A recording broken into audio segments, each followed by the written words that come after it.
Sword of Coming Chapter 1196. Chapter 1196 Little Four States Lake Laser. On Meifeng Island, plum blossoms are as thin as poetry. Female Crown Yang Qing took a walk among them, breaking a plum blossom and carrying it. The ground was all white clouds condensed by water transportation. The most amazing thing is that these large and small white clouds naturally form petals. Next to her is Lei Yu, one of the two lake owners. She was born in a demon clan, but she was able to gain a firm foothold in this small four states and gradually grow into one of the two lake owners of the little four states, becoming this vast Luai's lake. The hostess.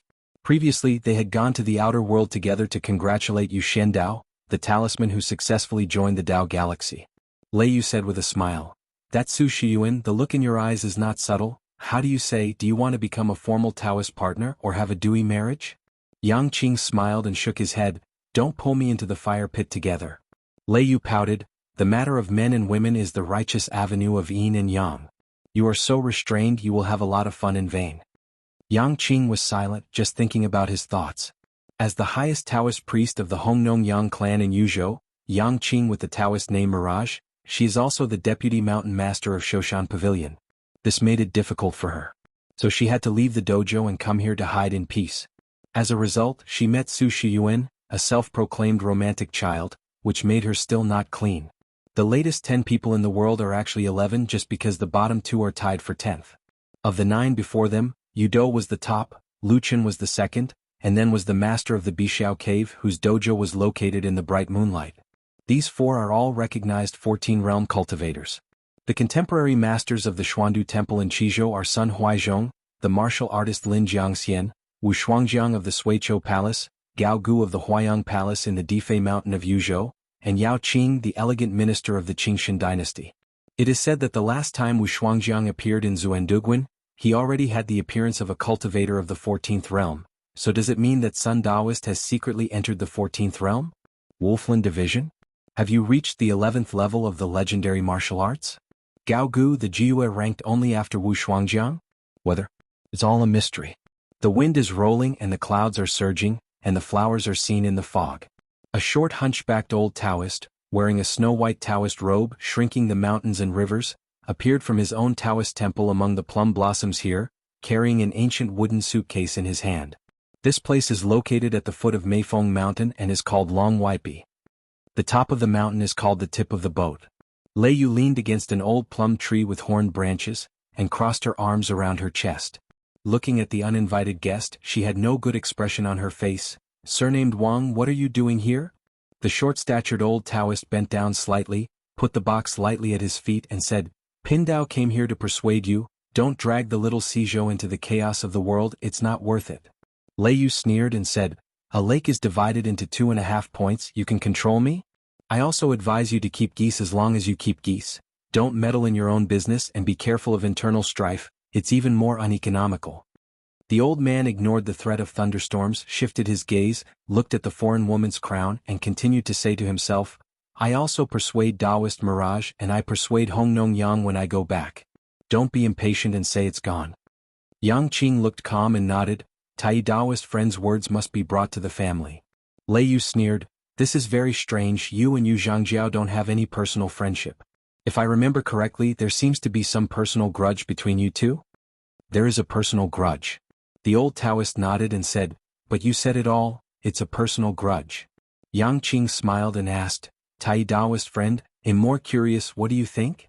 The old Taoist said bluntly, "It's very simple, I don't think that in this world who can replace Headmaster Yu, since no one can replace him, then don't make trouble. If the world is in chaos, people will die and many people will die." Yang Qing nodded and said, "Understood." Lei Yu smiled and said, "To be honest, I also understand this sentence. It just so happens that I also have a curious thing. Since you are here, I will ask you." The old Taoist said, "If you have any questions you will answer them and you will know everything you know." Lei Yu raised a palm and wiped his mouth. "What ability do you use to manage my housework in Luai's lake?" "Rely on a lot." The old Taoist said, "On the basis of the fire method, water method, earth method, talisman method, thunder method and sword method that Pindao has learned in this life, especially the skill of housekeeping, he can overcome the victory method." Lei Yu pretended to be surprised. "And he only knew that you, a close neighbor, know so many techniques? Then I'm even more surprised. why don't you Wang surname go to Baiyujing to get a headmaster and play tricks? The old Taoist said with a stern look, I can't be the headmaster of Baiyujing, and it must be more than enough to manage the boundaries of the small 4 states. Lei Ye's eyes were sharp and his back was straight. If that's the case, it's all coming, so don't leave it all. Just enough to weigh the weight of this Tai, you guessed. Yang Qing smiled and said, it's better to wait until the end of the matter to make a decision. Before that, as Taoist Tai said, let's not make trouble. The old Taoist nodded and said, I have no problem here, it depends on the meaning of the Thunder Lake Lord. To prevent the 2 sides from fighting each other if they disagreed, Yang Qing had to overwhelm the guest and said with a smile, I want see you off. The old Taoist reminded, fellow Mirage, remember to bring the words to the Hongnong Yang family. Yang Qing nodded with a smile. The old Taoist disappeared in a flash, but left the carrying box at his feet. After Lei Yu confirmed that the other party had left the Luai's lake boundary, he shook his head. This old man, the hero, is short of breath, he really goes back the more he lives. Yang Qing smiled and said, your statement contradicts itself. Lei Yu gave a cold snort and kicked the 3-layer wooden carrying box to pieces. The delicious food in the food box was scattered all over the floor in an instant. She laughed angrily, with this amount of food my mother is full? It's not enough to put in the gaps between the teeth. Yang Qing said, the meaning of the surname Wang is very simple. I advise us not to have nothing to do when we are full, and do things according to our capabilities. The thunderstorm was silent, gnashing his teeth. Yang Qing said, don't regret it, even if I was willing to help just now, we still can't keep him. She sighed softly. There are many families and dojos like their own Hongnong Yang clan, and Difei Mountain Huayang Palace. It's just that there are also many Taoist officials with the surname of King Tai outside Baiyujing. 3 Baiyujing head teachers take turns in charge of a Qingming world for 100 years, holding the power of life and death. De Zhang taught Ko Ming, and when dealing with people he could kill or not, and he would definitely not kill. In addition to not killing, Ko Ming also has to teach himself to make up for his mistakes. For example, the previous city lord of Xinxiao City, Zhang Kejio with the Taoist name Ancient, and the direct disciple of Mrs. Wei, the deputy city lord of Nanhua City, are all listed here. The second head teaches Yudo he can kill or not, he must kill. The third head taught Lu Chen whether to kill or not, it only depends on his mood. Lei Yu was suddenly a little surprised and flustered, because he saw his friend was full of tears. Yang Qing, why are you crying? Yang Qing regained his senses, froze for a moment, stretched out his fingers to wipe his tears, and laughed at himself. I remember some unpleasant old things. Thunderstorm hesitated, but in the end he didn't say anything. Because she knew that the reason why Yang Qing left Hongnong Yang's back then and went to Shoshan Pavilion to open a Sea Mountain Immortal Hall was to stay away from the sad place of seeing things and thinking of people. Yang Qing's only heart is her own younger brother. The sister and brother grew up together and they have a very good relationship. Yang Qing's sister taught them how to teach literacy and how to behave. Later the younger brother went to Earth Lung. Shanxiu Dao was also escorted to Huayang Palace by her. It was the first time he went out to practice.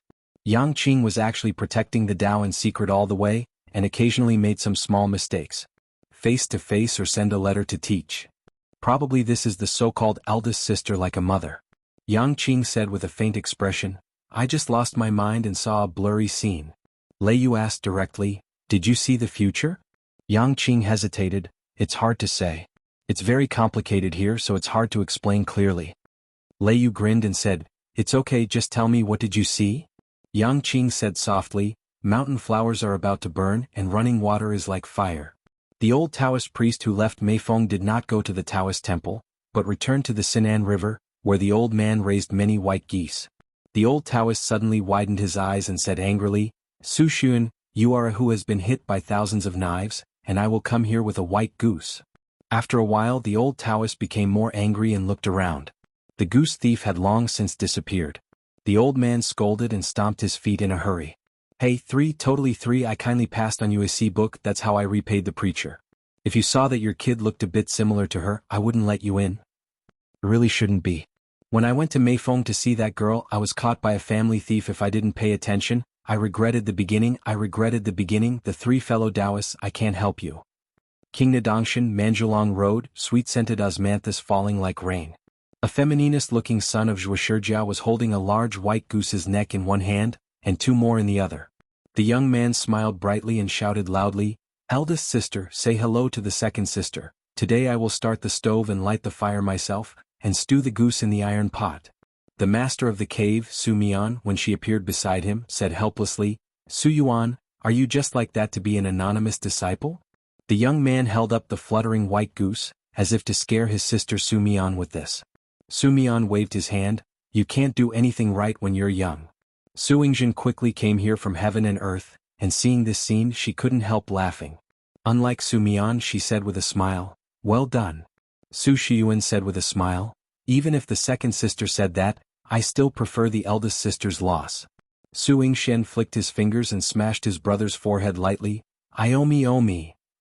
Su Shiyuan said, eldest sister, second sister, I have talked with Luo Yi and Wu Shi, and they are not very willing to let Yongzhou Zhu Shen divination for good and bad luck in Biezhou without authorization. I am hesitating, should I take a trip along that Dadu? Yufu dynasty. Su Mian said softly, listen to my sister's advice, don't go into muddy waters. Su Ying said with a smile, Wu Shi, the shady prince of Yushang kingdom, has finally lived a comfortable life in Peizhou as the supreme emperor of Shangzhou. Of course, he is not happy that the little girl Zhu Xian chops the branches of the old camphor tree. Is nothing more than icing on the cake for Peizhou. What if it is an omen of great evil? To put it in a bad way, even the fortune of a state that was not evil at first has been forcibly tossed into evil. Since ancient times, the authenticity of so many nursery rhymes and prophecies, or how much is true and how much is false. Who can tell the difference? Zhu Xian only needs to be a little darker. Oh, the whole Peizhou will be chaotic, and Wu Shi finally relied on the heroic means of vertical and horizontal to make the entire Pei. The state has stabilized and recognized the status of the alliance leader of Yushang kingdom. Wu Shi has been able to hold his breath. If he were an ordinary person he would have already led his troops to kill the Ocean Temple. As for Luo Yi, I guess he is just looking at you as a sworn brother. In order to save face I only went to echo Wu Shi. The Hengyang dynasty was not among the 4 states. How did he get the title of fire officer, and the identity of the founding emperor? Who started at the bottom of the army. Son, it was a road that was completely killed step by step, and then I sat on the dragon chair. Obviously, Huoguan Luo Yi and Shang Ho Wuxia are also one of the 2 candidates for 10 people in the world, and Su Yingya's evaluation of Luo Yi is obviously higher. Su Shiyuan nodded and said, that's the truth. Su Mian said softly, Luo Yi is a rare hero who has the kind of heroic spirit. He is loyal and responsible. On the other hand, Wu Shi prefers to talk in his stomach. Continuing the relationship, you will be close to them in the future. You have to know what to do. Luo Yi, the fire officer, has spent his entire life in the military, and on the road of cultivation he holds a heavy treasure. It is a Taoist emperor bell. The ancient bell is engraved with the word, Tian Ding. However, this thing has been tossed around in the Qingming world, and the Taoist officials who have handled it are high and low, no less than 10 people, and no one has been able to refine it. Until Luo Yi succeeded, it was probably because he had obtained a Taoist book of Taiching Jade book before that. Back then Luo Yi was only in the Dongfu realm, so he successfully refined it, sacrificed this treasure, and threw it into flames for thousands of miles. Su Shiyuan said impatiently, I know, I always like to lecture so much, eldest sister, if you don't have this flaw, you are really morally perfect. Su Ying tooted and said, smoother? Walking on the golden road covered with sweet-scented osmanthus, a melodious bell rang suddenly. Entering a pure land rejoicing. The Buddha's heart is like a flower pointing to the moon, and the Taoist is proud of the drum in the morning and evening. The 3 brothers and sisters have their own thoughts. Although they are not in their positions and do not seek their political affairs, but in their positions as long as the world is in chaos, how can they be alone? Thinking about it is worrying, it is very difficult to think about. Su Shiyuan suddenly said, before I went to Ganhu, I first went to Difei Mountain to listen to the preaching of Lord Gao Gong. Then on the way to Ganhu by boat I heard the 2 news, you should all know it. Or. Su Mian hummed. Su Yingzhen said with sincere admiration, Gao Gongzhu, you are so bold. You really deserve the name of the Juyue. It turned out that at the end of that preaching, Gao Gu announced 2 things. Gao Fu, his disciple, served as the owner of Difei Mountain.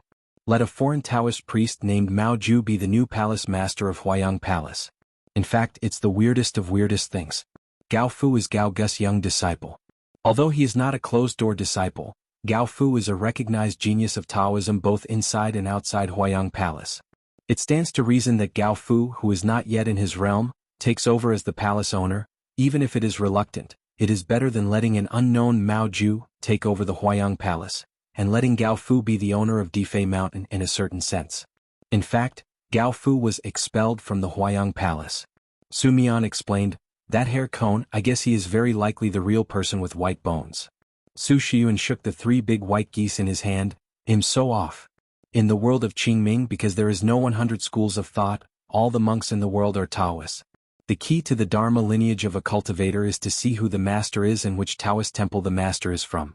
As the saying goes, a warrior is like reincarnation, and he needs to be a teacher like a father. Therefore, it is not bad for the Taoist priests in the Qingming world to find a teacher. For example, in Haran Xianxia Ruan Qiong, the first suzerain of Longquan Jianzong, was born in Fengshua Temple, one of the ancestral families of the Aquarius continent. Although he is a sword cultivator, Ruan Qiong's Taoist identity still belongs to the cultivator of the military family. There is also the ranger Su Rua, who is also a sword cultivator, but still belongs to the Mahist disciple. In the same way, Xuandu Guan is a lineage of Taoist sword immortals. Even though there are a lot of swordsmen in Guan, it can be said that it is the best in the world, but it is still a Taoist priest who is a pedigree of the 8 classics. Another example is Yao Qing, the elegant minister of the Qingshan dynasty, who has mixed knowledge and is especially close to Confucianism and legalism, but who dares to say that Yao Qing is not a Taoist official. Su Shiyuan was looking for a tutor, and the first candidate in his mind was actually Gao Gu, the giant mountain of Difei Mountain. It's a pity that the other party saw through his mind. Gao Gu didn't think that he could inherit the legal system of Huayang Palace, nor could he provoke the Tao of Difei Mountain. Originally, according to Su Ziyuan's calculation and prediction, as long as he entered Huayang Palace, even if he could not succeed the palace owner, he would be able to become the new mountain owner of Difei Mountain in the future. Next is Wu Zhou, a monk of the 14 realms. Su Ziyuan's father also thought so, but Su Shiyuan couldn't even enter the gate of the hidden dojo. Obviously he didn't like his qualifications. The last is the surname of Shanin Yuko Wang. Fortunately it was okay and I went to the doctor in a hurry. After all, Su Shiyuan found the real, famous doctor. I stayed there for many years and became an anonymous disciple. It was given to Su Ziyuan's become a fine C. Su Shiyuan said, "Eldest sister, second sister, what about you guys?" Su Mian said, "As a daughter, you always have the responsibility of being a daughter. Besides, when King Nadongshan was sealed off, I have to ask for a small explanation." Su Yingjing said, "I'm different. I listen to my father's advice and I will never go down the muddy road if I don't get involved." Su Mian asked, "Su Yuan, you've met Yang Qing, what's her attitude?" It is said that the owner of the Taoist Mirage is proficient in Ziwei Doshu and Tai Shinshu, and is recognized as the best in the world. This kind of Taoist priest who can tell fortunes and can approve fates, it is best not to provoke them if they cannot provoke them. Su Shiyuan smiled suddenly, "Eldest sister, I heard that you were out in the sky and asked that old show to get a seal and a folding fan." The Taoist officials of King Nadongshan and Tainliang feudi, the latter respected Chao Ci more, and the former more like Chen Yingguan. Su Ying said with a smile, "It's the real thing, I can testify. Apart from the folding fan of stamps, your eldest sister has the cheek to ask when Sheng for 2 stamps, by Jiangxian and Xuanjiangxian." Su Mian said helplessly, "I'm just asking for these items for the 2 guests in the cave." Su Ying tut, "It's not fake, it's not real." Su Shiyuan nodded and said, "I heard about this from Thunderstorm earlier and I felt like I was struck by lightning. I was heartbroken. The eldest sister who promised not to marry for the rest of her life has the intention of marrying." Su Mian was too lazy to explain. Su Shiyuan snorted coldly and said, "If he wants to be my brother-in-law, Qin Pingan has to pass the level of my future brother-in-law first. Isn't he Jianxiu, so I'll ask him about Jianxiu." Su Mian laughed angrily, "Nonsense." Su Yingxi jokingly said, "Why don't you say that he is a martial artist of Zhijing and ask him a fist fight?" Su Shiyuan shook his head and said, "I'm not stupid, I'm guilty of asking about swords and I don't need to think about asking about boxing. Now why don't you ask the wine and fight poetry?" Su Shiyuan suddenly laughed to herself, "The 3rd female junior holds gold bricks. I heard that Qin Pingan is only in his early 40s. If he married the eldest sister, how many gold bricks would he make?" Su Yingxiao nodded and said, "Your sister's dowry, but the whole cave is filled with green mud. This statement is more than suitable. You just have to be careful about being questioned by Ning Yao." Su Mian became angry and glared, "Both of you shut up." Su Shiyuan said softly, "Not long ago, I heard my father mention an old story, saying that the eldest sister once passed by a small place called Zouqing when she was young, and met an unknown expert who read the words of the relatives, and he helped the eldest sister to approve the order. After passing a few words written by the eldest sister in the fortune-telling booth, she said that the eldest sister is born from the heart. The words are like the person, the literary skills and the truth are the same, and finally he gave a comment, Sumian, his air is soft and clear but his bones are cold, his spirit is clear enough to be immortal, and his coldness is enough to die. Thank goodness, eldest sister, you were so blessed that you didn't take him as a liar, and you were willing to pay for a bankruptcy and disaster relief. Fortunately, the other party was also willing to point out the solution. Let the eldest sister not commit vulgarity in the future, and do not be too empty in her cultivation, which is why she has achieved today's achievements. Su Yingzheng held back her laughter. Actually, what she wrote back then was not just a few words, but two words that she always considered to be the most scrutinized words in the world. Su Mian scolded, Su Ying, believe it or not, I tore your mouth. Su Ying snorted, I'm scared to death, someone wants to kill my relatives righteously. Su Shiyun smiled and said, Big sister and second sister, do you know what love at first sight is? It's just walking on the road and just looking at someone, it's like bumping into him. Su Yingzheng wondered, Su Yuan, did you fall in love with that Yang Qing at first sight? Su Shiyuan smiled and did not speak. Su Mian said, don't always think about these things. Study the secret book, see that Tai Taoist friends pass to you. Although it is a medical book in name, it points directly to the avenue. Su Shiyuan snorted, if you tell the truth, if it falls into my hands, she will be considered unkind to others. Just like the words she repeatedly complained about, she can't help but say the most subtle way and pass it down to the next level. The most shallow people, fortunately, the river is going down, and they are not abolished, they are fortunate. Su Shiyuan sighed, if you want chaos, then chaos. It's nothing more than a hero killing a hero. Both parties are famous. Anyway, they are all heroes in this world. Zhu said, well, it's not that the literati are not free. What's wrong is that the poor are not free. That's why the poor literati who are still scolding the sky and the earth are the most free. They don't understand anything and dare to say anything. Don't worry about it, just stew the goose in the iron pot. Su Yingzheng said in surprise, you really killed the stewed meat to eat? Su Shiyun rolled his eyes and said, otherwise? You've worked so hard to steal it, that is, to learn from the master and treat them as ancestors and serve them as uncles? Su Yingzhen turned to look at Su Mian. Su Mian smiled and said, I'm going to prepare the condiments such as cinnamon, star anise, pepper bean paste, old vinegar and small grinding sesame oil. Su Yingzheng immediately echoed, add some cooking wine, it will taste better. Inzhou. The great Chaozong at the entrance of a cave in a forbidden area, is engraved with 4 bright red characters, Lutai marriage, on the cliff of the book, which is inscribed. However, Yao Qing, who has read a lot, knew the 4-character list, Wuding Chaoga, which was a 4-character list written by Yang, but it was smoothed out by later generations with sharp tools. After that, Yinzhou only had a Liangjing mountain, and the founder of the mountain was Chaoga, who was born in Chaotian. Yao Qing was invited to protect the customs here. This white jade square on the top of the solitary peak is empty except for 1 person and 1 table. There are several Taoist books on the table, a pot of wine, a pair of chopsticks and several dishes of appetizers. These days, Yao Qing has been sitting here alone to help people guard the customs. Except for occasionally reading, drinking and eating, this Taoist priest, known as Yaxiang, is like a clay statue. During the period, there were ancestors from Great Chaozong and Liangjingshan, standing far away at the border of the formation, trying to ask Yao Qing about the retreat. Before coming to the Great Chao sect, Yao Qing had already greeted His Majesty the Emperor and the national teacher Bai-O. During his long trip, even if the sky fell, he didn't have to think about delivering news to him. The Qingshan dynasty is located in Bingzhou, along with the Qijin dynasty in Ruzhou and the Xuanhuan dynasty in Yuzhou. They are one of the 10 most powerful dynasties in the Qingming world. Yuzhou is under the jurisdiction of Baiyunlu, while Bingzhou is under the jurisdiction of Qingqiqing. Yao Qing, the elegant minister with the name Zimei, the Taoist name Shouling, the first assistant of the 3 dynasties, Yao Qing's Taoist age is only 1,000 years, and he has been regarded as the most promising to enter the 14 realms together with Gao Gu, whose Taoist name is Jiue, the small group of mountain monks. The recognized Ascension realm complete monk, which means that Yao Qing is only half a step away from the 14th realm. Yao Qing is often invited by Green City to give lectures on Taoism.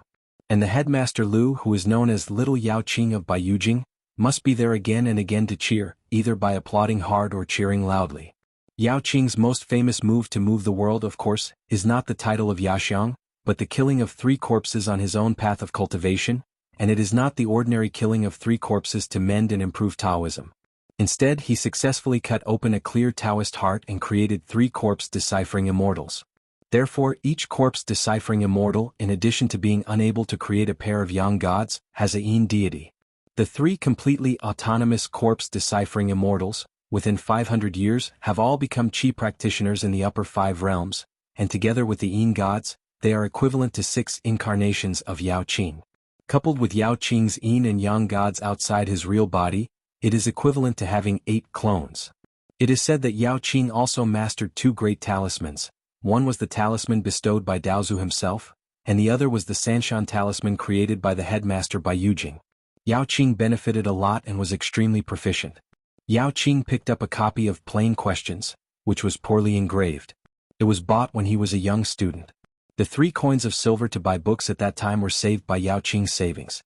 After flipping through the books for a while, Yao Qing raised his head and looked into the distance. Outside the great formation, the mountains stretched out, green, and a large river meandered away like a needle. Looking back, Yao Qing picked up the chopsticks and started drinking and eating. I don't know who will be in the world in the future, holding the round blue sky in his arms.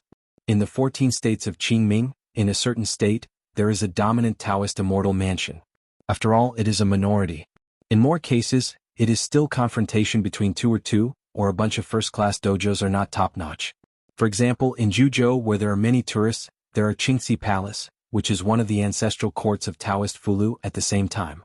Yuzhou is the Huayang Palace of Difei Mountain, which competes with Hongnong Yang's and Shoshan Pavilion. In Yongzhou, the immortal staff sect and Bingjishan wanted to overwhelm each other.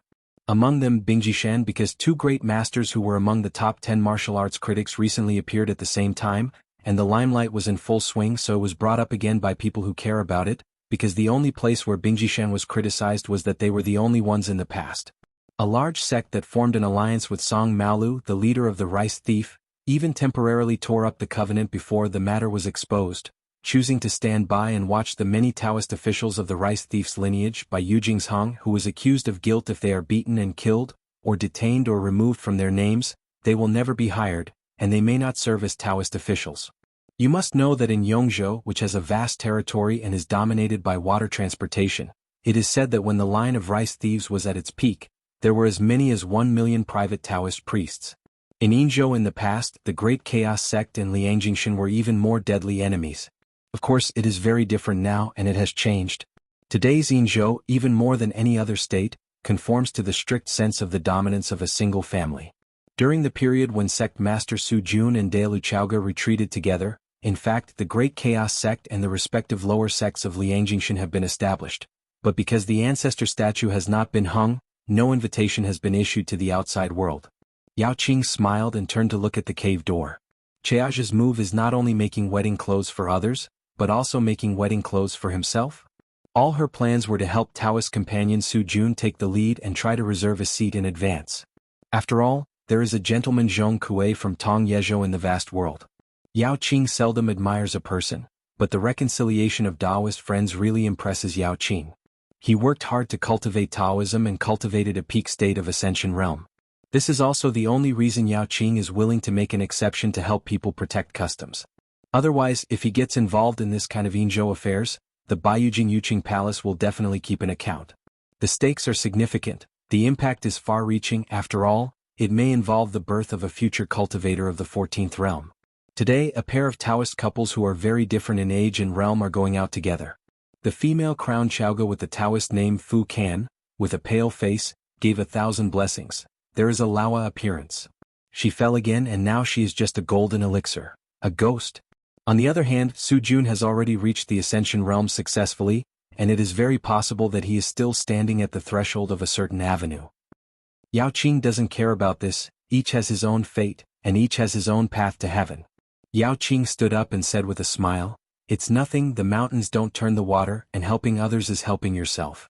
This time around it was really easy. Of course, Yao Qing is the backbone of this protection. But in addition to this, in addition to the 2 old patriarchs who were responsible for the establishment of the next sect, all the monks from the upper 5 realms of the 2 sects gathered on the hills of the Great Chao sect. Layer upon layer, all open. What is the immortal money consumed for this? and what is a cave that madly absorbs the spiritual energy of heaven and earth? Yao Qing said, except for Headmaster Lu who glanced here, there was no abnormal movement. Yao Qing had noticed a hint of prying eyes before. Sure enough, it was the Headmaster Lu of Baiyujing. After being discovered by Yao Qing at that time, Zhangjiao Lu actually said with a face, "There are so many strange people in the world, is it possible that only the poor Taoist will be fed and supported?" Chaoge frowned slightly. Su Jun smiled and said, "With Yixiang helping to protect the customs and Headmaster Lu who has seen this place, it is really foolproof." Yao Qing nodded. This is Su Jun's uniqueness. The words this person speaks are all sincere. One person and 4 sect masters must be an unprecedented feat. As for whether it is a newcomer or not, it is difficult to say for the time being. Yao Qing said, "Then he'll go home." Chaogu smiled sweetly and said, "How can there be such a way of hospitality? Why not let Yixiang abbot both of the 2 lower ceremonies?" Yao Qing smiled and said, "How can there be such a way of hospitality? Isn't it revenge for kindness?" Chaogu burst out laughing. Su Jun slapped his head and said, "The younger generation is here to send Yixiang off." Yao Qing nodded, and the shape of the rainbow instantly traveled thousands of miles away. Chaogu tugged at Su Jun's sleeve and said softly, "Husband, I guess Yao Qing has already entered the 14th realm." Su Jun said with joy on his face, "This is a great good thing. Why didn't you say it earlier? I should at least say congratulations to Yixiang." When speaking, the man did not forget to move gently and gently held his wife's hand. Holding the hand of the child will grow old together with the child, regardless of life or death. Yongzhou. 10,000 years old camphor, 8,000 big tune. In the Yufu dynasty, outside the temple of Aozhen God, a grand ceremony with heavy rituals is now being held. However, the female emperor Zhu Xian, who was the main priest of the grand ceremony, was still taking a break from her busy schedule, and came to a mountain with many taboos tonight. She can only stay here for an hour, and she needs to return to the temple of O God immediately. The 14th great monk, Taiyin Wuzhou's birthday, is April 14th. Her dojo is located here in Yongzhou, a hidden hilltop with swords and halberds protruding all over the mountains and rivers. Beiju Luzhou in the vast world has Zhongqiao Mountain in the north-south direction, and Yongzhou in the Qingming world also has it, but the mountains are in the east-west direction, and the ancestral mountain is called Jiufeng Mountain. But since Wuzhou retreated to the 14th realm, the mountain has been closed for a long time. Because it has been too long since he appeared, the world mistakenly thought that Wuzhou had been reincarnated as a soldier. After all, even if the talent is as high as Wuzhou, according to the deduction results of Baiyujing, Wuzhou is only 60% sure. However, regardless of the change of dynasties and the change of national surnames, no one dared to trespass here. In history, some Taoist officials who were lucky enough to search for treasures here without exception, were either unable to enter the mountains at all. Either he broke the restrictions on the mountains and rivers, finally saw Jiufeng Mountain, and was instantly killed by the sword formation that started quietly with it. There are no Taoist temples in the mountains, but there is a Kuzu temple belonging to the Pure Land school of Buddhism. The founding emperor of the Yufu dynasty was a monk from this temple. His ancestral home is in a small place called Zishanwei, not far from this mountain. A young woman with a crown sat cross-legged on the futon, and on the low table in front of her was a large pile of chips. Chao, a treasury official in the yamen of the Ministry of War of the Yufu dynasty, but today he is qualified to sit opposite Wuzhou with the Empress Zhu Xian. He looked at the pile of bamboo chips with numbers engraved on them. It was clear that they were made of ordinary materials. Wuzhou looked at the slightly restrained young empress and smiled. "Don't worry, I'll give you a straight word. With me in Yongzhou no one will trouble you. As for whether they dare or not, I won't do it. Guaranteed, I only guarantee that if they come, there will be no return, so you will definitely not give up halfway in the grand ceremony of the whole world." Zhu Xian nodded silently and verbally thanked the other party, which was completely unnecessary. Wuzhou glanced in the direction of Baiyujing. Since Yudo refused that deal, then Baiyujing had to pay a little price. Wuzhou retracted his gaze, looked at the middle-aged man sitting next to Zhu Xian and asked, "I heard that you are also proficient in this way? When you lead troops to fight in your lifetime, will you plan ahead?" The man smiled and said, "I don't dare to be, I just like it, am not proficient." In the private residence of the Yufu dynasty in the capital, the man who studied the astrology and fortune-telling, opened a hidden dojo in the study called the Fire Pearl Forest. Wuzhou smiled and said, "Chaozhou Fox, I heard that you and a certain Taoist priest in Lingbao City's Phantom Temple were officials of the same dynasty during their lifetimes, and they worked together in the art of war." Chao Zhouhu said, The art of war is not as high as he is, and he is the real soldier who is like a god, and has reached a kind of transformation. The Zhiga Palace in Lingbao City is similar to the Xianxia Palace in Biyun Tower, and its status is detached, while the Zhiga Palace has 36 Taoist temples, of which Fangma Temple also governs many Taoist temples, one of which is the Xianling Temple, which is not famous. The Guanzhu is an old-looking Taoist priest. He and his Taoist companions live in seclusion here to practice and write military books. This old man with the Taoist name Pharmacist occasionally goes out for wandering, holding a Lingsho wooden walking stick from Guoshan. But they will not leave the boundary of Zhiga Palace. Zhu Xian said, in terms of military merit, Mr. Chao is no weaker than the other party. The man beside him was once regarded as the daring of the country, and the first person who made great contributions to the frontier. After his death, he was posthumously presented to Tai Wei by the emperor, with the posthumous title Zhenwu. Chao Zhouhu and the Taoist Xianlingwen Taoist who entered Baiyujing as a heroic spirit to practice Taoism, two peerless famous generals, were equally famous during their lifetimes, and both had the same posthumous titles, and even the specifications of the tombs after death were the same. Wu Zhou twitched the corners of his mouth with a slightly sarcastic tone. That's one invincible in civil wars and one in external wars? It is indeed the two jewels of the country. Every world, every dynasty, every generation, there are countless famous generals in the world. The reason why Wu Zhou knows the opposite person is not the other side's achievements, but the other side once said something when he was old. In the early years, Wu Zhou listened to it and remembered this person's name along the way. 12 or 13, a thief who does not hesitate to be a thief, a desperado, a thief and kills everyone on the road. The 14th and 5th are embarrassed and become a thief. With a little knowledge, when he sees injustice on the road, he will kill if he is uncomfortable. At the age of the weak crown, as a general and commander of the army, he is a good thief. To be a general, to be a commanding general, to kill to stop killing, to save the world with a killing sword, to save the people in troubled times from death. Chao Zhouhu smiled and said, 100 years in the sun, with a flick of a finger, the achievements of fame and career are limited. Moreover, compared to the magnificent embroidered tigers and the savage literary sea, the so-called generals of us who lead troops and fights are really only the bravery of ordinary people in one time and one place. Already. In fact, this time Zhu Xian came to Jiufeng Mountain to get 2 true words from Wu Zhou, but only one of them was obtained for the time being, so Zhu Xian was not willing to leave. Wu Zhou has noticed 2 visions, one in Yashan and Ruzhou and the other in Daqiazang and Yinzhou. The latter is still in Wu Zhou's expectation, the former is a bit baffling. Why didn't the Yuzhou Yuka from Jintong Dojo not deal with Lin Jiangxian? In fact, in addition to refining things, Wu Zhou is also good at arithmetic and observing the sky. As long as the qualifications are good enough, you can learn anything very quickly. Others are envious. There are only a handful of Qingming cultivators who can be regarded by her as a Taoist friend. Among them there is a certain Zhu who is named Lu Peng from Ruzhou. The two sides have never been masked, but when we meet, Wu Zhou is willing to take the initiative to chat with each other. She remembered that she once met a wandering Taoist priest with the Taoist name Chunyang, and she was willing to take a look at it, and even at a certain moment, her heart was like stagnant water and she was tempted. Unfortunately, there is no fate. And in the dark, Wu Zhou also noticed that this heartbeat was not right. But over the years, Wu Zhou has not been able to find any clues, not even the object of suspicion. Otherwise, with the realm and temper of Wu Zhou, once there is an object of suspicion, you dare to sneak up on yourself. In this blue and dark world, is it possible that the Taoist ancestor borrowed your courage? Wu Zhou smiled and said, "Girl, you don't need to worry too much about Baiyujing. With the consistent behavior of Headmaster Yu, he will not deliberately target you and the Yufu dynasty. What you really need to worry about is that it will not be held in the near future. Yuqing Palace is discussing matters, especially discussions, but none of the Taoist officials took the initiative to propose this agenda, and Yu Zhangjiao did not give a conclusion, so that Baiyujing Taoist officials have room to maneuver. No matter how much they criticized Yudo, the Taoist officials of all veins in the Qingming world and the monks on the mountain outside Baiyujing, there was only one thing, and there was no accusation, that is, Yudo never showed favoritism. One of Yudo's 3 best friends before he entered Baiyujing died in Tianweishan. Yudo chose to let it go at first and then killed him with his own hands.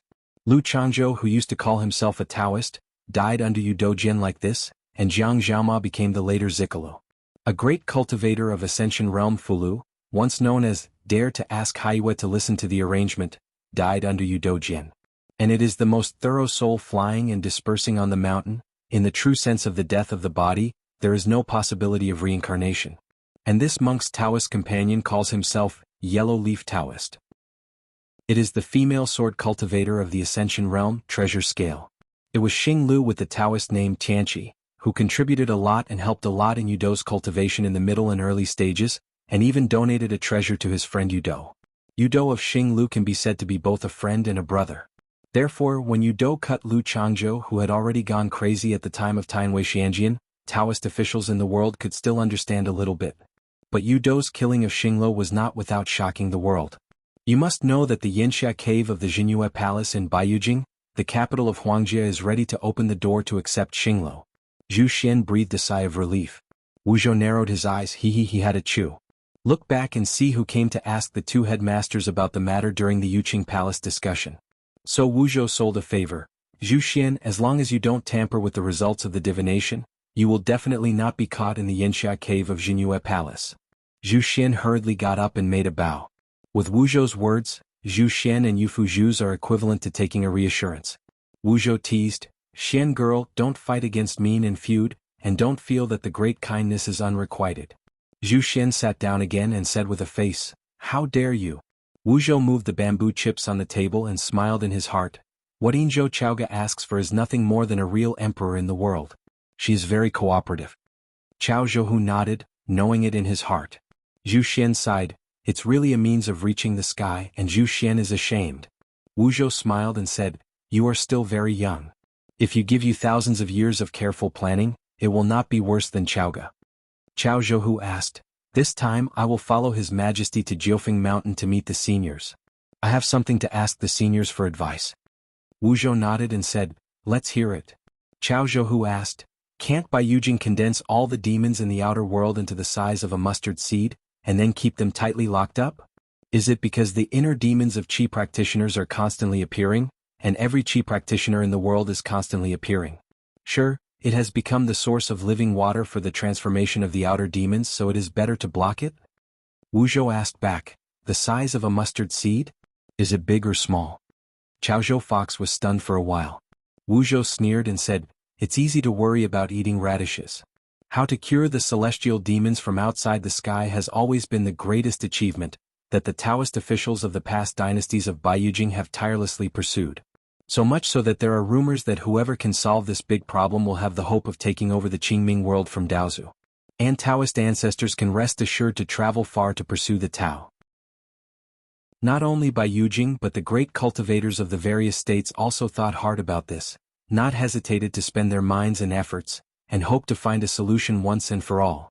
It's a pity that for thousands of years Taoism, swordsmanship, talisman, magical powers, no matter how you combine and match and what formations you create, they are still only means to treat the symptoms but not the root cause, and even some methods have been proven, not only can't defeat the outer demons but a negative salary to fight the fire. Wu Zhou's monastic life is very free, so she also wants to solve this unresolved problem for 10,000 years. In history, there are two people who are closest to the truth and dare to say that this question has a solution or no solution at all. They are the big headmaster of Baiyujing, Ko Ming, and the younger brother of Xuandu Guansun Guanzhu. But unfortunately one has not yet built enough measurement tools, and the other has died halfway, which is a half assistance. Assuming that all the outer demons can be regarded as a cultivator of the 15th realm. Wu Zhou slowly said, assembly, exhaustive methods, description, words, names and realities, swordsmanship, talisman, distinction, words, no signs, paintings, names, disorder and order, empty collections are not empty. Wu Zhou's opinion actually coincides with what Lu Qin leaked to Qin Pingon. After the big headmaster Ko Ming stepped down as the lord of Qingzue City, he has actually been committed to solving the problem of transforming the outer demons. But the biggest problem is that Ko Ming found that he wanted to complete the instrument envisioned in his mind, and his knowledge was too narrow, and his magical powers were too small, so his Taoism was not enough, and his mental strength was not good. Only then did the great headmaster Ko Ming's mysterious disappearance in Baiyujing turn into 3 cleanliness. Wu Zhou glanced at the thoughtful Chao Zhou Fox and said with a smile, it's not that I look down on you, this matter is not at a level that you can touch. Chao Zhou Fox, listen to my advice and eat your fill, don't think about this in the future, at least I can come to a conclusion. For you, it's meaningless and just wasting time. It's better to get out and win some fame in the world. The sky is high and the sky is high so that you who are so-called super smart don't get ripped apart. The reason why the ground is thick with blood flow is that you smart people who always like to try to jump and touch the sky will not be a piece of paper when you land, and it will be broken when you step on it in the sun. Chao Zhouhu clasped his fists and said with a smile, "Teach me." Wu Zhou waved his hand, "Let's all go back to your duty and make a lot of difference." Years apart from the palace. Today a pair of Taoist companions came from afar. The old man was holding a wooden staff of spiritual longevity. His face was old but he was not old. His Taoist companion Zhi Hongfu was standing beside him. She was not a beauty in the general sense, she was very heroic. The palace master Wu Shuangjiang personally entertained the guests and took them up to the Stork Tower, and on the top floor watched the rolling river and the Xianxia, which seemed to be the mainstay. After going downstairs he went to Xianxia. Wu Shuangjiang called to the Taoist official in the building, Gao Ping. There was a stone table chessboard in the eight-wind pavilion on the side of Jiangxin Xianxia. Among them the most elegant game was played. When they boarded the island in the middle of the river and walked to the pavilion on the top of the mountain together, the old man with a wooden staff smiled and said, "Thank you, Palace Master Wu, for the gift of the book that year."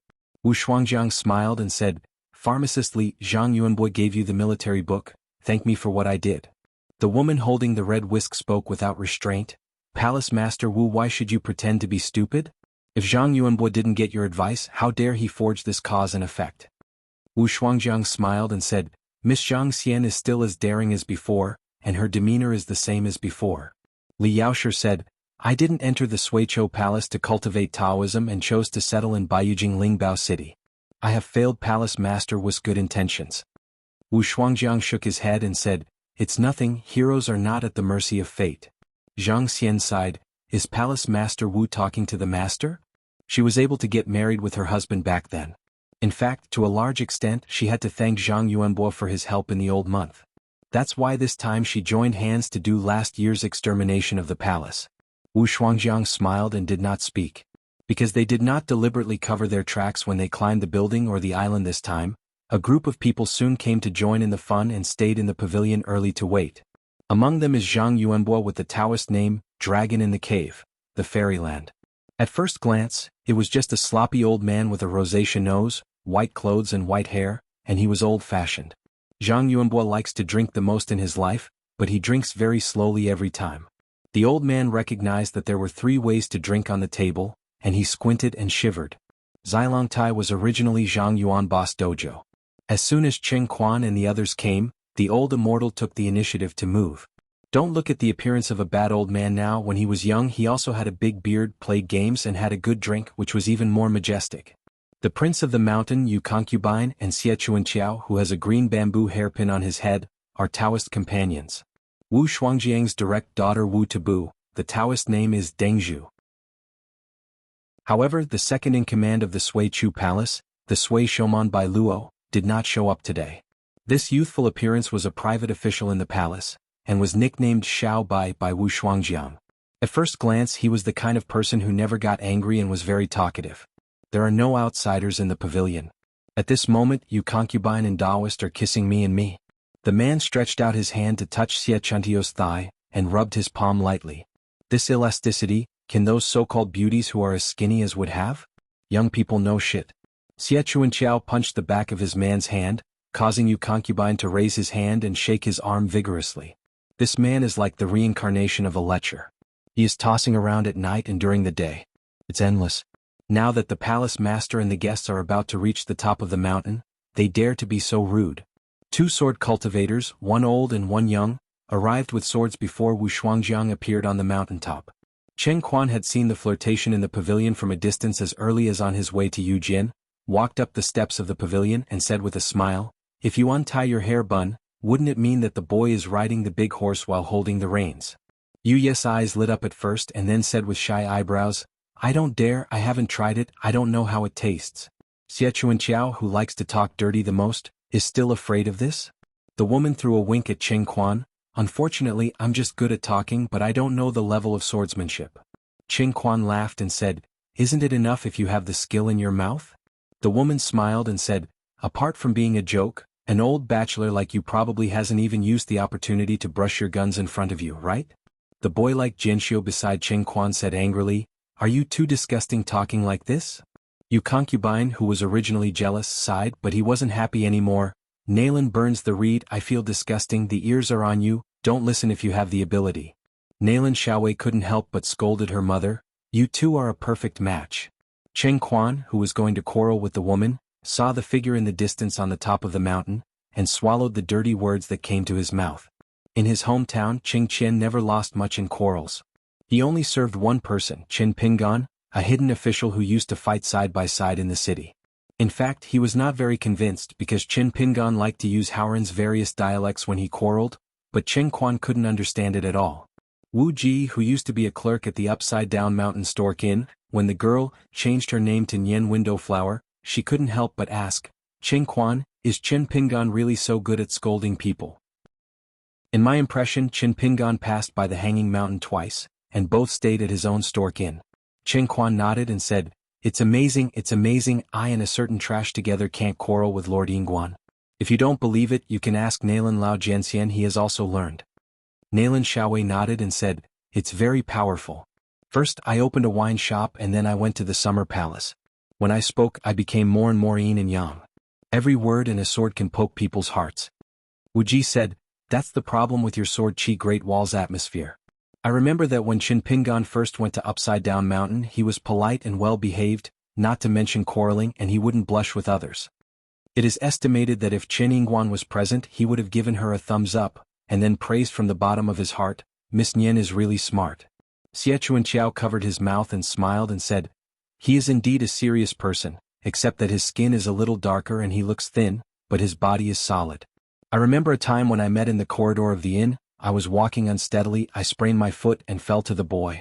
Lang, guess what, my dear, the first thought was not Lian Xiangxiu. I resisted the subconscious urge to punch, then turned sideways to dodge, watched me fall to the ground and finally asked, are you alright? Yu concubine praised, our hidden officials are really a decent gentleman. Saying so, the man is actually slandering in his heart. When he encounters such a plump beauty like a flower, it is not a problem whether he is blind or dizzy. Are you Qin Pingan a fool? A total of 16 sword cultivators came from the Great Wall of Sword Qi, and now 9 are in Baiyujing, 6 are in Suishui Palace, and 1 is in Xuandu Temple in Qizhou. Among them, Qing Quan, the old swordsman of Yuan Yingjing who was the guardian of the Tao, was in the Suishu Palace, and the sword box wrapped in cotton was placed on the Xielong stone. On the bright side there are 16 people, but in fact 17 sword cultivators came to this world. The real Taoist protector is naturally not only Qing Quan in the nascent soul realm. Now the old swordsman who is serving as the name of the Suishu Palace Zhu Shitang, seems to have solved a certain knot. Not long ago he took the initiative to ask Suishu Palace for a private Taoist ultimatum and became a Taoist official. At the same time, there was a young boy who obtained the private altar. It was Nalan Xiaowei, one of the 10 sword immortals at the peak of the Great Wall of Sword Qi. He used his real name on the sect's golden and jade genealogy. Old sword immortal reincarnated by virtue of the life-extending lamp hidden in the sword box, Sui Chugong was very sincere, and took out a rare fairy slew of Ascension Realm sword cultivator. These days Nalan Xiaowei, who looks like a Dao boy, often goes to Kukalu to find Gao Ping to play chess. In Nalan Xiaowei's own words, his chess skills are comparable, and there are winners and losers. Chen Quan's speech has always been straightforward. If you think about it with your butt, you will know that you have never won once. Nalan Burning Reed doesn't bother to have the same knowledge as this guy who owes his mouth. Zhang Yuanbo asked, is Yakushi Li talking to the palace master or playing chess with Gao Ping? Nalan burned the reed and said, why do you need to go out to the horse? I will be responsible for entertaining the guests, it is not bad. Gao Ping is the Taoist official in charge of the Suizue Palace. He also has a title called literature, and has 2 Taoist titles, Taihang and Zayush. When I became a chess friend and when Gao Ping was playing chess he liked to ask Nalan Xiaowei about the details of the last battle at the Great Wall of Sword Qi, and he became familiar with him after going back and forth. General, the unpardonable sinner of the country's subjugation. Now that there is nothing to do, I just want to talk on paper. Nalan Burning Reed is also unwilling to get to the bottom of it. Regarding Howren and Wu Tsai, the palace master Wu Shuangjiang, who seemed to know everything, revealed a lot of inside information to Nalan Xiaowei. Nalan Saihuan, this child, did well, and became the suzerain of the Rain Dragon sect. Marquis Gaoya was the son-in-law of the Nalan family, and now he is the leader of Qingquan Mansion. As soon as she heard, going out of the horse, Yu concubine began to think about it. She wanted to discuss with her whether he could ride a horse once tonight. He quietly raised his elbow and would like to tap the Taoist companion's head lightly. The arm, by accident, hit the mountain. As a result, xianxia slapped him on the face with a slap in the face, so that the man almost fell to the ground on the spot. Standing on the top of Xialongtai Mountain and looking at the stork tower on the shore, Pharmacist Li couldn't help sighing. I want to go up the high building to avoid worry, but it turns out that the high place is full of sorrow, and I just wait for the customer to bring me downstairs. After successfully retiring, he died and became a spirit, subjected to incense sacrifices, and then entered Baiyujing Lingbao City to live in seclusion and escape from the world. In fact, Li Yaoshi has always maintained the state of the Yin and the gods traveling far away, and he has become a wandering Langzhong who walks the world, hanging pots to save the world and golden needles to save people. As a private dojo, the study room where the real body is located was named Yudao Room by Li Yaoshi. Not long ago, there was a female deputy city lord in Lingbao City who came to visit the Xianling Temple. The implication was that she hoped that Li Yaoshi would come out of the mountain and lead the Taoist officials in the 2 floors of the city. But Pharmacist Li only gave a prophecy-like answer: Taiping flowers meet begonia flowers. In fact, there are many heroic spirits like Li Yaoshi on the 12th floor of the 5 cities of Baiyujing, either explicit or hidden. As for the specific number, Pharmacist Li did not study it in detail, but thought it would be at least 300. At this moment, there are actually 3 masters and apprentices who came here earlier than Li Yaoshi and Zhang Xian. It's just that they are temporarily living in seclusion on the side of a mountain in a secret landscape. 2 of Balin's direct disciples, Lu Yi and Qiu Yi, have both met Kai Dao Huang now, especially the girl Jianxiu, and they like to ask this old gentleman about the marriage made in heaven. In addition to practicing swordsmanship, the teenagers who were not interested in these actually just watched her and Kai Dao Huang ask this question, and that the teenagers' eyes were all girls. Baolin has already learned that Gao Gu, who is named Jiyue, and the #1 alchemist in the world, has stepped down as the palace master of Huayang Palace and the mountain master of Difei Mountain at the same time. This in itself is a distant greeting between Huayang Palace and Suiqiu Palace. This means that the specific date of the question to Baiyujing has not yet been determined, and Gao Gu will definitely go with her and Wu Shuangjiang. Since Wu Shuangjiang had personally promised, he would personally instruct the cultivation of the 2 direct disciples. Hearing Xian knows Yai, no matter how stupid Baolin is, he will guess a certain truth. The next time they asked Baiyujing together, she was determined to die, and she planned to never return. The end result is sure to be the same. However, Wu Shuangjiang had left behind and was able to return to the Suiqiu Palace alive. As for how he did such a thing, Baolin was not interested in knowing. This is nothing. Baolin has nothing to be unhappy with. So best. Those of them who are good at playing chess, not all of them start the game and end the game. Secret State. It is located in the northernmost part of the Qingming world, with strong mountain transportation. The mountains in Izhou are stretched but not high. Only the Leaping Moon Peak stands alone and stands taller than thousands of mountains. There is a weak stream of water flowing through the foot of Runyue Peak. The moon stars are rare, and sitting on the top of this mountain, the monk seems to be able to pick off a bright moon by raising his hand. Lu Tai was lying drunk on the boulder with pillows in his hands and legs raised, sitting next to Yuan-Ing, who wanted to sleep with him. Yuan-Ing asked curiously, "Why do you have an extra title of deputy suzerain?" According to the previously agreed rows and rows to eat fruit, the husband Lu Tai, who has not yet come to the door, just replaces the hard work and serves as the chief worship. As a result, none of the state's Shanshuadi newspapers said that. Of course Yuan-Ing doesn't mind this kind of thing, but Shi Xingyuan complains a little bit. She is not jealous of Lu Tai's many vain, prominent identities. For this reason, Shi Xingyuan left the hut and ran to find Lu Taixing to ask his guilt. The deputy suzerain, who was busy making ink molds at the time, raised his hands, put his fingers together, and took turns to stab at the aggressive female crown, one by one presumptuous and bold. "How can I talk to the deputy suzerain and the chief worshipper? I was almost beaten for being so inappropriate." In the end, Zhang Fenghai said something in the muddy words, "Shi Xingyuan, if you want, you can also be a deputy suzerain." Shi Xingyuan was so angry that his face was frosty on the spot. He threw his sleeves, turned his head and left. A sect, such a child's play? At that time, Lu Tai looked at the back of the female crown and said sternly, "In order to help my sect become famous faster, what's the point of my personal grievance?"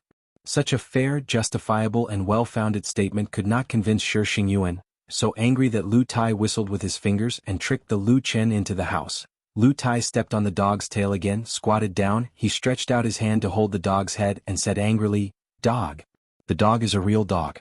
It's all your fault that you just eat and don't work every day and the dog can't spit out ivory." The hard work of concentrating on ink production couldn't help but say, "Get out." Lu Tai grabbed the dog by the neck and threw it out of the house. He said hard, "And you?" Lu Tai fell to the ground and rolled out of the house. Hard work with a black face. Zhang Fenghai smiled and said, "You can also let him roll back. The relationship within the sect is harmonious, and it is evident that they love each other. Tonight is clear, the pine wind has stopped, the southeast and northwest of the world, the mountain light suddenly falls, and the weak water floats the white moon." Zhang Fenghai walked out of the dojo holding 2 pots of wine in his hand, first threw a pot to Lu Tai, and then a little toes, and his figure fell on the side of a cliff. Do not sit down, stand drinking, overlooking the scenery outside the mountains. Leaving the Xianxia cave of Xuanhuan Palace, Zhang Fenghai only did 2 things, one bright and one dark. Persuade Wufu to work hard and use Lipue Peak as the foundation of the sect. Now this is known all over the world. One more thing is to continue the previous avenue deduction in Xianxia cave. In the end, with the assistance and help of Lu Tai, Zhang Fenghai got a clearer and more conclusive answer.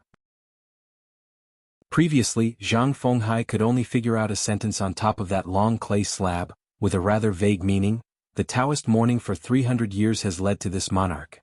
As a result, 2 words were changed. 3 changes to 5, this changes Qin.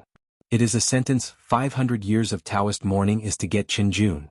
Different from the previous text arrangement, this time Zhang Fenghai came up with a 9-character prophecy, making a circle like a palindrome inscribed on the jade bracelet. After seeing this prophecy at that time, Lu Tai pretended to be surprised and jumped in a hurry. He was like ants on a hot pot in the house and his mouth was broken, saying that it was my friend, and this matter must not be let by Yujing no, sect master Zhang, this little one will kowtow to you. However, both parties in the house knew very well that the so-called 500 years of Taoist mourning will get Qin Jun. In fact, the name of the great headmaster of Bai Yujing. Li Zhu Dongtian, the Li family on Fulu Street, the Kaishu at the tomb, the housewife is partial to the second son, a certain family custom, the woman once heard, every peach and vulgar plum, and was not angry she returned the happy money, but when she listened to it she was not angry. When Li Dai Tao Zong was actually angry. The eldest son Li Shixing, his younger siblings were named Li Baozhen and Li Baoping. In Beiju Luzhou, a small remote country called Qinghaguo, a place called Dongxian Street in a certain state city, Li Shixing once settled here and there is a scholar in the neighborhood named Qin Baozhou. Turning his head and glancing at Zhang Fenghai who was standing drinking, Lu Tai teased, "Sect master, if you stick around like this, of course Yushu Linfeng belongs to Yushu Linfeng, but who are you just putting it on for someone to see?" Zhang Fenghai turned a deaf ear. Lu Tai had to admit that among the geniuses of Taoism, there were also grades, and Zhang Fenghai belonged to the top genius. Lu Tai had never seen a person with such good aptitude in his life. Zhang Fenghai asked, "It may be 300 years or 500 years. Suppose that the great headmaster will wait for so many years to clean up the mountains and rivers. Before that, was the world in such chaos?" Lu Tai gloated and said, "Now I finally know the embarrassment of the fortune-teller Taoist priest? After going around, I can't get around a destiny is like this, where should I be?" Zhang Fenghai was silent. Lu Tai sat up, took a sip of wine and slapped his lips. It was indeed a good wine. Yuan Ying seemed greedy and said, "Give me a drink too." Lu Tai glared and reprimanded, "I have never seen a person who is lecherous and virtuous. In fact, Yuan Ying's qualifications are also good, but she is too tired and lazy, a girl from a family all day long thinking about the bridal room's flower candle at night and spring supper is worth $1,000, what kind of decency?" Yuan Ying snorted. Lu Tai said casually, "In the wild world there are also a few powerful people. Sect Master Zhang, when will we be able to meet a few of them for a while?" Zhang Fenghai said, "Before I have to go further, unless there are 5 ascension realms, we can dare to say that there is no big accident in traveling together in the wild." Lu Tai sighed, "Then you work hard with hard work." Yuan Ying laughed. Zhang Fenghai knew the powerful characters that Lu Tai mentioned. Fei Ran, Shou Chen, Zhou Qinggao. They are all the hottest big names in the wild world today. The 2 sword cultivators of the Ascension realm, who had not broken the realm for a few days, had the highest status as the co-lords of the wild, but they were still the prestige ministers on the mountain and down the mountain. As for Zhou Qinggao, whose original name was Clogs, it was more because he was a close disciple of Wenhai Zhoumi, and he was also a right-hand man who was inseparable from Fei Ran all year round, so he often made public appearances and was well known on the wild mountains. In fact, Zhou Qinggao's fortune was still underestimated. Zhou Mi's direct disciple, who was named by himself, and the young leader of Jia Xin's account in the past, was not a common sight. Today Zhou Qinggao's Yang God's body is from Zhou Mi's personal refining of the remains of Baiying, the great demon of the old throne. In addition, there are 2 remains of Xuanhuan and Qiyun, all of which are embedded with Zhou Qinggao's soul and spirit. This is not enough. Zhou Mi specially left a tailor-made immortal art for this disciple. How did the master ascend to the sky from the Lujin realm in one step, and the disciple followed the steps and entered the Jade realm directly? In less than 10 years, Zhou Qinggao was in a fairyland. How many steps did this jump? Not to mention that Zhou Mi has left a considerable part of the secret book collection to this closed disciple who likes to read. Obviously, give Zhou Qing a few more years of cultivation, such as 300 or 500 years. It is very likely that he with complex techniques is Lu Qi in the wild world. Given a few more years, Zhou Qing's High Avenue's achievement height is only higher than Lu Qi's, at least it's on the same level. For example, both are in the 14th realm. As the sword fairy of Zhou Qinggao's senior brother, he was given 3 swords of the rank of immortal soldiers by the master. It was his senior sister Lu Bai who only got 1 immortal soldier and 1 half-immortal soldier, a robe called Little Dong Tian, and a matching emerald hibiscus crown. Lu Tai held the jug in one hand, patted his knee lightly with the other, and sang a poem repeatedly in the local accent, Li Liyuan on the grass, 1 year old and 1 prosperous. Yuzhou. In the dark night, the ancient battlefield site Zhuolu Dijia, a small Taoist temple called Jinhua Temple, is located on the edge of Hulu town. Zhuolu couldn't sleep. Since he couldn't sleep, he simply walked out of the guest room and took a walk in the courtyard, only to find that Lu Chen was squatting on the steps and reading a book by the moonlight. As soon as he saw Bai Yujing's headmaster, Zhu Lu was in a complicated mood. Lu Chen, who used to be a Taoist priest here, was an old story about 100 years ago. Since Taoist temples are private jungles, there is a reason for not being famous, that is, there are no masters in the temple, and the previous temple master is just a cave state that has been hard-boiled.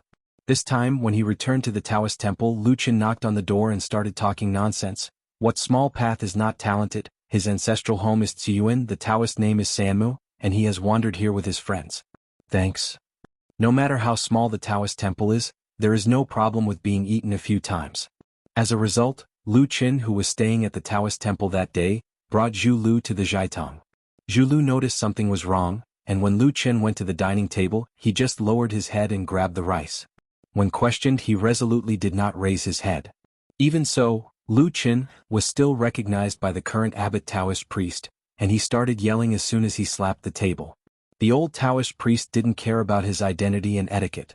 A group of Taoist priests were pulling, and the old Taoist priest with all white beard might have to fight with this self-knowledgeable Taoist priest.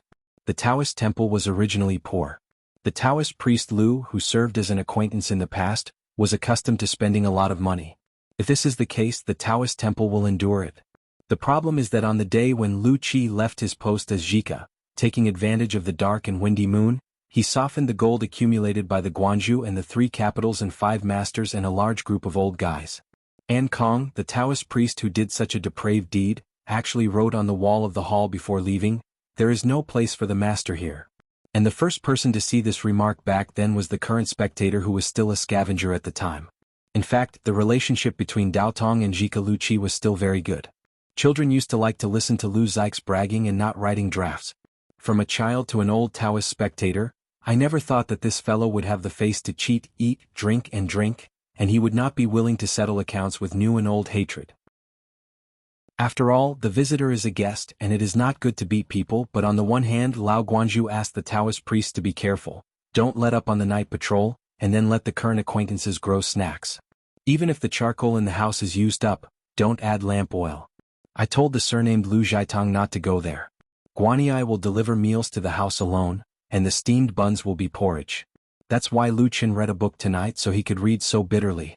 There is a high mountain near the Taoist temple. A monk in purple who was passing by stopped here, glanced at the small Taoist temple, and snorted, obviously very surprised. He took a step and went straight to the door of the Taoist temple. He knocked on the door lightly, and there was a lingering sound that echoed in a certain courtyard of the Taoist temple. Cut the spirits to make the 4 poles positive, and rub the lus and all things are born. Zhu Lu walked in the courtyard to practice boxing, and when he heard the sound he turned his head to look at Lu Qin. Lu Qin put away the book, coughed a few times, thought for a moment and answered.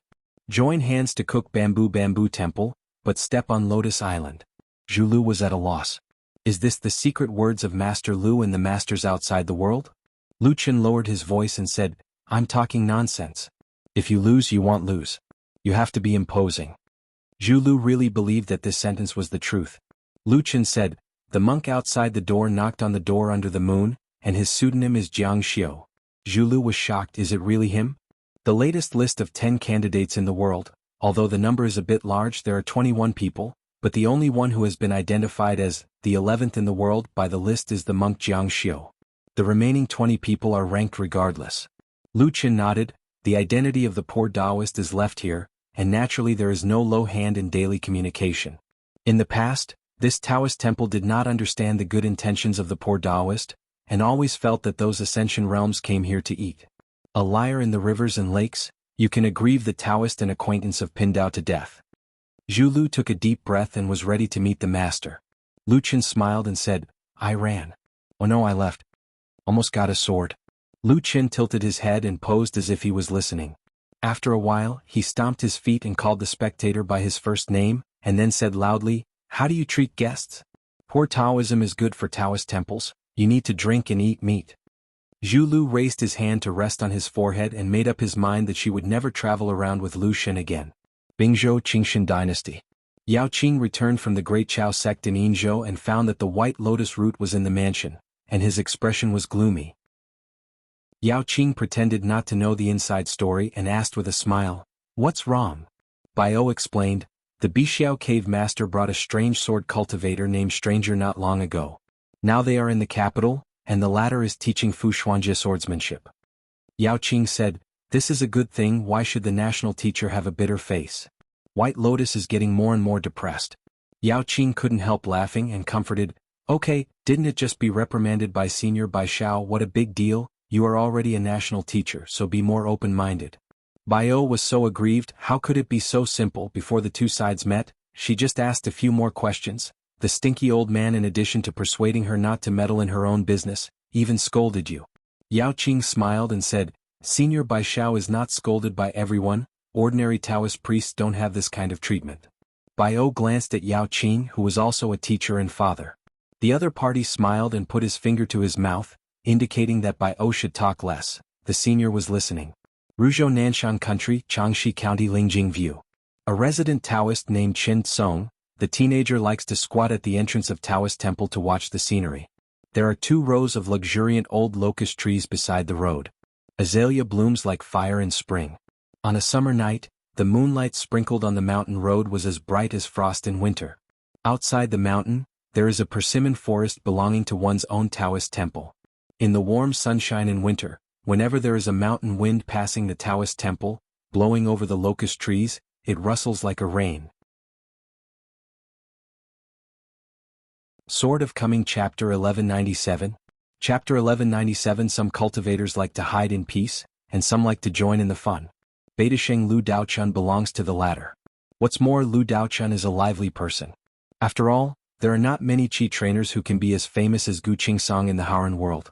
He was once suppressed by the great celestial master of Longhu Mountain in person, and finally stopped for more than 1,000 years. Lu Daochun changed his name to Lu Qiqing since he exited the customs. It seems that he has grown a lot, it seems. This time, Lu Qiqing first took a cross-continental ferry to the northernmost point of Aquarius Island, and then transferred to a Changchun Palace ferry to go south, where he would disembark at Nujiadu and take a trip to Luopao Mountain. Today Lu Qiqing left the house and came to the bow of the boat, leaning on the railing, pretending not to hear those whispers. There are restaurants and restaurants on the ferry. Lu Qiqing often shows up and is used to it. As the owner of Lioli Pavilion and the younger brother of the city owner of Baidi City, Lu Qiqing, who was previously abiding by his brother's law, devoted his best efforts to assist his nephew, Fu Xing, to choose the site together to create the next sect.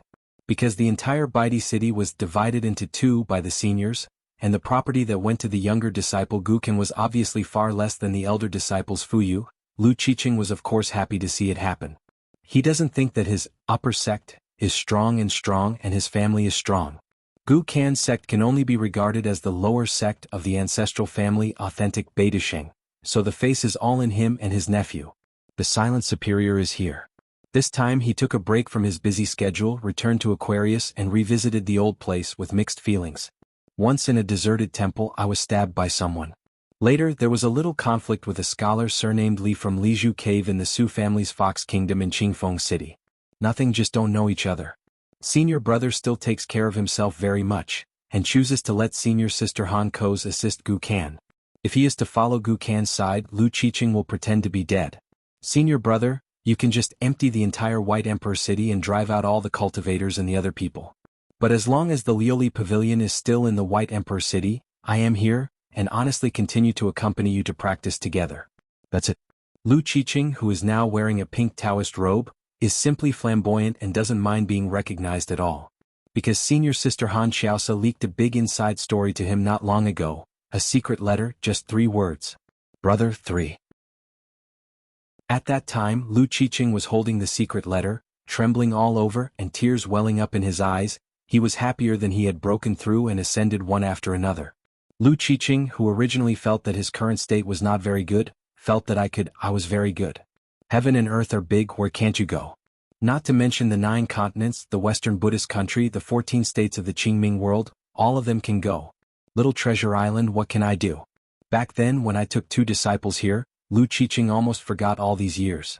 On this trip to Aquarius, Lu Qiqing mainly wanted to catch up with his brother Qin Pingan. Last time in the Baozhai opened by Zhang Ji in Parrot Island, Master Qin Shan had no cash at hand, so he and Mrs. Yen Yen borrowed some immortal money. The money was not much, but the brothers clearly settled the account, so this visit, if your kid misunderstands me as a debt collector, then Qin Pingan thinks so. On the previous cross-continental ferry, Lu Qiqing met a few new friends on the road, and they agreed to change the boat to visit the old site of Lizhu Cave. The reason why Lu Qiqing left the house was because according to the records in the booklet, there was a sea of clouds in front of him, which was condensed all the year round, and the ferry from the mountain sailed into it to ask for a good omen. A group of male and female monks came to Pavilion Master Lu one after another. All the stars held the moon, willing to be green leaves, a jade pure realm and several earth immortals. They were all well-known qi practitioners in their respective hometowns in Middle Earth and Shenzhou. Gupan Zixiong chatting and laughing. Among the crowd, of course, Lu Qiqing, who was dressed in pink, was the most eye-catching. After chatting and talking, apart from the fact that the Confucian temple was sealed as Yueshenzhen, the young hidden officials in Luopao Mountain must not be avoided. In Lu Qiqing's words, whenever he mentioned Qin Pingan, he always had a light and calm expression, and he had a homely tone. I remember when we first met, Qin Shanzhu had just left his hometown. Although he carried the sword, he had not practiced the sword at that time. Qin Pingan was not good at words at that time and was rather dull, but someone Lu, I had long seen that his achievements in the future would be extraordinary, and he often invited him to drink. At that time, Qin Pingan, who was still a boy with straw sandals, often drank my mountain wine while listening to me talk about the legend of the mountain, and he was fascinated by it. It can be said that the group of Middle-earth monks is like listening to the scriptures. Because they really can't imagine that the last hidden official of the Great Wall of Sword Qi, the close disciple of Wensheng's lineage, actually had a bleak time like being a follower and drinking wine. On this ferry, there was a middle-aged man in a cotton-padded jacket and an old mink hat. He was tall and dull-looking. He was inconspicuous in the market, but here he was similar to Lu Qiqing. However, compared to the Xinjia ferry, which is a mixed bag of fish and dragons, the ferry on the mountain is like a sieve, sifting out many crooks who hope to hit luck in the heap of gods. After all, if you want to take the ferry, you have to give some real money. Like Daoist Xianwei, the current gatekeeper of Luopao Mountain, he was screened out. Occasionally, when crossing the road, he just watched the ups and downs of the ferry and learned a lot. So this man on this Changchun Palace ferry, even if he was poor and sour, didn't dare to provoke him. It was the contemporary head of the Luo Mahe family, Lu Su, the Yuaning Jing Zhenxiu. The last time I had a drink with Qin Pingan in the capital, Yuan Xian had already returned to Luzhou in Beiju, and Lu Su wanted to go to Fuss House in the old Longqing, so he continued south by himself. Originally, he didn't plan to make a special trip to Luopao Mountain, but Yuan Xian sent a secret letter to Lu Su on the way back, saying that the family had just confirmed something, a big happy event. Yuan Yizhu did not do anything without any warning, and she was already free from the harassment of the nightmare overnight. The nightmare that had plagued her for 100 years seemed to disappear in an instant. There is no need for Yuan Shi to ask an expert to investigate this matter, because after Yuan Yichu slept in an extremely sweet, dreamless sleep, the bottleneck of the nascent soul realm was loosened, and she had already begun to officially retreat. In the letter, Yuan Xian asked Lu Su to tell Shanzhu Chen that no matter whether Yuan Yizu's retreat was successful or not, the Sanlang Temple must be very grateful in the near future. So Lu Su planned to go to Luopao Mountain to help bring the words to him. As for the in the pink robe, Lu Su recognized the identity of the other party at a glance, and the latter was surrounded by a bunch of people holding stinky feet, and there was no taboo to speak. Lu Su felt that he was not a commoner. Lu Su was not sure whether Lu Qiqing's words were true or false, so he planned to see Qin Pingan and ask again. To be honest, Lu Su felt that if Qin Pingan really knew such a friend and was a good friend, then pretty crappy. A ferry sailed into the white clouds. The so-called xianxia scenic spot, the drunkard passed by after a few sips. Afterwards, Lu Qiqing and the others saw the man in the padded jacket again at the ferry restaurant. He was still drinking alone. It didn't matter if someone put together a table. There was a beautiful female nun who had a unique vision. She felt that this man might be a big fish. Sitting at the table with the jug in hand, Lu Su drank a bowl of wine, took out 2 snows from his sleeves to spend money, and reported the name of the wooden sign hanging in the ferry house, saying that he just had some spare money. The female cultivator was stunned and angry when she heard the words. She picked up the wine bowl and poured it over. Lu Su just lowered her head to avoid the wine, and she had already got up and left. In fact, if you really think about it, it's not Lu Zu's incomprehension of style and abrupt beauty, but the room he lives in. It's the cheapest kind of house on this ferry and there are several people living there. Lu Qiqing thought it was interesting, so he raised the wine bowl and said hello from a distance. Lu Su didn't look at him, just drinking for himself. Lu Qiqing didn't take it seriously, he still had some energy. At noon that day, the ferry finally approached Piyun Mountain. The last time I went with Gu Ken to Huaihuang County, Lu Qiqing didn't dare to stroll around because the water was too deep. Now, looking at the outline of the town surrounded by clouds and fog, I don't think it's too big, a palm-sized sight. The ferry slowly docked at Nujiadu, and it was firmly anchored after a few bumps. Lu Qiqing walked to the deck of the building and stretched. In the flow of people, Lu Su rubbed his old mink hat, put his hands in his sleeves, and walked with his shoulders slightly sideways against the railing to make way for others. At this moment, the entire Nujiadu just disembarked and those who were about to board began to turn their heads to look at the same place. A transcontinental ferry, which can be called a behemoth, came galloping from the size of a mustard seed to the size of a bowl, and in a flash it approached the sky above the old Lizhu cave. Fengyuan cross-continental ferry, a Nyojiao ferry was wrapped by a huge ferry, and the clouds and mists swelled, the mountain wind burst, and the heaven and earth aura swayed. On the bow railing of Fengyuan ferry, stood a boy in white with a mole between his eyebrows, holding the back of his head with both hands, and his 2 snow-white sleeves fell naturally. Lu Su narrowed his eyes, but he was looking at a higher place on Fengyuan ferry. The boy in white shook his sleeves and snapped his fingers. The next moment, the entire ferry that was originally dazzled by the sun was plunged into darkness, and a ferry larger than Fengyuan ferry removed its blindfolds, and appeared on Nujiadu like a mountain topping down. This ferry stood tall with a large pole, with Qingping Jianzong written on the front and Bingding written on the reverse. Sword boat. It turned out to be a legendary Dali sword boat. The Dali dynasty once teamed up with the Mahis to create 2 battlefield weapons that can be called the treasure of the country. One is a mountain ferry that can carry tens of thousands of Dali cavalry. At the end of the curtain, only 46 sword boats were seen. Each sword boat is named after one of the 60 jiazi. After the Battle of Lialongking in the north, until Dali Paidu and Dadu battlefields, according to the outside world, more than 30 sword boats crashed successively. In the large-scale battle of Jianzhou dispatched more than 50 ships at the same time. As for the high cost of each ferry, the outside world simply cannot estimate it. Just talking about one thing, you will know how expensive each Dali sword boat is. Every military armor in the world is a precious treasure on the mountain, and a sword boat is like a chi trainer, just like wearing a pair of the robe generated by the soldier Kamaru. As for how the money came, they are all from Aquarius. From the imperial study of the Dali dynasty, from the treasury to all the surnames of Shangzhou, Manchu civil and military, to the sects on the mountain, the dignitaries under the mountain, and the mountains and rivers of one continent. Screaming? Complaining? Never had. At that time, the Dali dynasty, which was one country and one continent, at least not on the bright side just because the national teacher was Chueyu. Those who fled or migrated to other continents, the Xinfu sects and the super-rich, the Dali dynasty did not stop them, such as the fat man who lost a lot of weight and spit out a lot. When the dust settled, this group of people also quietly returned to Aquarius, but secretly lost some weight. Just talking about the countries south of Dadu, why are they so noisy? This group of people who are unwilling to spend money, a lot of fuel. Lu Qiqing saw over the ferry boat. Beside the boy in white, there was a woman with a narrow knife hanging from the waist and a silver wine gourd in red, Li Baoping.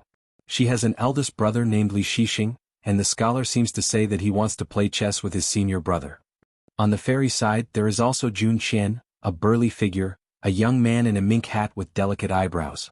Lu Qiqing heard an anecdote mentioned by his senior sister Han Xiaosa, and thought it was funny at the time. White also. And standing beside Jun Qian, there is Qin Pingan's first disciple, Pei Qian, a martial artist, and next to Pei Qian, there is a short old man wearing a purple Taoist robe, Fu Lu Yuxian. Li Huai and Lu Qiqing also recognized it. The old blind man from Shirwanda Mountain is a disciple who both opens and closes the door. I heard from my senior sister that the old blind man begged this person to be his apprentice. What's more, the fox beside the young man in the Confucian shirt remembered the Xialongtai in the sea back then, and Lu Qiqing even remembered that she was with a soft and weak woman who called her brother by her first name. Lu Qiqing swallowed and tugged at the neckline of the pink Taoist robe. Haha, fortunately Xuanhuan and I are close friends who are irresistible.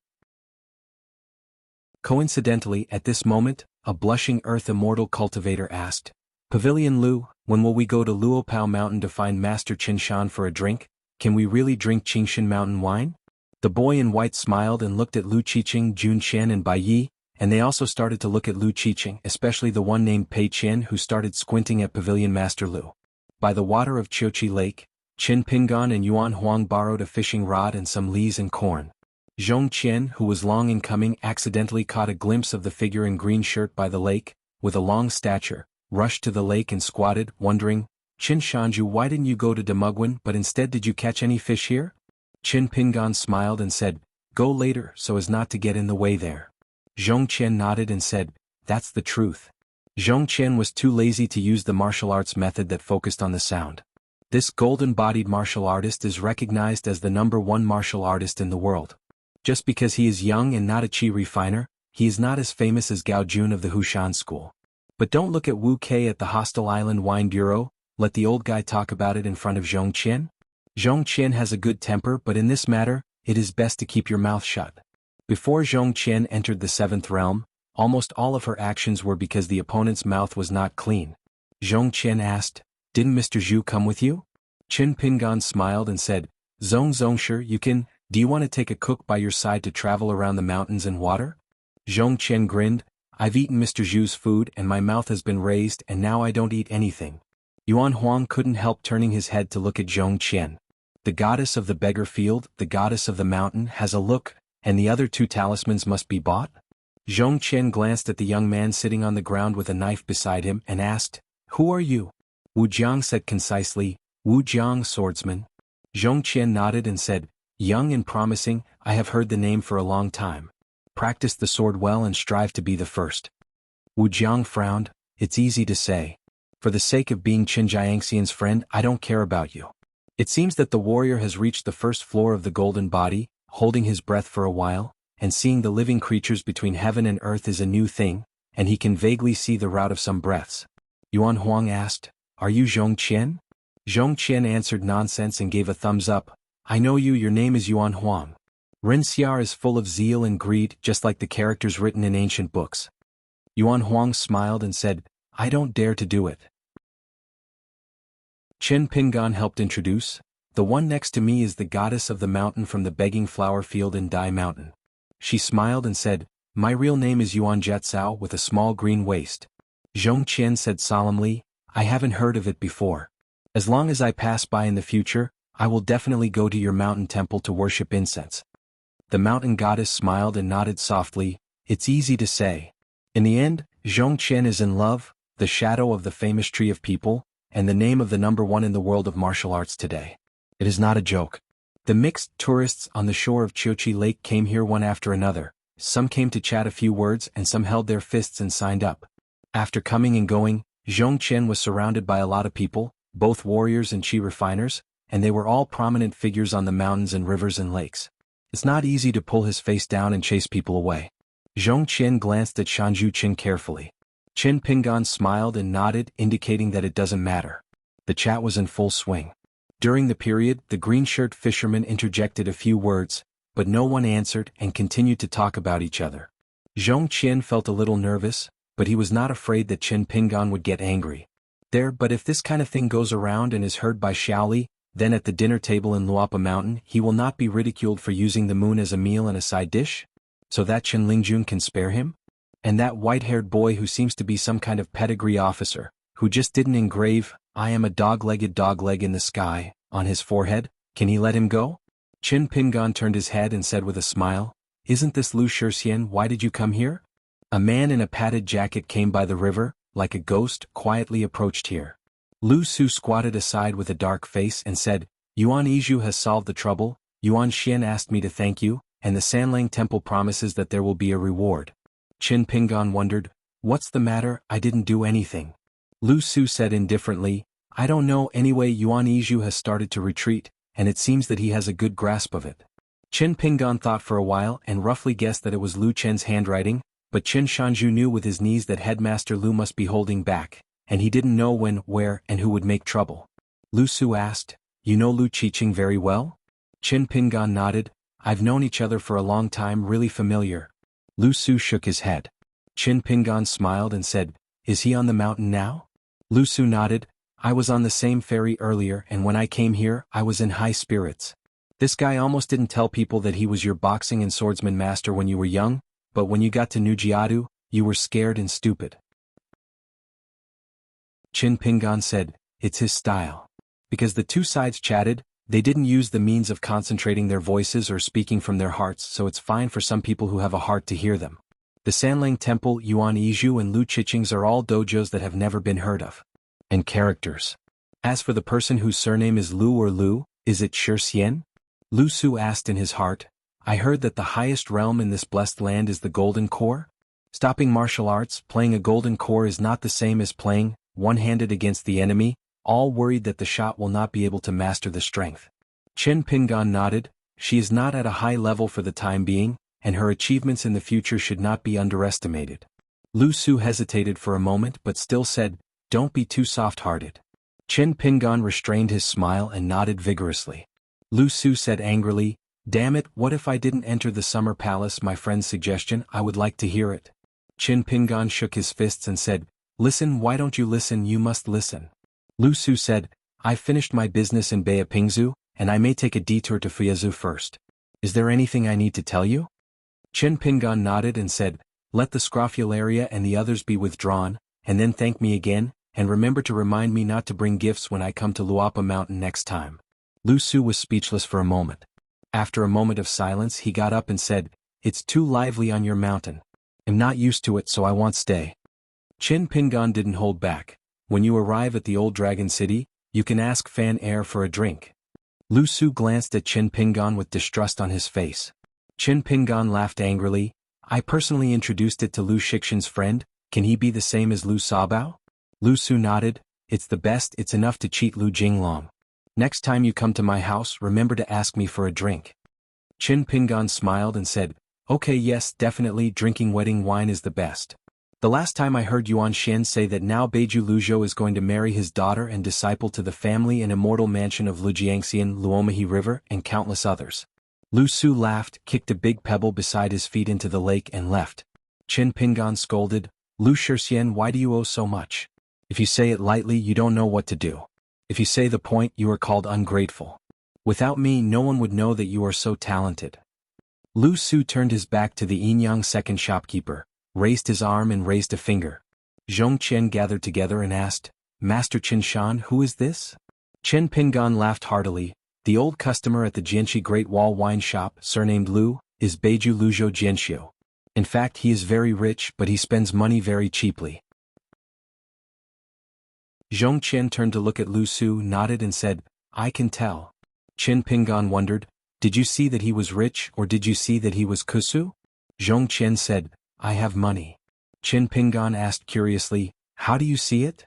At the wine shop back then, only at first glance, Qin Pingan didn't really see that Lu Su was the young master of Luomahi. In fact, if it wasn't for the identity of the wine shop guests, he would have always regarded Lu Su as a pig killer. Too fast to be a pauper. Zhong Qian said, it's not like the old saying, poverty is the prosperity of the scholar, and frugality is the harvest of the farmer. This Lu Jianxian wears an old mink hat that is so worn that he is not willing to lose it. At first glance he is both poor and frugal. It's not about being rich. Qin Pingan snorted, Master Zhong, it's alright, I didn't realize you were so good at talking before, why don't you talk too much on the mountain? No wonder it was so fun to stay in Luopao Mountain. Zhong Qian said, on our mountain I don't go out very often. Every time I get to the dinner table, it's too late to eat and drink. What are we talking about? Qin Pingan laughed angrily, you're shameless, what are we on the mountain? You're just a guest for the time being. Zhong Qian snorted, Xianxia, we are familiar with each other and I admire you, but I really don't like to hear these words. Why are you an outsider? I am in the house that has belonged to me. I have prepared a few tubs of winter pickles, fermented bean curd and stinky mandarin fish. Qin Pingan suddenly scolded a sissy. Zhong Qian smiled, I'm not angry. As a result, Qin Pingan cursed again. Zhong Qian still had a face full of indifference. Qin Pingan smiled and said, don't care about this in the future, you can care about punching, don't be soft on hitting people, but don't take it seriously in your heart. Zhong Qian hummed. After a moment of silence, Zhong Qian said softly, Master Qin Shan, if I were a woman. Stop. Qin Pingan suddenly got goosebumps, and was so frightened that he almost lost his fishing rod and ran away. Zhong Qian laughed and said, Master Qin Shan, your reasoning is so unreasonable. Qin Pingan rubbed his chin and seemed to be thinking about a problem. Now it was Zhong Qian's turn to panic, so she hurriedly clarified, Qin Shanju, it's a joke, don't take it seriously, I've drunk flower wine and visited brothels, and there are more than one or two confidants in the world. One, if it wasn't for the turmoil back then, I had to run for my life. I would have been married a long time ago. If you don't believe me, I can take you to meet them. It is no exaggeration. They are all first class and good looking. She's beautiful with big breasts. Qin Pingan regained his senses and smiled, it's okay, just now I was a little distracted. Back then in the wine shop your jokes were just drizzle. A graceful man came to the shore, smiled and clasped his fists and said, I have seen Mr. Chen.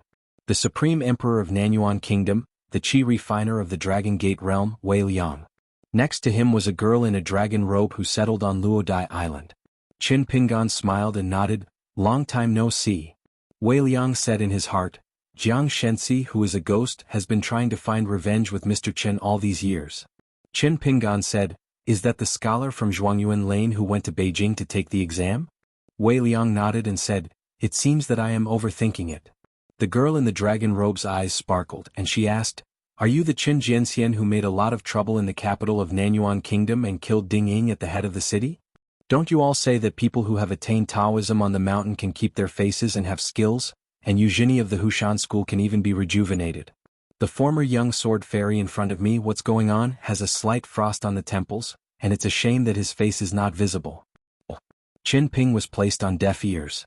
She blinked, hey, why are you pretending to be deaf and dumb? Wei Liang reprimanded with a straight face, don't be rude. She pouted. What's so amazing, you Wei Liang is the Supreme Emperor of Nanyuan country, this man in blue shirt is nothing more than the Supreme Emperor of this world. Zhong Qian glanced at Wei Liang, who seemed to have a dragon-like figure coiling around his shoulders, and the girl in a dragon robe who was said to be a four-legged snake in the mountains, an eel worshipping the moon in the field, and a green snake in the lake, who was unknown. Zhong Qian can now be sure that her real body is a successfully refined green snake. In fact, Zhong Qian's eyesight has little to do with becoming a martial artist in the golden body, but has something to do with his natural ability to look at the breath. The girl in the dragon robe pretended to be surprised and gave a wow. Zhong Qian, the great grandmaster of Zhong, is the #1 mile in the world. He has long admired the famous name like thunder. Zhong Qian smiled and said, you're welcome, the little girl calls me a sissy. The girl in the dragon robe covered her heart and said with a smile, what a murderous aura. Wu Jiang strained his face. If it wasn't for hearing that this little girl is a Taoist who is proficient in water law, and her realm is not much lower than that of the Hushan school Gao Jun, Wu Jiang would have stood up and spoken. Qin Pingan always held the pole, facing the lake, and said with a smile, Wei Liang, you brought the people, so you don't care about her? Wei Liang clenched his fists and apologized. She is rebellious by nature and I neglected to discipline her. Qin Pingan snorted. Wei Liang explained, she's used to speaking casually, and I will definitely restrain her when she goes back. The implication is that in the public eye, Mr. Qin sold me some thin noodles. Qin Pingan smiled and said, I know my identity clearly but I still have such eyes in the sky, and I can imagine how rebellious I am in private. Is still the same after all these years, Wei Liang? It seems that you say such things. It's hard to believe. Wei Liang's face suddenly became difficult to look at. The girl in the dragon robe narrowed her long and narrow eyes, and she just said a few words. This Qin Jianxian, who is said to be God, is going to fight and kill? Qin Pingan suddenly raised the rod, and a fishing line made a sound of breaking through the air, instantly wrapping the neck of the girl in the dragon robe, and throwing the rod again, the latter beaten into the nest. The girl in the dragon robe slammed heavily on the lake that looked like frozen ice, and fainted on the spot. Qin Pingan smiled and said, I failed to compete for Gao Jun. The first one to form a pill is to blame others in private. How dare you have the face to blame me? Wei Liang, did Luapa Mountain give you a face? Wei Liang was covered in sweat and immediately bowed his head and folded his fists. Wei Liang dare not. I beg Qin Shanju to calm down. You, Wei Liang, don't participate in this Demogwin discussion, and immediately return to your Nanyuan Imperial Mausoleum dojo. Qin Pingan put the fishing rod at his feet, stood up and disappeared without a trace. Dressed in a long gown, covered with a blue gauze robe and carrying a sword in the night. Wei Liang didn't dare to look up and said in a trembling voice, Follow the decree of the Mountain Lord. Zhong Qin's expression was the same as usual. I had seen the world in our Luapa Mountain. Wu Jiang nodded secretly, it was indeed Qin Jianxian, it was a fake. Xuanhuan had a headache and felt that the talisman in the picture box seemed a little hot. The goddess of Qiwucheng Mountain stares round her eyes.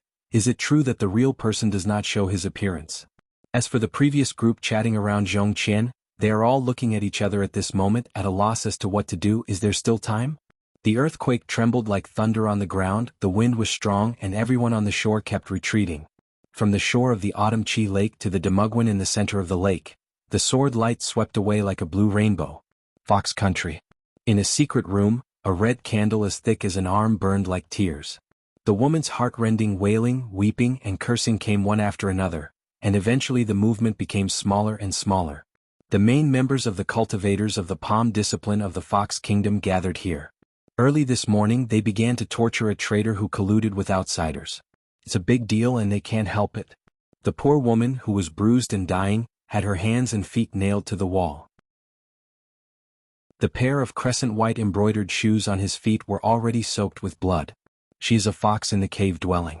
She was able to leave the Fox Country as usual a few years ago and go to the outside world to experience Taoism, but it was during this period that she dared to carry the Taoist guardian's elders and secretly hooked up with her. A Qi trainer from the Hushan faction passed on the information of the Hu Kingdom several times. Except for the prisoner who was being executed by hanging on the wall, a young man with a soldering iron inserted into the brazier, 2 tables were placed in the spacious secret room, and the rest of the cultivators were sitting. Hu Guozanglu, an old woman with a straight waist, held an iron whisk, and habitually grasped the silk thread of the whisk, making a slight rustling sound. The old woman must be personally responsible for this interrogation. At this moment her face is ashen and she is extremely ugly. The lord of the country just left and this scandal happened. What a shame. The old woman was staring at the woman who deserved to be stabbed with thousands of knives. She was so daring, she even dared to pass on such secrets as, a blue-shirt guest visited the state owner's business last night. Did you write it? If Luopeishan finds out about this, let alone her Jindan realm who is the master of law, I am afraid that the country's Lord Peixiang will not be able to get rid of the relationship, and the entire Fox Country will suffer. On the table of the old woman, there is a female cultivator of the Fox Country who is responsible for writing and recording. In fact, there are not a few words written on the paper. Sitting next to her is an old man who specializes in punishment. He is an elderly male fox with a low level. Neither is in the middle 5 realms, but he can't stand this guy with a lot of tricks. He is highly valued by the old lady in charge of the Fox Country. He never goes out. It is really a Fox Country. Of course, he always acted impartially, but if the problem is that he died at his hands or even shed a layer of skin, if he didn't die, they wouldn't feel that way. In his entire life he has dealt with breaking the boundary of cultivation, and his aptitude is not good, and he has nothing to do with it.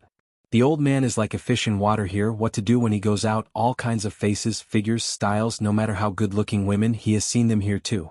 Patriarch Xianxia agreed. After his young life has expired, he has become a ghost. He will help him gather his soul and change into a fox skin, so he can continue to stay here. On the other table, there were two beautiful women who were incompatible with this secret room.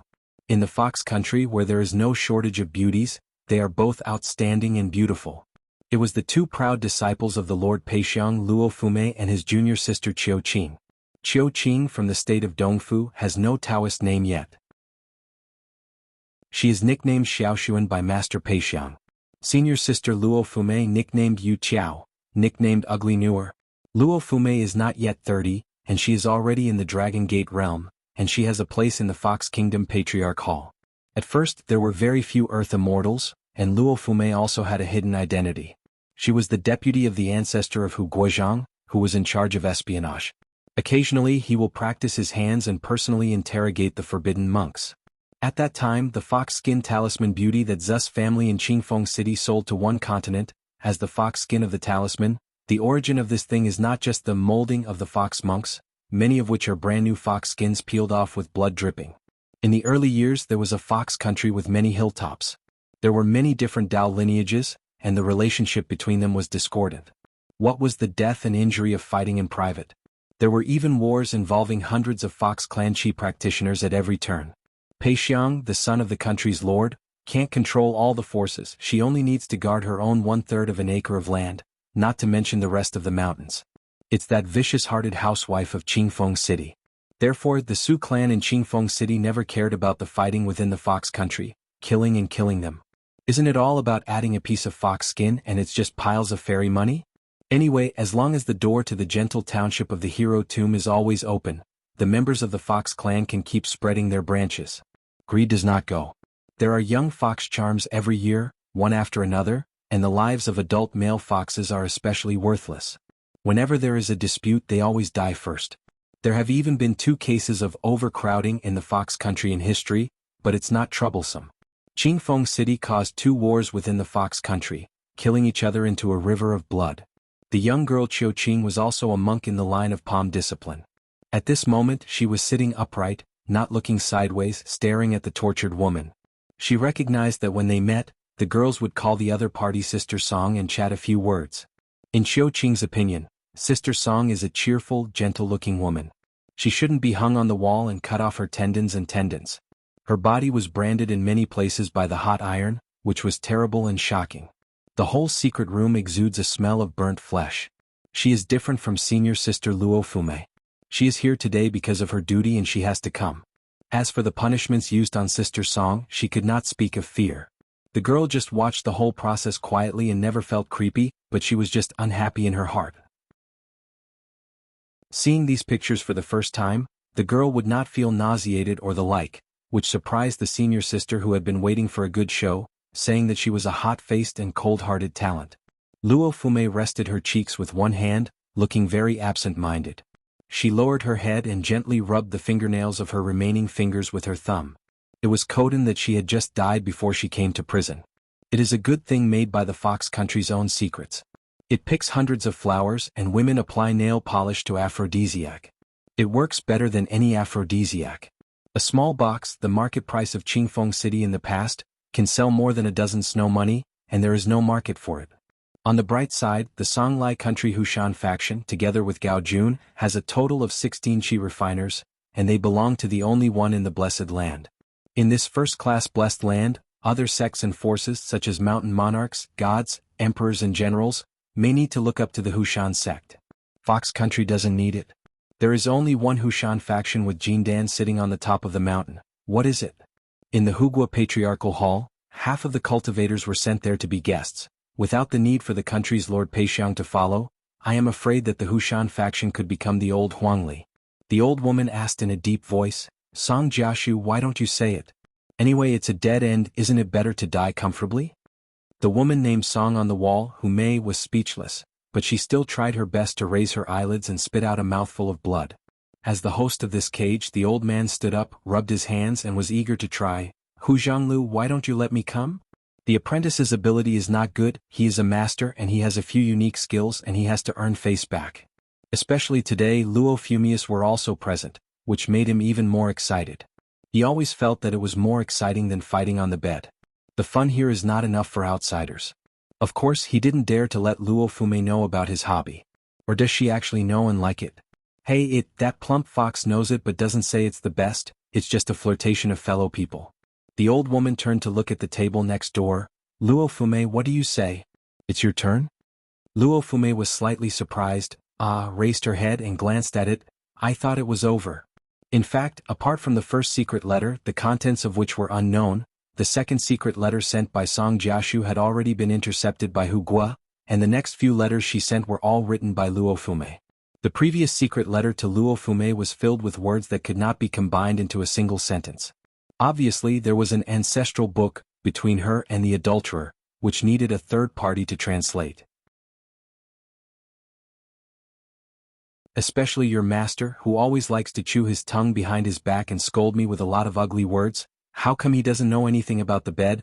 I haven't eaten pork and haven't seen pig run. Listen carefully and study hard. The woman's voice was hoarse and muffled, but unfortunately it was vague and no one could hear what she was saying, but the content was easy to guess. It was nothing more than begging Luo Fume not to implicate others. Luo Fume stood up, walked to Song Jiashu, raised one foot, and gently kicked the red embroidered shoes soaked in blood on the latter's feet. Luo Fume raised one hand, raised her fingers, shook it, and then he stretched out another hand and twisted the poor woman's eyelids with his fingers. Luo Fume stood on tiptoe and smiled softly. Open your eyes and see, the color of my nails is exactly the same color as your embroidered shoes. Wait. Come on, your lover will see it too.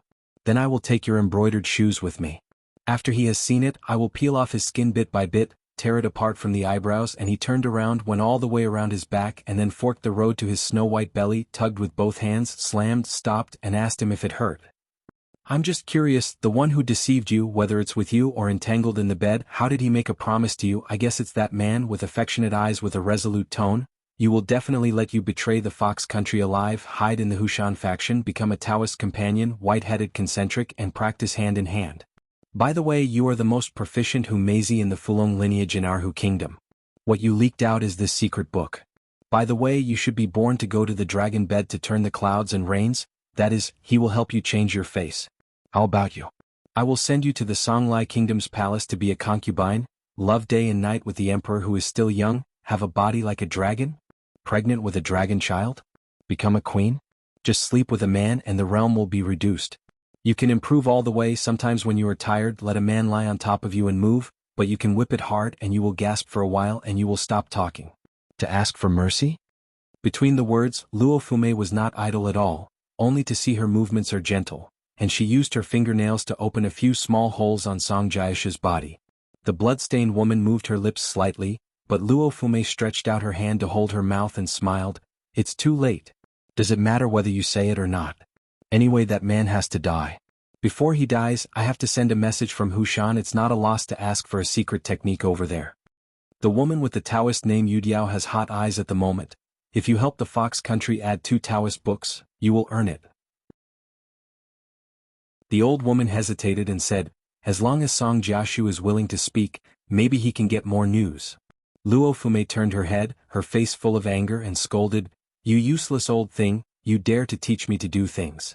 In an instant, Luo Fume stopped talking, her face was snow-white for an instant, and she began to tremble inexplicably.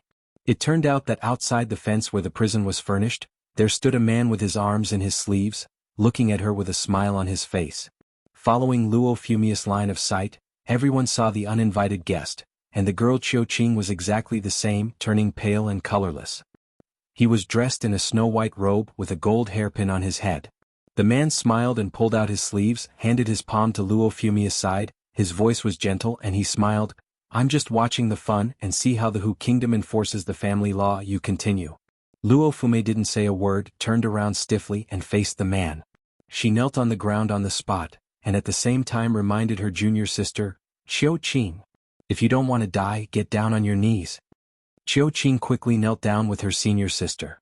This, Qin Pingan, who changed from a green shirt to a white robe, ignored Luo Fume and Qiu Qing, just looked at the woman on the wall and asked, do you want to live? The woman shook her head slightly. Qin Pingan asked, "Want to die? In exchange for others not to be implicated?" The woman nodded slightly. Qin Pingan said, "Then let me help you?" The woman nodded again, unable to speak or speak, but her eyes with blood and tears were just looking at that strange man who didn't even know who it was. In this Qin Pingan's eyes, the dying woman was not very angry, her spiritual energy was dissipated, and she was gloomy, but at this moment, only he could see it, brilliance and brilliance like a god. Qin Pingan nodded and smiled. "It turned out to be you. I thought it was Qiu Qing, Qiu Qing, Qiu Qing, Qing Qiu Qing Qiu. Forget it, even if it's not you, it's still you. From now on, you change your name, it's called Tsuebai. If because of this, the real Tsuebai would not appear in the Fox country, then she wouldn't be able to be this Dao." Reaching out his hand, Qin Pingan twisted a golden silk thread with his fingers and pulled it gently. Sure enough, on the other end of the long thread, the word "falling Gao Jun" appeared. Song Jiashu actually didn't have a lover. She was only on the way to practice and she met Gao Jun, maybe chatting some gossip. Gao Jun gave her some pointers, and she was fascinated by the head of the Hushan faction, willing to take the initiative to reveal the fox inside the backstory to the Hushan faction. But it is also considered a lover? Qin Pingan walked to Luo Fumi's side. "Get up and Qiu Qing, don't stand still." Luo Fumi just knelt on the ground, kowtowed heavily and said solemnly, "This servant does not dare to get up." Qin Pingan said, "It's nothing more than performing their duties, please rest assured. Luo Fumi, don't be nervous. In the future, most of the patriarchs of the Hu Kingdom will be you. Pikexiang's side, I will help you say hello. So you have to get into the Golden Core earlier." Luo Fumi then stood up tremblingly, her body was tense, her movements were stiff, and she gave 1,000 blessings. According to the gourd and the scoop, Qiu Qing followed the senior sister to do the same. Qin Pingan said, "Ask, who did you learn from?"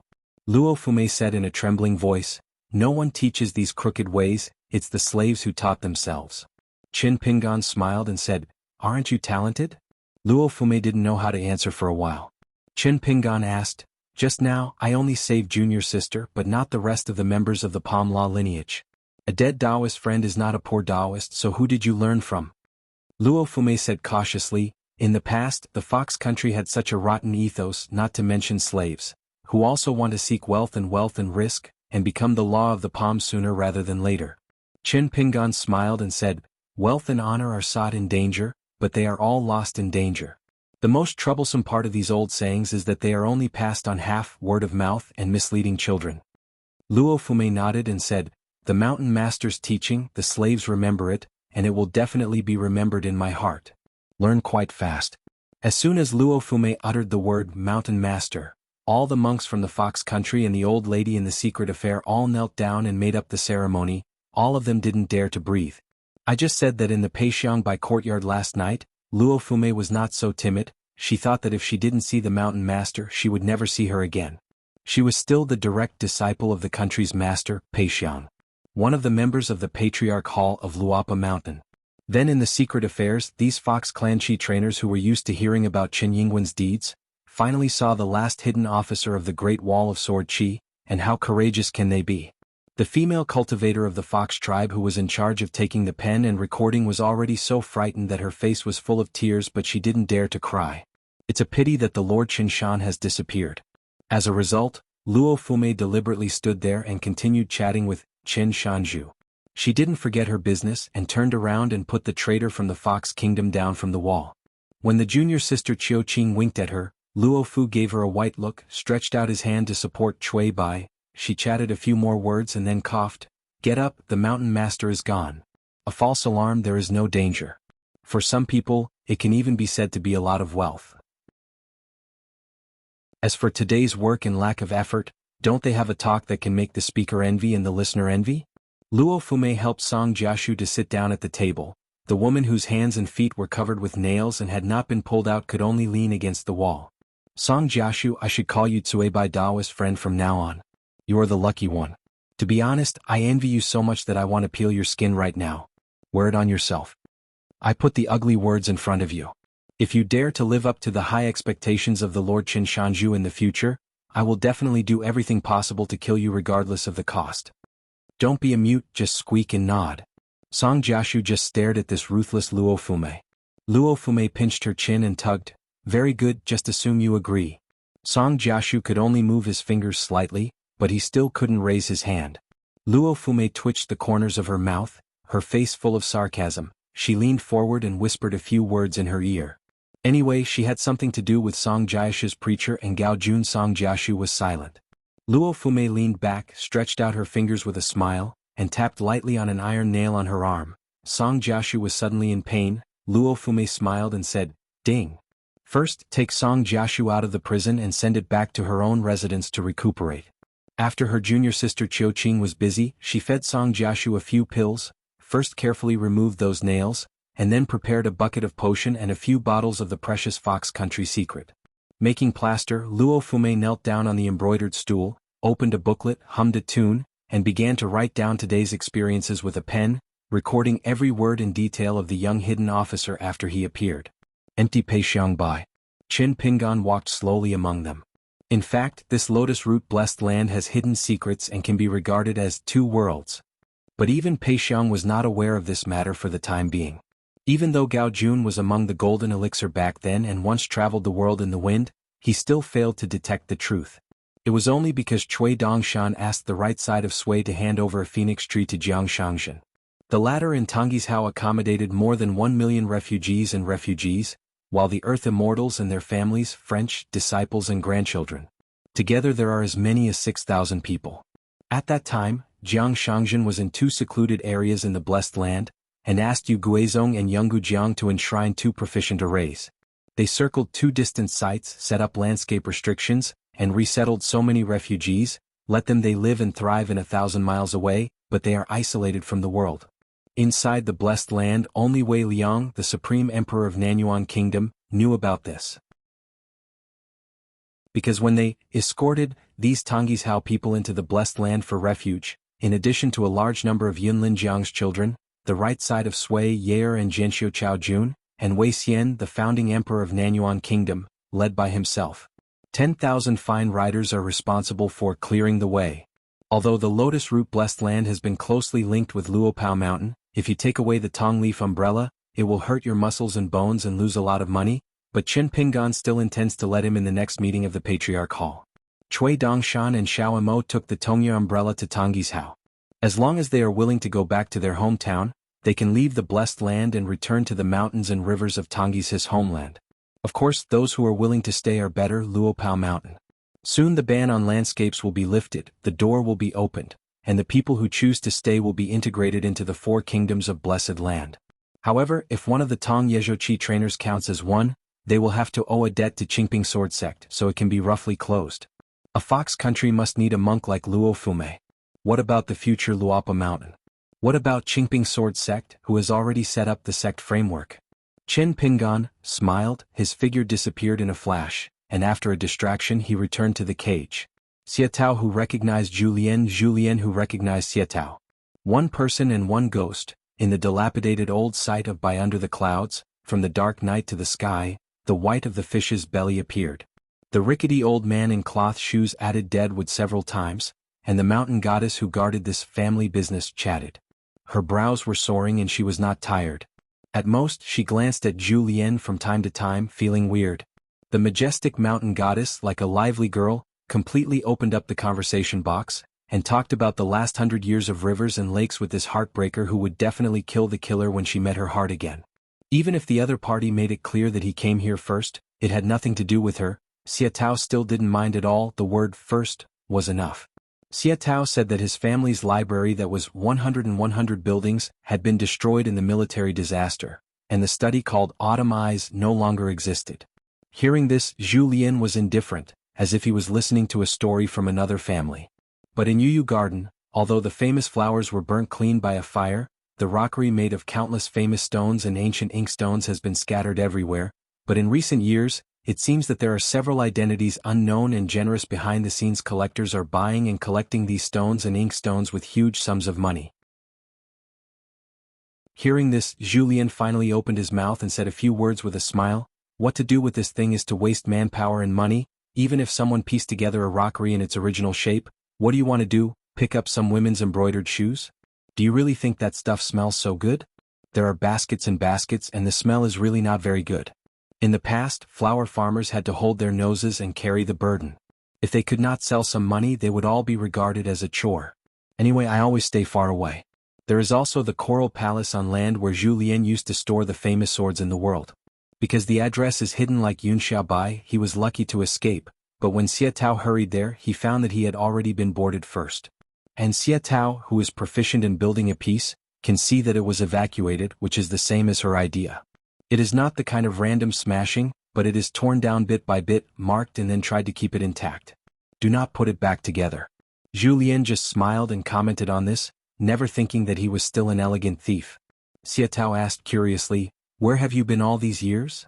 Zhu Lian said slowly, "Inexplicably, a life and death battle is coming. It's like..." Xia Tao waits for the next paragraph. Zhu Lian smiled and said, "It's like waking up early in the morning and having a good dream." Xia Tao had a sad face, bit his lip and asked, "Next, where are you going and what are you doing?" In fact, what she really wants to ask is who you will meet again and will you come back here? Some dead branches occasionally made some movement in the fire. Zhu Lian thought for a while, looked up at the sky and said, Go to the kitchen over there in the temple, make you breakfast and see if my craft has improved." Xia Tao was both happy and angry, bit his lip and muttered, "You have done other jobs under this cloud before, you just compiled a recipe and you have never cooked." Thinking back to that time, the old noble's son, holding his cheek with one hand, sat lazily at the desk. While writing the preface of the recipe, the tip of the pen rustled on the peach blossom paper he made by himself, while turning his head and scrolling over the door. The woman behind the bamboo curtain smiled and said that governing a big country is like cooking a small fish. The golden sun shines through the window, dashing on the man's face. Zhu Lian smiled and said, "That's what I remembered wrong." Xia Tao turned his head away from him. Zhu Lian asked with a smile for no reason, like a riddle, "Guest officer, I've been on the tip for a long time, when will I leave the store and settle the bill?" Xia Tao was puzzled, turned his head and stared at Zhu Lian blankly. "Stupid girl is stupid girl, blame me for giving you the nickname Crybaby back then." Zhu Lian shook his head with a smile, with his hands behind his back, his body was hunched, and he took the lead to move towards the mountain shrine. Xia Tao followed silently, walking, her eyes lit up suddenly. She stopped, staring at the back. She quickened her pace, followed the old man and reached out to take his arm. Zhu Lian gently pulled his arm, complaining that a man and a woman are not kissing each other. Xia Tao snorted and refused to let go. It turns out that the answer to the mystery is 2 words, miss. Horizontally and vertically, the guest officials live in the store, and when I come to my heart, I miss them. Sword of Coming Chapter 1198. Chapter 1198 Ask the Boxing and Ask the Sword. Lu Su walked out of the lotus root blessed land. The ripples were slightly rippling and he came to a courtyard. The umbrella was blooming like a flower, hanging in the air, slowly rotating. Lu Su appeared in the shade. There was a little girl in black standing upright at the door, her head slowly turning, twisting to the far left and then moving her gaze to the right, in a loop euphemistically called a patrol. There was a white-haired boy on the side, who was responsible for recording the exact time when outsiders entered and exited the blessed land. It was only when Lu Su arrived at Luopao Mountain that he knew that the place was called Jiling Peak, but Jisa Peak, where Luopao Mountain Zushirtang was located, was a secondary peak, not Zushan. Because the owner of the mountain, Zhu Lian, the chief butler, and the patriarch of the law are not on the mountain now, so the key to open the door of the blessed land was handed over to Nuanshu for safekeeping. In fact, apart from a layer of blindness, there is no landscape restriction on the house. It was recorded at the mountain gate first. The contemporary owner of Luomahi said that he wanted to talk to Shanzhu Qin.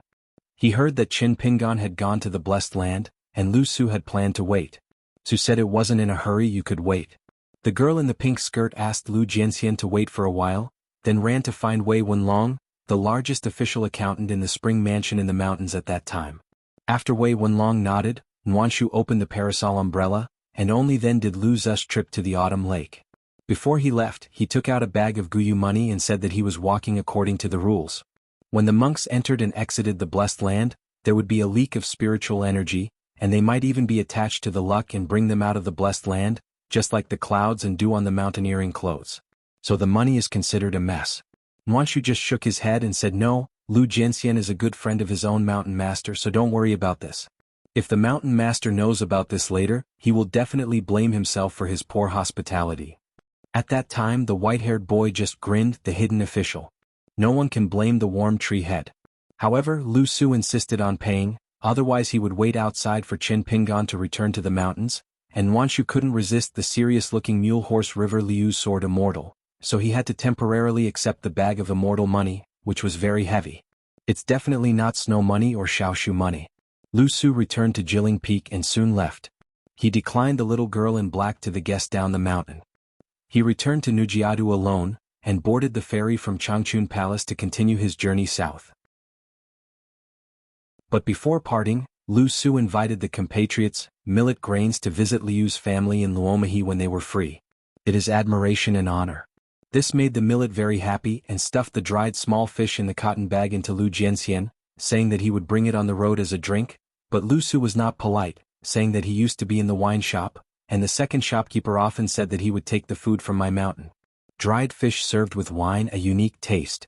When Wanshu handed the money bag to Wei's accountant, Wei Wenlong opened it, only to find out that except for the Guyu money on the top, the bottom was actually all valuable gold and copper coins. After careful counting, there are 36 gold and fine copper coins in simple shapes, which are not quite the same as the Spring Festival coins, support coins and victory coins in the town. The white-haired boy was amazed and repeatedly praised the Lu Mahelu family is really rich, Lu Jianxian is really kind, and the hidden official ancestor's ability to make friends, nothing to say. It seems to be a complete set of Big Dipper Tsongxing 36 Heavenly Gang gold fine copper coins. One side is inscribed with the name of the star and an auspicious word, the bottom is engraved with the outline of the city, and the other side is engraved with a celestial star map and a radiant general who sits in the seat. Read the book as mixed as Wei Wenlong. I don't know the origin and casting reasons of these gold and copper coins. It is estimated that you can ask Chui Dongshan, who is currently entertaining guests in other mansions, but it is obvious that these ancient gold and copper coins with excellent appearance can be called beautiful, far above the ordinary gold and copper coins. Earlier, at the entrance of the mountain, Lu Su saw a middle-aged man in blue shirt who was elusive. He clasped his fists with Lu Su and smiled. The chief of Luopa Mountain worships Zhou Fei, and has seen the Lu family master. Originally, as soon as I heard that someone from Luoma River in Beiju Luzhou was coming to Luopao Mountain, Jiang Shangzhen began to hide in Dafeng Brothers' house at the foot of the mountain and disappeared. When he opened a certain account book, he did a careful calculation. He has never provoked any woman from the Lu family in the Mule Horse River. The Lu family just has a good relationship with the nearby Sanlang Temple Yuan family. Therefore we stayed here and waited for Lu Su to show up. Lu Su stopped and clasped his fists to return the salute. The mule and the river Lu Su, I have seen the old sect master Jiang. If it weren't for Jiang Shangzhen's battle in Tongyi's Hao, worthy of the word, sword immortal, the impression of this person on Luzhou Mountain in Beiju changed a lot. Lu Su would not be willing to stop and say hello. Otherwise, according to the local saying in his hometown, if you have money you will have money. If your realm is higher than yours, I just don't stick to you. What's more, Lu Su no longer thinks people's words are scary. After all, more things are worse than less things. He really doesn't want to touch the yellow mud on his crotch. After all, if Beiju Luzhou knew that he and Jiang Shangzhen had been drinking at the same table, the Lu Mahi Lu clan's fame is over. So when Jiang Shangzhen said that he would send Lu Su a ride to Nujiadu, Lu Su categorically rejected the other party's good intentions. It's just that now Beiju Luzhou, whenever I mention young hidden officials, I have a little regret. There is always a feeling of white jade and slight flaws. How can Jiang Thief be worshipped by name? However, he quickly helped the young hidden officials to find excuses. I must have been really short of money in Luopao Mountain, so the rich and powerful Jiang Thief took advantage of the opportunity to eat vegetarian meals in Luopao Mountain. It can be seen that Qin Shanzhu started a school in his hometown. At the beginning it was not easy. It must be the poor who can't open the pot, but Jiang Thief is too thick-skinned. Even if he makes money with the principal, he can get out of the way. What's the great reputation for? Nowadays, as long as there are visitors who come to Luopao Mountain, they can take a seat at the entrance of the mountain to drink tea, or go up the mountain to drink, and Luopao Mountain will present a sword talisman cast by the Dragon Elephant Sword sect in the past. Lu Su said in a heartfelt voice, I would like to trouble the old sect master Jiang and Qin Shanzhu to share a message. That bag of immortal money is my personal gift from Lu Su. After that, the business between Luopaishan and the Lu family is another matter. The bag of gold and copper coins was sent to Lu Su by the Lu Mahelu clan, who received an inquiry from Lu Su Feijian, and quickly Feijian replied with a letter. Jiang Shangzhen nodded, "It's a small matter, I'll be happy to help." Zheng Dafeng sat on a bamboo chair beside Daoist Xianwei, closed the book and said with a smile, "It looks like an old man with a story."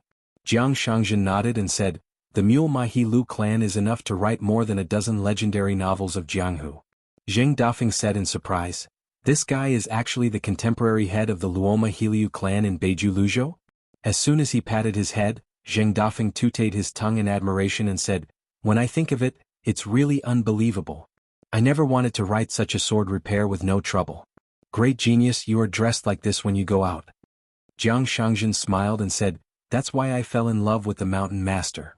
At that time, at the wine table in the capital of Dali, Qin Pingan put 3 gold and copper coins on the table. "Lu Su, do you have this kind of gold and copper coins? Will the Lu Mahalu clan sell it?" "I don't have any, but as long as the Mule Mahi Lu family has stock, they will definitely sell it. It's not difficult? If someone else asks this kind of question, the Lu Mahi Lu family will not entertain guests. If you leave, you will punish yourself for a bowl. Business is business, sword repair and sword repair." In the private house of Big White Goose, Cui Dongshan is holding the elder sister Pei Qian and is welcoming the guest Fu Lu Yuxuan. Jun Qian and Bai are also like assistants. This made the old man flattered, and he made a lot of money on this trip to Beiping's Luopao mountain. In the history of Haoran, there are very few immortal houses that can have both the authentic ancestral court and the upper and lower sects at the same time. Yuxian's Taofu mountain happens to be one of them.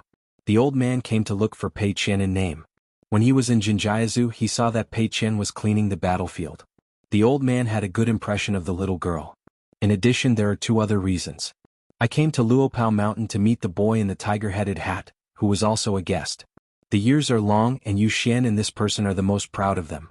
They have never had a serious chat. Then there is the old man who wants to see the self-proclaimed little dragon king of Luopa mountain, Daoist Jingqing.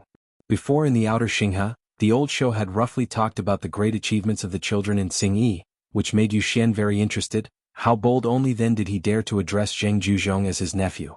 Chen Lingjun was originally reluctant to follow the Big White Goose to greet Fu Lu Yuxuan. After all, this old man with a high reputation in the Middle-earth Shenzhou was on the first few pages of the passers-by. As a result, the old man called and asked Daoist Jingqing to have a few drinks together, which made the boy in Xingyi be dumbfounded on the spot.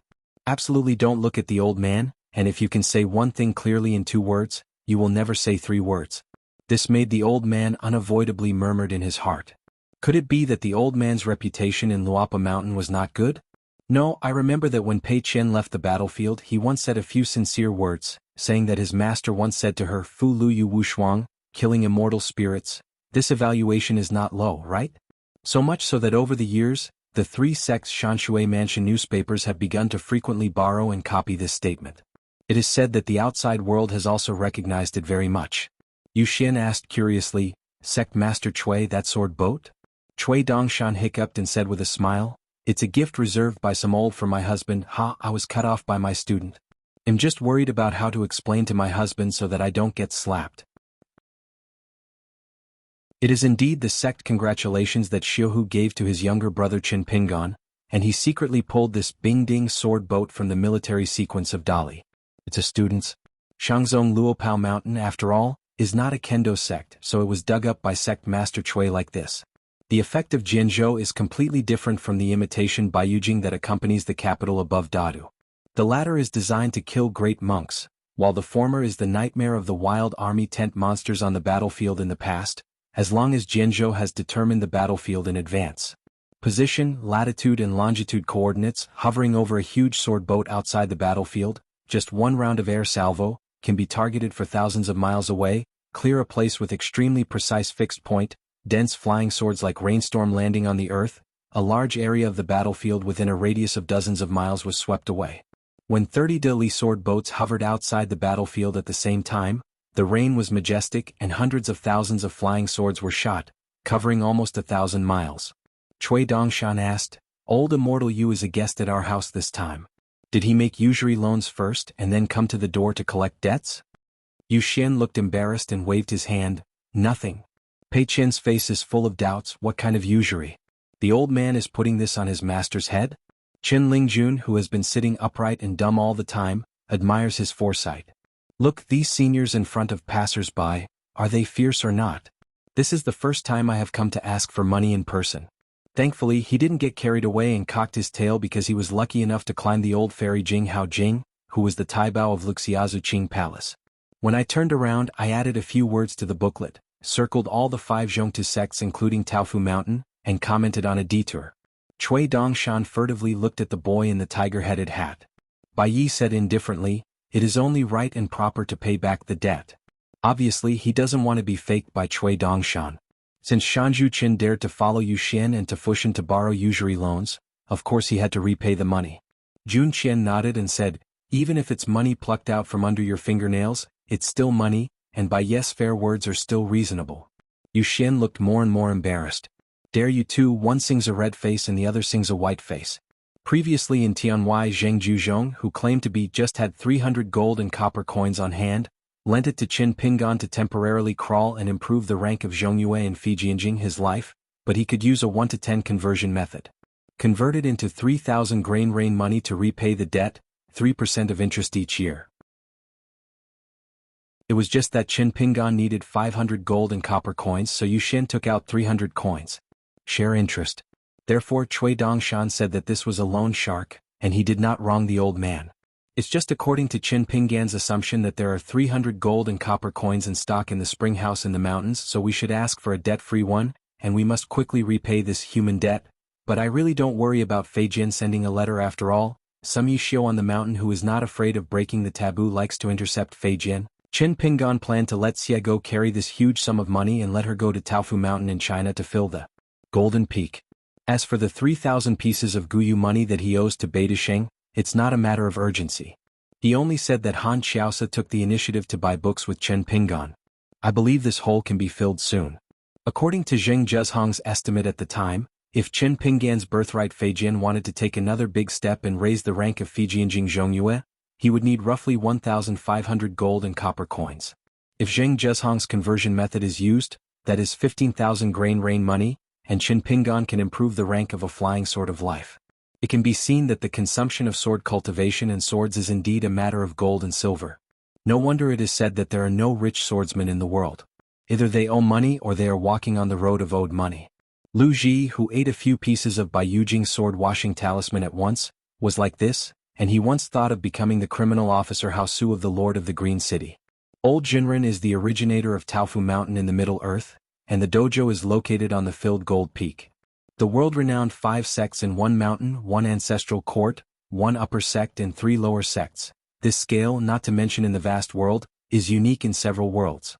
Taofu Mountain also has a first-class blessed land and a Yunmeng Xiadongshan, as well as 2 middle-level blessed places with rich wealth in Laoqing and Balian. Except for the latitude and longitude view of the abbot Zhao Wenmin, a disciple of Yu Xian Zaijuan, Songshu a Taoist, which is a little poorer, the other 4 sects have immortal palaces. All of them are rich and deep. Therefore, Jun Qian said that the money was the small money that Yu Xian pulled out of his fingernails, and it was true that he never wronged the old man who has never been worried about money for a lifetime of cultivation and success. Damn, these disciples of Wensheng's lineage, their speech is carved out of the same mold. Yu Xian was out of the sky at that time, and the predecessor's demeanor was slightly insufficient just because the old real person really needed a large amount of gold and copper coins at that time, the more the better.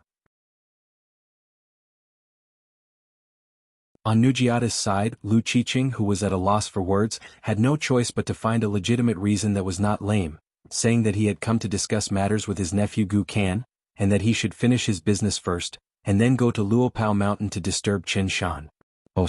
Autumn Lake Bigwood View. There are still about 3/4 of an hour before the scheduled meeting time. Dressed in a blue shirt and carrying a sword in the night, they came to the mountain gate of Demugwan. Several Taoist officials who were like golden boys and girls were shocked and hurriedly asked the identity of the visitors. Qin Pingan smiled and said, "Qin Pingan in Luapa Mountain." Everyone looked at each other as if there was no such a person on the invitation.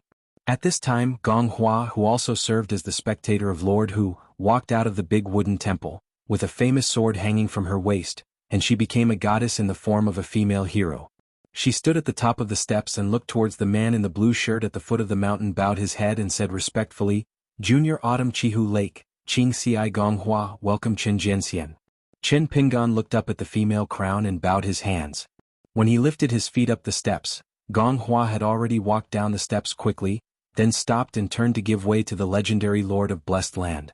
The two sides passed by and Xuanhuan turned around to keep up, but the man in the blue shirt deliberately slowed down his pace. Originally thinking of falling behind to show respect for the female crown, he became standing side by side with Chen Pingan. She hesitated for a while.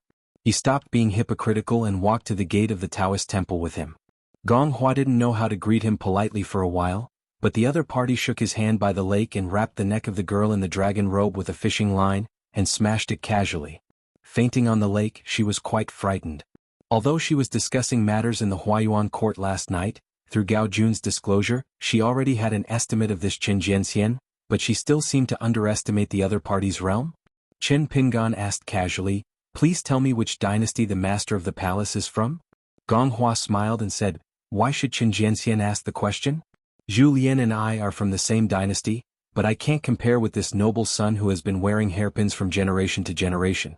My predecessor was just a sloppy man who was not skilled in martial arts, and his life events were not worth mentioning. If it weren't for the identity of the other party, there would be no need for her to waste her saliva after a well-intentioned question." Qin Pingan smiled.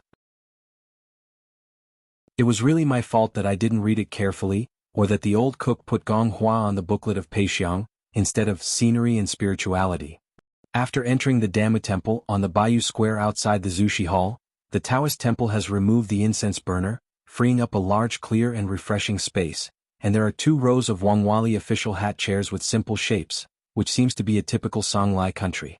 If you go back to the source of the work in Beijing, it is probably the carpentry craftsmanship of Zhu Lian in the previous dynasty. It can be seen that each chair is very careful, the shape is the same but the back of the chair has different carving patterns or curly grass, cloud pattern or Ganoderma lucidum, flowers and birds. The lines are smooth and very lively at first glance. It is from the hands of famous masters, slightly. Jia, pay attention to its lines, it seems to have sword meaning, maybe it is Gonghua's handwriting. However, there are 2 special chairs in the square which are isolated, one south and one north, facing each other. It can be seen that one was arranged for Qin Shanzhu, and the other belonged to Gao Jun, the contemporary head of the Hushan school, who was the initiator of this discussion. I just don't know where Zhongqian is sitting. Because it was too early to discuss the matter, only a few people were seated for the time being. Looking at the man in green shirt standing next to Xuanhuan at the gate of the Taoist temple, they were all confused. Chen Pingan laughed at himself. Palace Master Wu said it well, if you don't cultivate morality, all the people in the boat will be enemies. Xuanhuan pretended not to understand this sentence, pointed to the south chair with its back against the main hall of the Taoist temple and smiled. "There is still some time before the discussion. Qin Jianxian can take a seat here, or he can go to Luoyuan first. Of course, I am more than happy to accompany Qin Jianxian to visit Demugwan for tea. It is a great honor." However, Qin Pingan walked to the chair facing the main hall, stretched out his hand to hold the handle of the chair, and said with a smile, "I'm a guest, just sit here." This move was obviously beyond Gonghua's expectations, and she didn't know how to answer for a while. Last night, there were 7 people who were qualified to sit down and drink tea at Luohua courtyard, including the main palace flower of the Demugwan temple. Afterwards, there was actually a second discussion, only 4 more people were added. All of them were distinguished guests who stayed directly in Demugwan. They were the monarchs of the 4 kingdoms in the world today, Tang Tie, who usurped the throne of the northern Jin kingdom, and Nan, who had inherited the great lineage by a chanting. The emperor of the Yuan kingdom, Wei Yan, the young monarch of the Songlai kingdom, Huang Mian, who had just succeeded the throne a few years ago, and the contemporary lord of the Tuoba clan, the lord of the northern grasslands Tuoba days. What is most interesting to Luopa Mountain and Qinpingan are 3 things: what is the background of Luopa Mountain, what is the realm of Qinpingan, and what is his temperament. In fact, when Wei Yan was still a prince he had dealt with Qinpingan for a long time, but during the discussion the emperor of the Nanyuan kingdom just kept his mouth shut and never mentioned the matter of drinking at the same table with the young Jianxian. Because Wei Yan does not have the aptitude for cultivating Xinjia magic, he has occasionally seen Wei Liang, the emperor who seems to be getting younger and younger over the years, and Wei Yan will feel extremely complicated. Jun, seeing his unfathomable father, Wei Yan became more and more fearful. Unidentified people who saw the father and son might mistake them for brothers. Zhongqian stepped on the surface of the lake, touched the water, and rushed all the way to Demugwan, where the island in the center of the lake is located. Wei Liang had already picked up the unconscious girl in the dragon robe, and it seemed that he really followed the law and left Chiochi Lake, so he withdrew from participating in the discussion. Qin Pingan remembered the incident and said, Wei Liang and the others have vacated the 2 positions. Please go to the palace Guanju to discuss with Sect Master Gao temporarily, and replace the 2 to fill the vacancies. Xuanhuan nodded, this is the best. Although it is not clear what happened on the shore of the lake just now which caused Qin Pingan and Wei Liang to have a baffling conflict, Xuanhua doesn't think this is a bad thing. The relationship is not normal. Because of this relationship, last night the second meeting of the 4 monarchs in Luoyuan was held. Wei Yin was mute from beginning to end.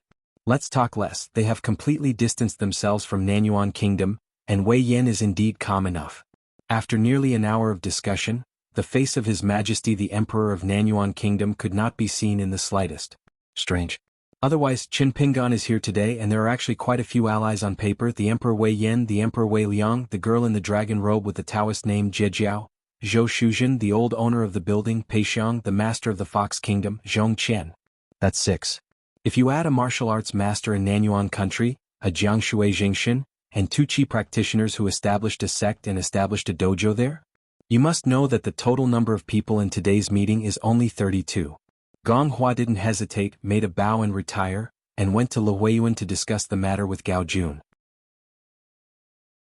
Since Qin Pingan is willing to take the initiative to weaken his own strength, no matter whether he is fearless or arrogant, this kind of trade-off is definitely not a bad thing. Zhong Qian entered the Taoist temple and walked straight to Qin Pingan's side. Zhong Qian looked around and he didn't bother to care about the opinions of the outside world. Is it crazy? Just arrange the seats like this? It's not clear that it's going to be a fight, who will stand at the end and who will speak. Xuanhua heard the words and glanced back, although Gao Jun had reminded them that Xuanhua knew that Zhong Qian, who was the #1 martial artist in the world, most likely had taken refuge in Luopao Mountain, but seeing this scene with her own eyes, she still endured it. Can't stop sinking. Qin Pingan had already circled behind the chair, put his hands on top of each other, lay there lazily, raised his chin toward the chair to the north and explained with a smile, I was going to sit there, but I chose to sit here on my own initiative. Zhong Qian nodded, that makes sense, it scared me. Qin Pingan smiled and said, when the discussion starts, don't speak, just sit and stare. Zhong Qian still nodded, I'm not stupid, he'll definitely pretend that both sides are not biased so as to avoid people inside and outside, and I will always come here to stop by in the future. Having said this, Zhong Qian grinned slyly. Qin Pingan continued, unless you have mastered the peerless martial arts, the #1 in the world and the #2 in the world can be separated by a large margin, at least you won't dare to stab your spine in person, gossiping behind your back and chewing your tongue, you have to weigh it up. The consequences of talking too much will be lost. Zhong Qian asked, do we have such a boxing secret on the mountain? Qin Pingan squinted his eyes and said with a smile, you can go and ask my great disciple who had the same thoughts as you when she was a child, and when you meet anyone, ask if there is any kind person who can pass on her 1-year-old skill and 100 years of skill. Or is there a secret recipe that can make her beat the world invincible overnight? Zhong Qian snorted, learning martial arts and boxing is hard work, how can there be such a cheap good thing in the world? After staying in Luopao Mountain for a long time, I also know that the vast world and the blessed land of my hometown do not talk about Xinjia Taoism, but there are literally thousands of shortcuts to take, but only one way of martial arts, there is no difference, you can only strengthen your body bit by bit. 2. The only difference between the places may be that there is a master or not to give pointers and to feed the boxing. As for boxing manuals and post-frame moves, it is important to be particular about it, but the old cook said it well. The meaning is to scold him Zhong Qian for being a who eats and waits to die. It doesn't matter, as long as your old cook cooks a good dish, I will show it to you. One after another, members of the council came here. One of them was an old woman who looked like an old woman at the border of the northern Jin kingdom. She was old-fashioned and habitually faltered. When she saw Zhong Qian and the blue-shirt swordsman, the old woman had a restrained expression and a flattering smile, and took the initiative to say hello to Zhong Qian. Qian frowned slightly but didn't say anything. She just focused on explaining some of the old woman's landscape rumors with her own Qin Shanju. Don't look at the appearance of a kind-hearted old woman, but in fact she was on the top of her own mountain, very majestic.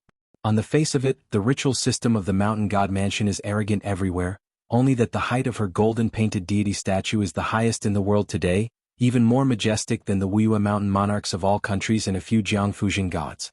A gold mine that has never been discovered, so it is a veritable golden body, which has cost countless gold.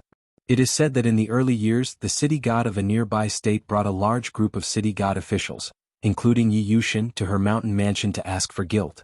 It is obvious that there will be no return. If it wasn't for the poor reputation of the old woman on the mountain, the internal criticism of the northern Jin dynasty was not small, and Tang Tie would have named her as one of the 5 mountain kings in his country. The old woman walked outside the Taoist temple. After exiting the gate, she went to Yuzhang Island and Luodai Island. She called an orthodox mountain of Songlai Kingdom and a familiar ghost trainer. The latter said, the potter, who had previously participated in the bamboo banquet and wine party of the dragon-robed girl Jiejiao, together with the old woman. And the mountain of the Songlai Kingdom was Gao Jun's return to the Hushan faction this time. He suggested to the young emperor to choose a mountain top for each of the 5 mountain monarchs of a country, and he became the first prince in the history of the Blessed Land. The mountain god, things happened in a hurry, and inexplicably raised the first-order position in the landscape officialdom, and this time the Chiochi Lake discussion because the small 5 sacred mountain kings of various countries were excluded, no mountain king came to Chiochi Lake. Self-indulgent, but let him pick up a big leak and be able to attend the discussion. However, in addition to the 2 vacancy members called by the old woman who came to Demugwin together, there was also a female cultivator Qin Pingan who had only seen in The Beauty of the World, Xuanhuan the Taoist name Ling Fu. She was wearing she wore a long satin dress and a long armor on her little finger. She glanced at the square and walked directly to a chair carved with flowers and birds. She didn't rush to take a seat, bowed her head and bent over with a graceful figure. The woman, the curve of time was revealed, and the men across from her couldn't help but glance at her back a few more times. She didn't realize it, she just kept that seductive posture, raised her fingers and used her armor to lightly stroke the pattern of flowers and birds, like a so-called finishing touch in a bizarre book. Crisp and sweet, she turned and sat on the chair, the bird resting on her breast, and she reached out and stroked its feathers lightly. Qin Pingan was still lying on the top of the back of the chair, but just smiled and reminded Zhong Qian, who was staring at him, "It's a shame that you are not a qi cultivator, or you will lose a little of your mind just by looking at it. This is a taboo in cultivating the Tao." Zhong Qian was skeptical. So weird? What kind of magic? Qin Pingan shook his head and said, "Abide by one law in mountain climbing and do the opposite." She turned around and looked at the blue-shirt swordsman. The Taoist is friendly and knowledgeable, and dare to ask the mountain gate and Taoist name. The sword immortals of the Hushan school? It seems that apart from this, there is no qi refiner in the world who dares to pretend to be a land sword fairy. Qin Ping was placed on deaf ears. This Sun Wanyin might be the first talisman trainer in the Blessed Land, but she currently lacks a copy of the Xinjia Jinjing. Qin Pingan just carefully observed a middle-aged scribe whose seat was closer to him. His golden body was pure, but his status was not high. The reason why Qin Pingan was so attentive was because the other party had a hidden identity that should not be underestimated. There is no conclusion about the first deity with a golden body in this world who was not sealed by the imperial court but opened his eyes to the sky, the land of lotus root and blessed land. There has been a lot of quarrels over the years. The lord of the county city was the first to appear, but even Gao Jun couldn't be sure which goddess it was. In fact, according to the records on Luopao Mountain, the first golden-bodied deity outside the orthodoxy of the imperial court was Song Ligua, the water of the river, Song Jian, who was neither too high nor too low. In Luohua courtyard, Gonghua asked tentatively in her heart, "Sect Master Gao, why don't we discuss matters a quarter of an hour earlier?" Gao Jun shook his head and said, "The time remains the same, just let the Shanju Chen who was seated early wait." Gao Jun was wearing an apricot-colored Taoist robe and a snow-white lotus Taoist crown made by the master himself. Gonghua Yenran smiled and said, "I can see that the beauty trick doesn't work at all." Gao Jun did not answer.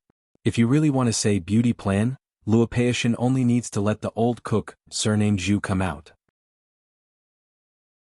Probably saw that the old women went to the 2 islands to call people, and several pure warrior Jianghu seniors from the Hasta Island also came to Demugwin together. Transfer to the Hushan school to serve as the armed Saint Qingyuan Shan, the secret worshipper.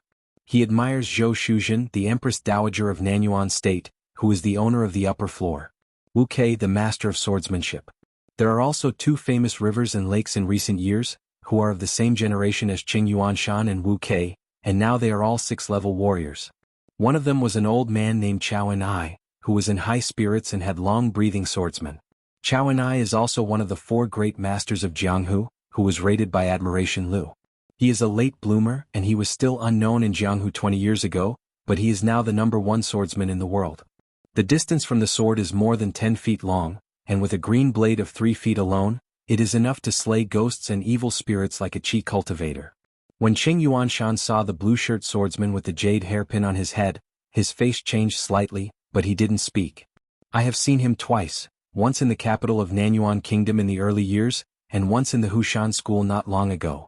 Zhou Shuzhen and Qin Pingan cast a million blessings, smiling like flowers. I have seen Qin Jianxian. Qin Pingan clasped his fists in return. I have seen the landlord Zhou. Zhou Shu really covered his mouth and smiled and said, "It's all old Huang Li, and now I'm just the janitor of that library." They are no better than Earth Immortal Gaojun and the host Gong Hua, but they are only in the middle 5 realms, so it is still unclear about the incident on the shore. Qin Pingan smiled and nodded. It's a good thing to be able to concentrate on cultivating the Tao without an official. Zhou Shu really smiled as usual, but she sighed faintly in her heart. If it wasn't for her identity and faction, she really didn't want to go to the opposite side of this Qin Jianxian. Wu Kei, whose beard and hair are all white, has a magic sword with a heavy treasure of the fairy family hanging from his waist. Although he is a genuine and pure martial artist, it does not prevent the old man from buying a handy weapon with a lot of money. The burly Wu Kei stretched out his hand to hold down the hilt of the knife, and squinted at the Qin Jianxian, who had made a name for himself in the capital of Nanyuan Kingdom in the past. After many years he finally saw the real person. The old woman named Zhang Ji, like a Taoist priest in Demugwan, was very attentive. She took the initiative to help the worldly experts in the mountains and rivers to take their seats. If you don't know the bottom of the old woman, maybe Su Jin treats her as an old village woman who has never seen the world and has shallow eye sockets. Wei Yin of Nanyuan State was the first emperor to show his face. When he arrived at the square, he did not speak to Zhou Shu, because the Queen Mother of Nanyuan State had passed away due to illness. Knowing that Zhou Shuzhen admired the identity of the owner of the building at that time, he was already on his hands. Wei Yin didn't catch up with Qin Pingan either, but just sat down silently, showing a single shape. Later, Tang Tie, the emperor of the Northern Jin dynasty, and Tuoba Days appeared together. In fact, the border between the two countries was bordered. Originally, the two sides fought hard, but when the weather changed, there were more gods and ghosts in the world. Holding on to the army began to deal with internal affairs, conferred the 5 mountains of Chan, the righteousness of the mountains and rivers, competed for the spiritual energy of heaven and earth, and vigorously cultivated, attracted and supported chi refiners. The refiner that Tang Tie was wearing on his waist was in the capital of Nanyuan Kingdom, and Tang Tie used this knife to go to the next city first. Feng Qingbai, a ranger who was exiled from Immortals, died at the hands of Tang Tie, who was the 10th person in the world back then. He was attacked by the latter, splitting his body with a knife and splitting his body on the spot. But Ding Ying, who was the #1 person in the world, finally died at the hands of an exiled immortal. Tang Tie once received a punch from Qin Pingan. But now that we meet again, Tang Tie ignored his past suspicions, smiled, clasped his fists in the distance, and said loudly, "Qin Jiangxian's demeanor is still better than before." Qin Pingan was still standing behind the chair lying on his stomach, but just smiled and nodded. Qing Yuanshan sat in his seat and couldn't help but glanced at Tang Tai's saber. His eyelids trembled slightly. In the hands of Qing Yuanshan, but because this knife is too mysterious and famous for its viciousness, Qing Yuanshan was cautious in his life and did not dare to mess with it. Tang Tie, who was in his hands, never thought that not only did Tang Tie not die as violently as those predecessors, but instead he got this weapon and his killing power rose with the tide. Later, this Dharma saber became a treasure of xianxia, juxtaposed with the silver lotus crown on Ding Ying's head, the cyan dress in the capital of Nanyuan, and the golden body of Arhat in Baihe Temple. At that time, except for Yu Zhini, who climbed the mountain and cultivated immortals alone, there were no chi refiners or ghosts and ghosts. When the visions of heaven and earth appeared one after another, Qing Yuanshan was so remorseful that he wanted to slap himself a few times. At the beginning, the warriors who successfully climbed to the top of the city, in addition to flying up and leaving, were handed a magic weapon or a chance. For example, Yu Zhini got a golden jade genealogy ultimatum, Chongqiu got the true shape map of the 5 mountains, and Monk Yunni got a white jade lotus root. However, when Chongqiu was still serving as the national teacher of Nanyuan, the spy of Nanyuan never spied on anything about what Tang Tie had obtained. An old man with a whisk in his hand and full of Taoism walked into the square with light steps. Then came a child, with straw sandals with a hairpin on his head and sackcloth, followed by a handsome young man who took their seats. With their arrival, the square where there were still some whispers was silent for a while, and the needles could be heard. There were also 2 mountain monarchs who used their magical powers to shrink the earth's veins, appeared directly in their respective seats, and took their seats slowly. The world's great 5 mountain lords, Zhongyue Zheng Fengzhou, Dongyue Zhao Yuran, Beiyue Jade Master, Xia Song Huaibao, and Nanyue Huaifu are all present. Gao Jun also appeared, and beside her was the Xuanhuan, the young emperor of Songlai Kingdom, Huang Mian. As a result, the monarchs of the 4 kingdoms also took their seats. Pei Xiang, the lord of the Fox country, was the last to arrive, so her seat was easy to find. In addition to Qin Pingan, the only outsider, a total of 33 people participated in today's Chiochi Lake discussion. Gao Jun stood on the farthest chair in the north, and with the blue-shirt man in the south she made a bow. Hushan sent Gao Jun, "It is better to be respectful than to obey, and take the courage to sit here." Qin Pingan stood up, walked around the chair, picked up his long gown, sat down gently and said with a smile, "It's easy to say. There are 2 rows of seats, the left-hand side is respected by the monarchs of the 4 kingdoms, and the right-hand side is respected by the Waiyueshan monarch. Then on the 2 sides are Wufu Zhongqian, who admires Lu Zhou Shuzhen, Qingyuan Shan, Chao Wu Quebec, and Demugwang Ganghua, the master of the Fox Kingdom, Pei Xiang, and the Hushan School, a Longman-level Qi practitioner with the Taoist name Lingfu, and his appearance. Sun Wanyan, the alluring country and city, Zhang Ji, the mountain, who is an old woman in the northern Jin dynasty, the potter, Song Jian, the of water. At this moment, at the gate of the Taoist temple, there was a young fairy boy standing there with a panicked expression, overwhelmed and hesitant to speak. Gong Hua frowned slightly, turned her head to look at Gao Jun. Gao Jun was also a little hesitant. Zhou Shezhen's eyes were lowered and she held her breath. Qin Pingan turned his head to look at the door of the Taoist temple. He heard his voice before anyone saw him, and someone said solemnly, "Jianghuan, the fallen scholar of Nanyuan, wants to live and die with Qin Jianxian." The originally dignified square suddenly burst into an uproar. At the door, a slender figure with a mask on his face appeared, with a saber on his waist and a piano bag on his back. "Isn't this person Jiang Shenxi, a famous swordsman? How did you become a scholar of Nanyuan country?" Jiang Quan took off his mask and threw it on the ground. Everyone saw that he gently took off the piano bag behind him and placed it diagonally on the wall. Jiang Quan took out an old purse and 2 silver bills from his sleeve and put them in, on top of the piano bag. Jiang Quan changed his title, "Mr. Qin, do you still remember me?" In front of him, the man in the blue shirt, who seemed to be practicing Taoism in the mountains without any trace of time delay, used to pretend to be the children of the Gu family who came to see him, and then sent an entanglement to Jiang Quan to prepare for the next spring in the capital. Qin Pingan stood up, nodded and said, "Of course I remember." Jiang Quan was silent for a moment. "Then you must still remember Gu Ling." Qin Pingan remained silent. Jiang Quan said indifferently, "An old hatred and personal hatred will not delay you for too long." Pei Xiang was at a loss. Where did the trouble come from? Could it be that the so-called villain Qin Shanju previously called was not a joke?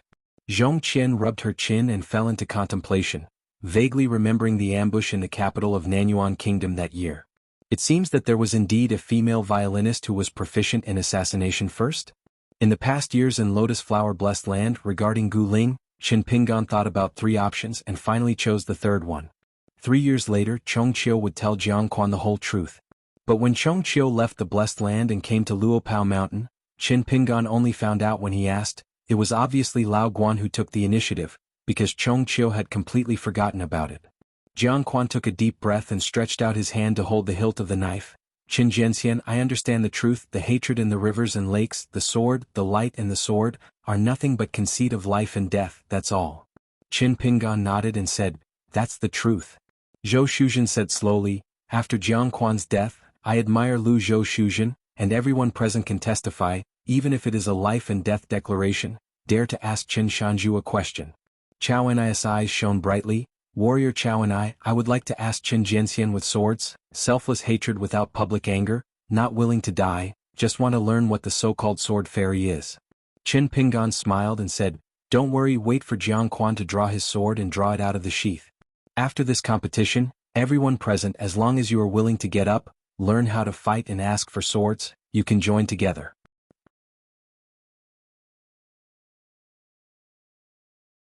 Sword of Coming Chapter 1199. Chapter 1199. I knew I would be mistaken by the fairy surrounded by heroes, all alone, still actively inviting everyone to join? Asking about swords is optional. As soon as Qin Pingan said this, the whole Demogwin felt a strong chilling atmosphere. The white-robed youth exiled from the past, now the middle-aged blue-shirt swordsman with a smile on his face, a gentle tone, no harsh words on his face, a calm expression. It's like Mr. Shueshu taught a bunch of stubborn children, etc. Be more serious about your endorsement later, or you will stand up and face the board. Zhou Shuzhen's expression changed slightly. She just hoped to use the momentum of Jianghuan's revenge to give Qin Pingan a good start, and of course the price they would pay would be very high. Jianghuan, who came here to seek revenge, was sure to die. Zhou Shuzhen also has the will to die. As for whether she will die and lose her soul, it only depends on the severity of the opponent's shot, whether she will kill, and whether she is willing to let her die. Her fate, isn't it the fate of this world? People are swords, I am fish, the world is good or bad, good or bad, good or bad, all in the hands of others. But she didn't want a discussion in which she made a good start and helped Gao Jun and the others take the first mover advantage into a group fight like a fight in the market. Mountain pain kills, there is no room for maneuver. Once the situation turns into this, Qin Pingan and Luo Pashan will have a reason to kill, and she will be the culprit in this world full of blood. Such a situation is not what she wants. Chao and I smiled and said, I'm only used to discussing with people alone, and am not used to fighting with people together. If there's a noisy fight later, I won't get up. Qin Pingan stretched out a palm towards the Taoist temple entrance, smiled and said, Jianghuan, you don't want to delay the discussion for too long, even more so, I will go home early after chatting and quickly pull out the scabbard. Under the eyes of the public, Jiang Shenxi, who is regarded as the top 3 swordsmen in the world, has the blue veins bursting out of the hand that draws the sword. There was a sound of hunting and the dust on the ground spread out like ripples. The Grandmaster's momentum is indeed not weak. It's just that someone soon saw the clue. How long did it take for you, Jiang Shenxi, to brew the pile frame and the killer sword? Is it timid and flinched? Or is it the ace-in-the-box bottom knife method, which is a ruthless way to tell the winner and loser in life and death as soon as you make a shot? So you want to find out Qin Jiangxian's flaws? After Qin Pingan and Jianghuan finished talking, he turned to look at Chao and I and said pleasantly, since everyone got up, why are you so polite? What do you think, Chao and I? Chao and I smiled and dismissed it, but when Chao and I wanted to sit down again, he was horrified to find that he couldn't even bend his knees. A mouthful of pure infuriating qi in the body runs without any hindrance, and both hands can move freely, only the legs can't move.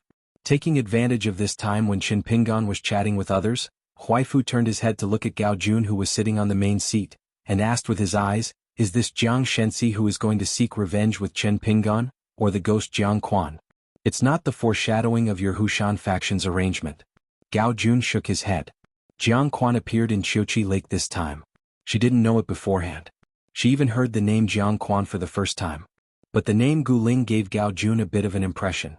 Back then, when the capital of Nanyuan Kingdom tried to set up an ambush to surround and kill the immortal, she seemed to want to grab the top prize and block Qin Pingan in the street.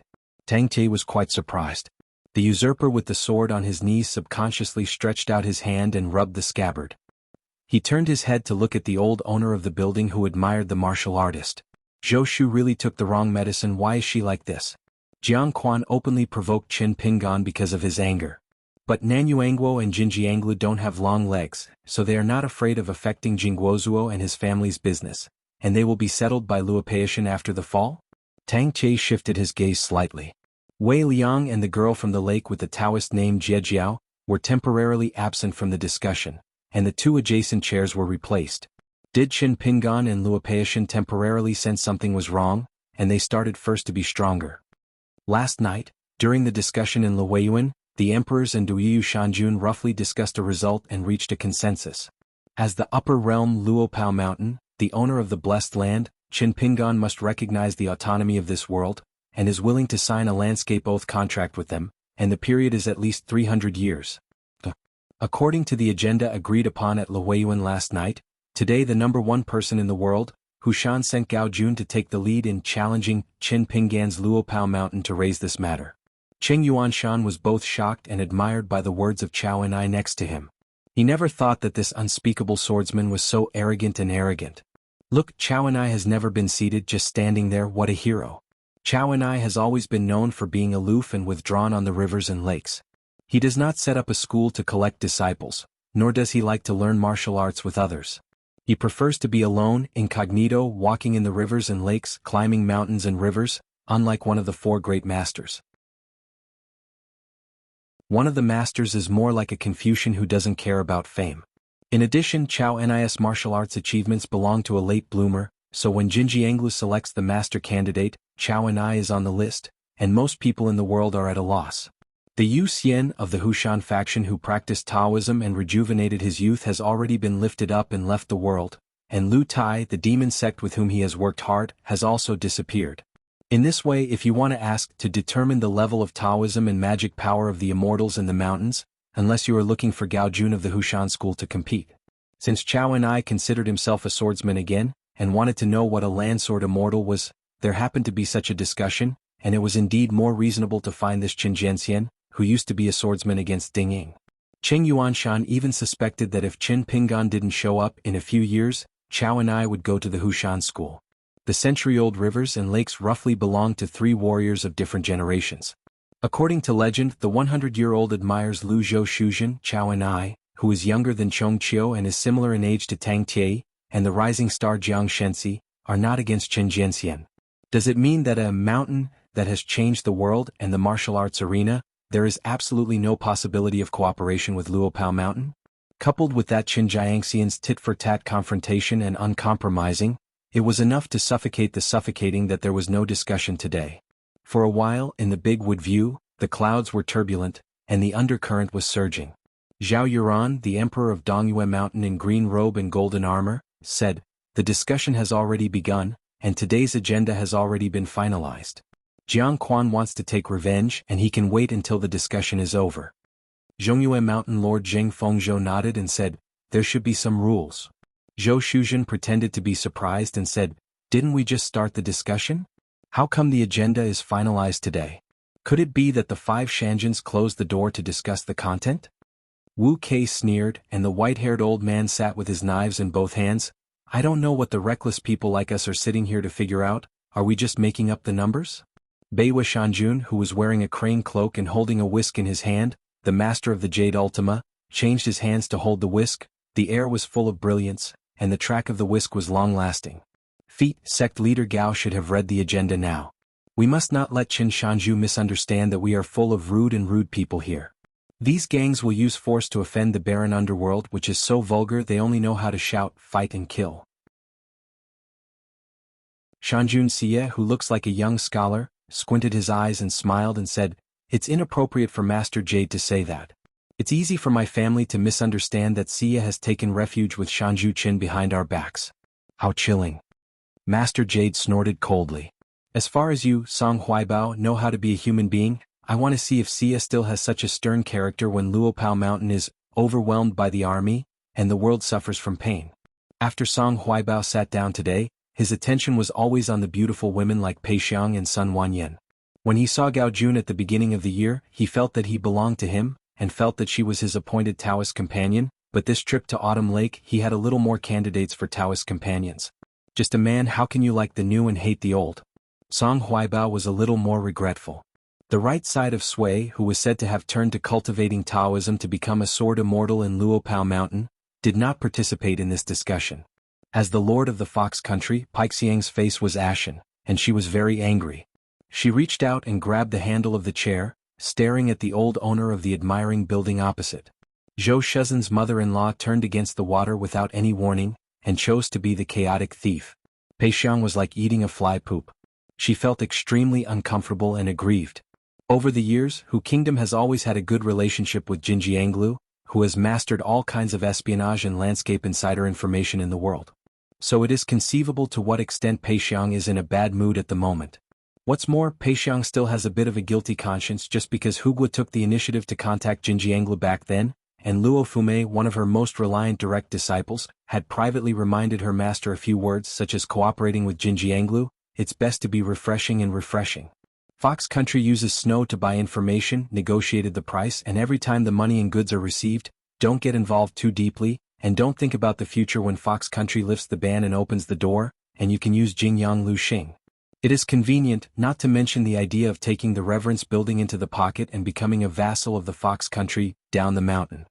In particular, it is necessary to strictly prohibit the monks and guardians of the cave who have gone abroad to experience any contact with the Jinjianglu. It can't be said that Peixiang did not listen to Luo Fumia's suggestion at all. Peixiang mentioned a few things when discussing matters in the Patriarch's Hall with the plaque, Qingqiu Hall. Just discounting Luo Fumia's suggestion according to Peixiang's decree, that is, when doing espionage business with Jinjianglu, our Hu Kingdom needs to pay attention to a fair price. You must pay attention to the content and tone of your speech, go out to practice cultivators, try not to have too close contact with members of the worship building, and do not disclose information related to the Fox Kingdom, especially the outside world. As for the wholehearted thought of turning Jinjianglu into a vassal of the Fox Kingdom, Peixiang is indeed selfish. She always felt that after serving as the worshipper of Jiaisfeng Patriarch Hall, she had not made an inch of merit, and her conscience was uneasy, so she thought of adding this to the credit book. One stroke is equivalent to taking the lead in helping Luo Pashan to open up the situation in the Blessed Land, so that she can sit firmly in the position of the Lord of the Fox Country for a long time. Peixiang is not stupid. I have also thought about the gang of Humeizi who are heavily contaminated with old habits. When they go to the outside of the fox, they only feel that the sky is high and the earth is free, and their words and deeds are unrestrained. It may make the local monks and chi practitioners resentful, but there has been one. The Lord of the Fox Country who weighed the pros and cons, never thought that Zhou Shu would really be so stubborn, and that the entire Jingyang building would go his own way. In fact, if you really want to care about Zhuangyang Lao's defection, the monks of the Fox Country who are used to scornful behavior and unscrupulous words only take half of the responsibility, and the other half must fall on the head of Lu Tai, the leader of the demon sect. Lu Tai took a few apprentices to visit the top floor of the library. He was cynical, unpredictable, and quirky. Especially Lu Tai seemed to have a bright smile on his face, but his eyes were cold. The eyes? It really brought a lot of psychological shadows to Zhou Shuzhen. But in a sense, once the timeline is stretched, then a Fox Country plus a land platform can still only account for a small half of the responsibility. You must know that there is a special floor in the library warehouse of the Jingyang building. Books and books record all the great achievements in history that may be exiled immortals from other places in history. Therefore, most of the remaining half are actually all the exiled immortals who visited the Lotus Flower Blessed Land. The ranger Feng Qingbai, who was cut into two halves by Tang Tie, gathered a large group of Yingyan Jianyan and hid the beauties in the golden house like raising gold. Canary's Springtide Palace, Zhou Fei Bird's Eye View Peak, Lu Feng and earlier, was killed by two close friends, Yu Zhini and Chongqiu, who left behind a fairy sword. This is the case within 100 years, 100 years. Before, 1,000 years ago, it was still the same. All the exiled immortals who regarded a blessed land as a place to visit the mountains and waters and cultivate their hearts, left their bad deeds or bizarre stories in this world. The flames of war, the arrogant and domineering power-related politics, the real person who protects the country with soldiers like gods and who can call the wind and the rain, the woman from the countryside who brought disaster to the country and the people, usurped the throne and proclaimed the emperor, and countless legends of the gods and the gods. Zhong Qian sighed softly. In fact, he was not in a relaxed mood. This hometown is not only a child with thin arms and skinny legs, but also a strong and healthy adult. It's just that the former was lucky and met a latter who likes to reason. Zhong Qian has been outside and has been on the mountain for so long. This golden-bodied martial artist who seems to let me lie down and enjoy happiness, please don't help, every day has been listening, watching and thinking. It may be that the old cook saw that he was sensible, and he was not so stupid that there was no cure. Once in the courtyard to enjoy the cool and enjoy the moon, the old cook asked Zhong Qian to think about a question: how has the hometown changed? Zhong Qian just shook her head and said she didn't know and asked the old cook to talk. Zhu Lian smiled and said that there are spiritual currents circulating between heaven and earth, so there are qi refiners and gods of mountains and rivers. Master Shui, and these gifts are all given by us, Luopeishan. It can't be said that they are all selfless, just being a good fortune boy, but if I really want to collect a debt with you, it's at most 1 out of 10 and more. The business of giving, not to mention the take one, is more of those unowned treasures of heaven and earth, or some cultivator embryos who voluntarily leave the blessed land and seek the Tao, which are immortal seedlings and ground materials. At the entrance of the Taoist temple, Xianxia always maintained a strange posture of drawing his sword but not sheathing it. Those who can be invited to participate in the discussion of the Demogwon are all people in the old rivers and lakes, and they have finally guessed the truth one after another. Xianxia gritted his teeth and said, "Qin Jianxian, don't you even let me draw a knife?"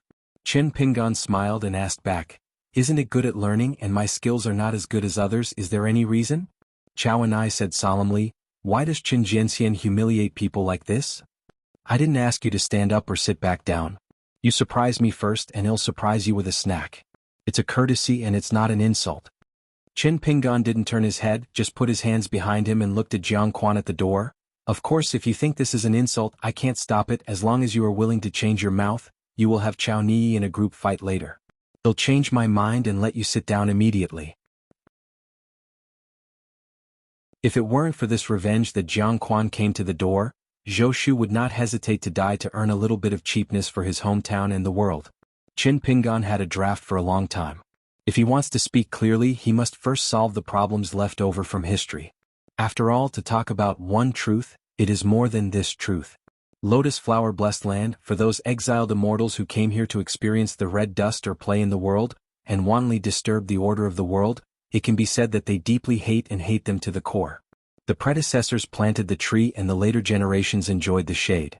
Similarly, if the predecessors left a mess, the later generations have to help wipe the buttocks, unless they do not take over. Qin Pingan also allowed Gao Jun and the others to give themselves a disgrace. For example, at the beginning of the game they put on a posture of asking for guilt, turning over old accounts, and directly linking all the exiled immortals who had been to their own Luapa mountain. Not being shabby, asking for a price and paying back the money on the ground is all reasonable. He also understands the unwillingness of Zhou Shuzhen and Jin Jianglu, unwilling that all sentient beings in this world seem to have an exact price attached to them. Goods? But we have to sit down and have a good chat. The two sides have discussions on everything. If we can agree on something, we will quickly finalize it.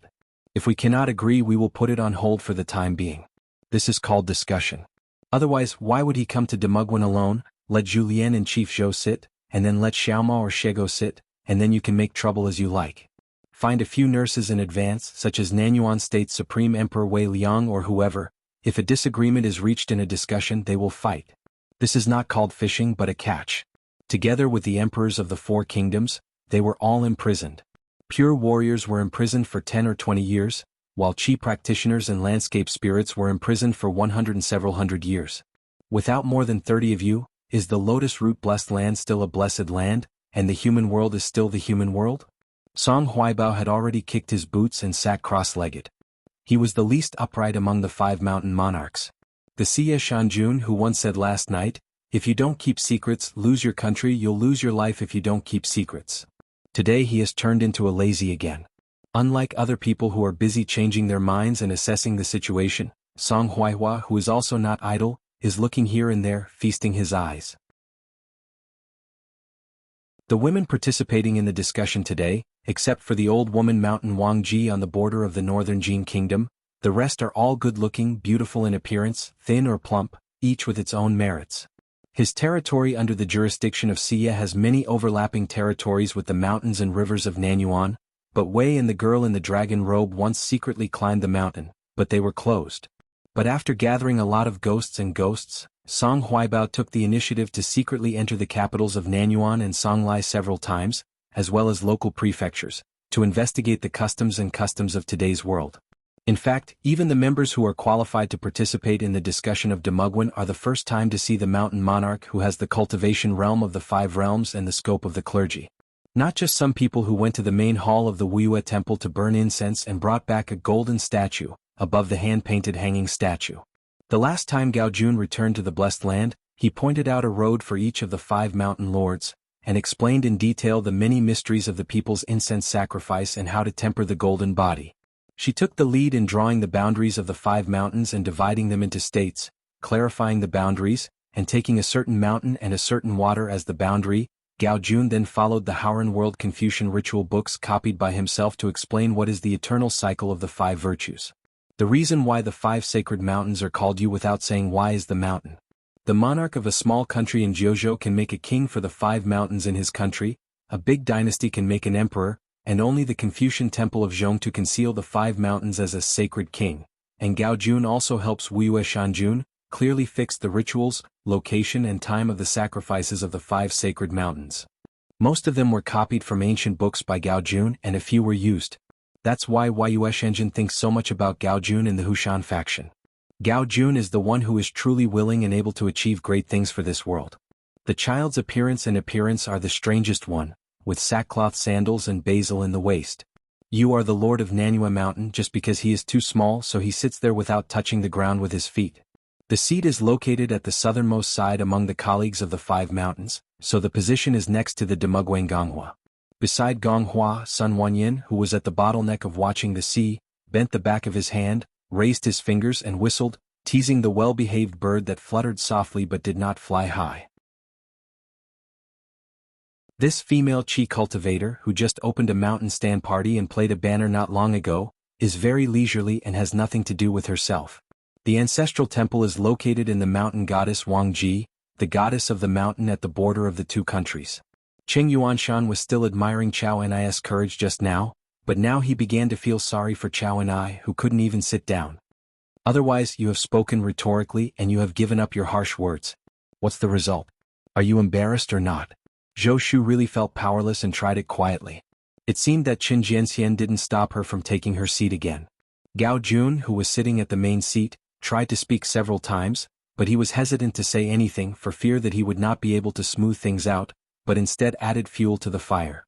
Originally, regarding the opening remarks, she practiced and drafted in her mind repeatedly about the content of today's discussion. Gao Jun knew very well that no matter what the respected Lu Zhou Shuzhen and Wu Fu Chao and I said or did, in fact, with her understanding of Qin Pingon, she would not completely tear her face, but if she said the wrong thing, it would be very difficult to end it, and even some maybe the beginning is the end and there is no need to talk about it at all.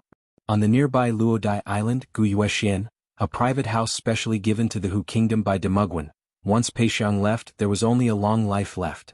The girl in the mink hat sat on the railing of the viewing platform, watching the ghost who dared not show her true face on the island, walked up the steps, looked at the posture and was murderous. Xiego said with a smile, Guyuexian Guyuehu homophonic fox, this Lake Master Gonghua really can figure it out. This doesn't mean Qiuqi Lake scolded Fox Country face to face for being a litter of foxes.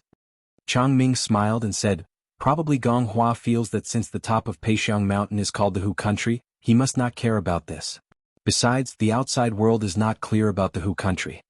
Guizhuzhou suddenly said, from the master of the Fox Country Peixiang to the disciples Luo Fume and Qiu Qin, and then a little extrapolation to the whole Fox Country style and habits, the deeper they hide in the master's side, the better the disguise.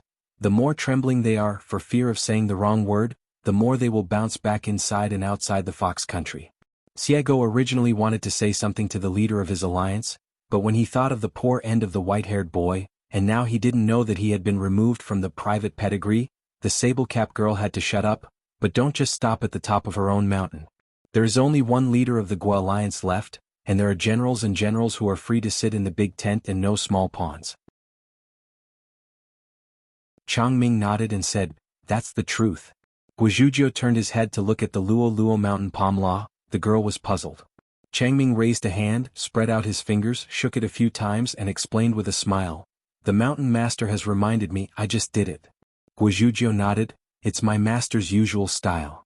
In short, it is to give the Fox Country a part of the freedom to do its own thing. The reason is very simple, let the Fox Country still be the Fox Country. But one day the road under the feet of the monks of the Fox Country will be upwards, not a downhill road with old people's hearts and declining rivers. However, there are some truths. It is not as useful for outsiders to say it thousands of times out of good intentions, or to listen to them without any intention, or to pretend to be stupid if they don't believe it. Xiego pretended to be stunned. Our mountain master is really insightful and far-sighted. With such a high level of strategy, it would be unreasonable not to be the deputy leader of the Confucian Temple. Next time you go to Yulaoer's Taofu Mountain to fill the Golden Peak, you must take a detour. If you go to the Confucian Temple in China, you will not see the most holy teacher and the little master.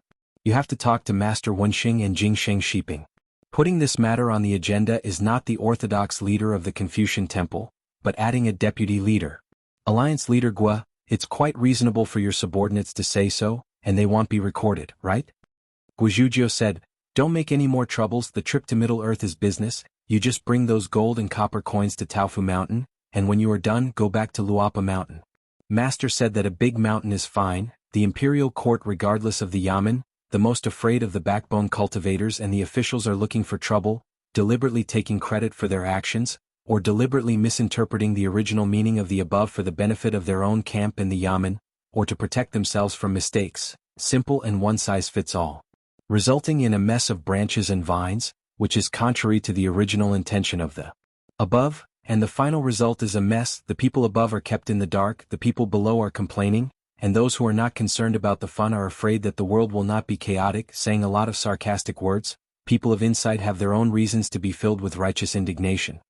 Changming became more and more fond of this Guizhuzhou who came to Luopao Mountain not long ago. She even has a bold idea in her heart, the second Luopaitian master, why not? Regarding how to be a good master of Yishan, in fact Changxing didn't have the slightest confidence at first. Fortunately, on Luapa Mountain, everyone has a tacit understanding and I don't know if there is anything to ask the cook.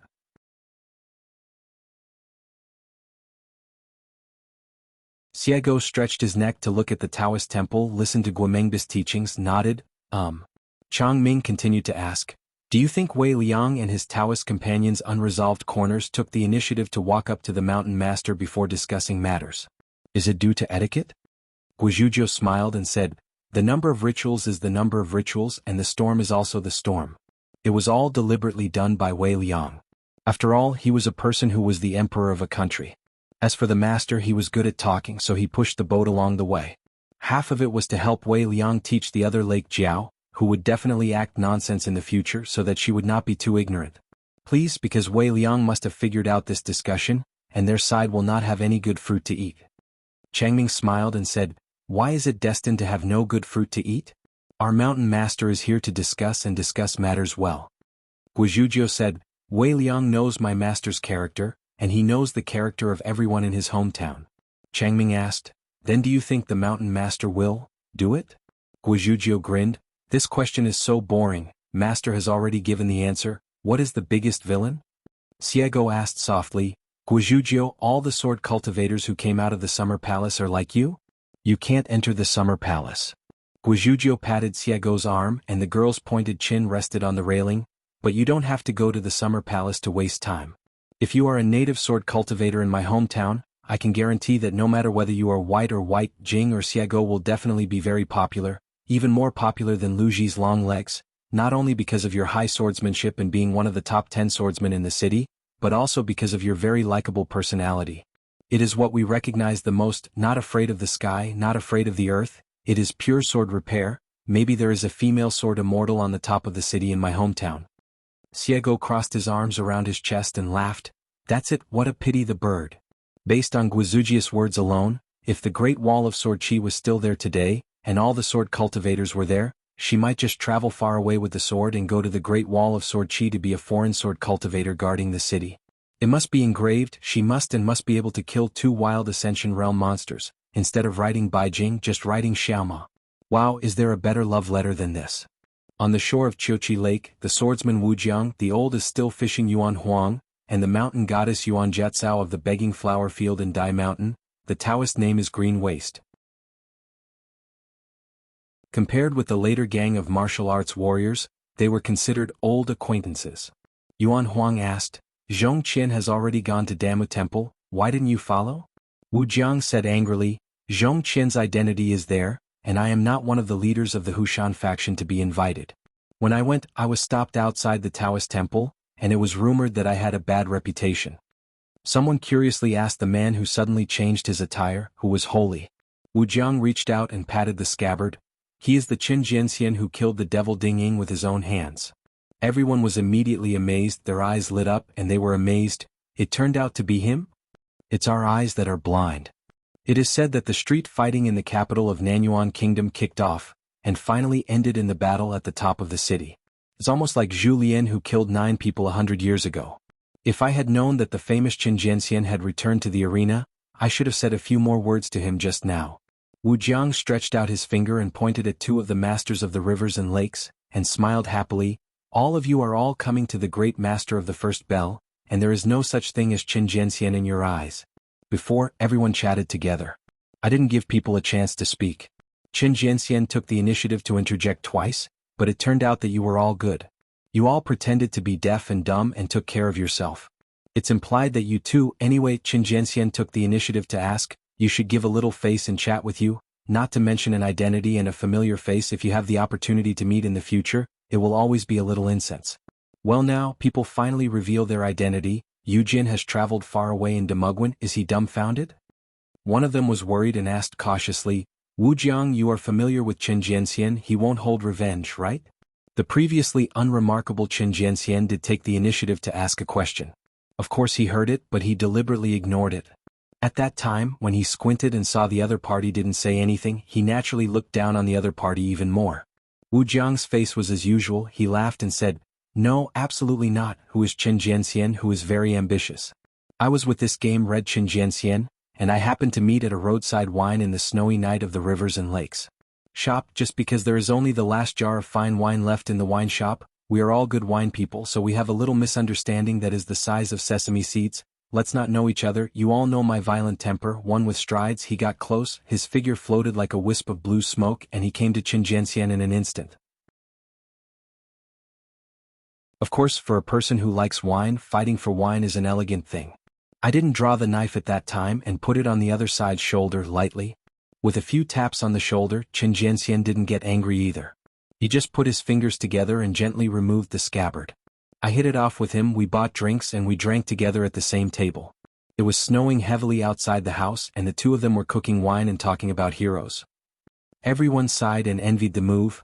A beautiful talk is indeed a beautiful talk. Wuxialover can be described as a master of art and boldness, and Qin Jianxian is even more immortal. In a windy and snowy weather, he can be with such a person. The sword immortals are sitting at the same table and drinking a jar of wine. This picture, just imagine, you must be fascinated by it.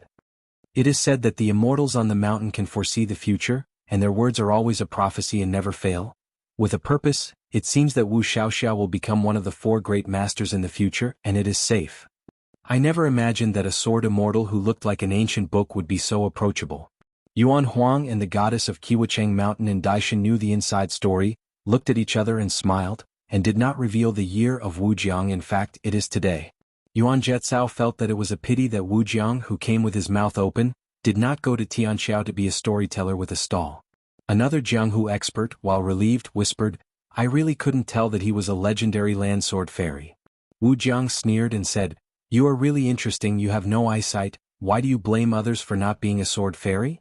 Yuan Huang threw down his fishing rod, got up and said, it's too far away, I can't see anything. Wu Jiang, do you dare to accompany me to visit the hostile island near Demugwen? Wu Jiang's eyes lit up. He immediately got up with the scabbard.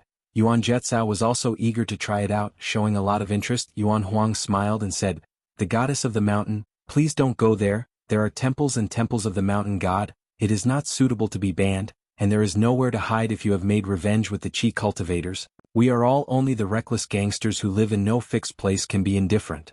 Wu Jiang gave a thumbs up. Yuan Huang, your friend, I've made a deal.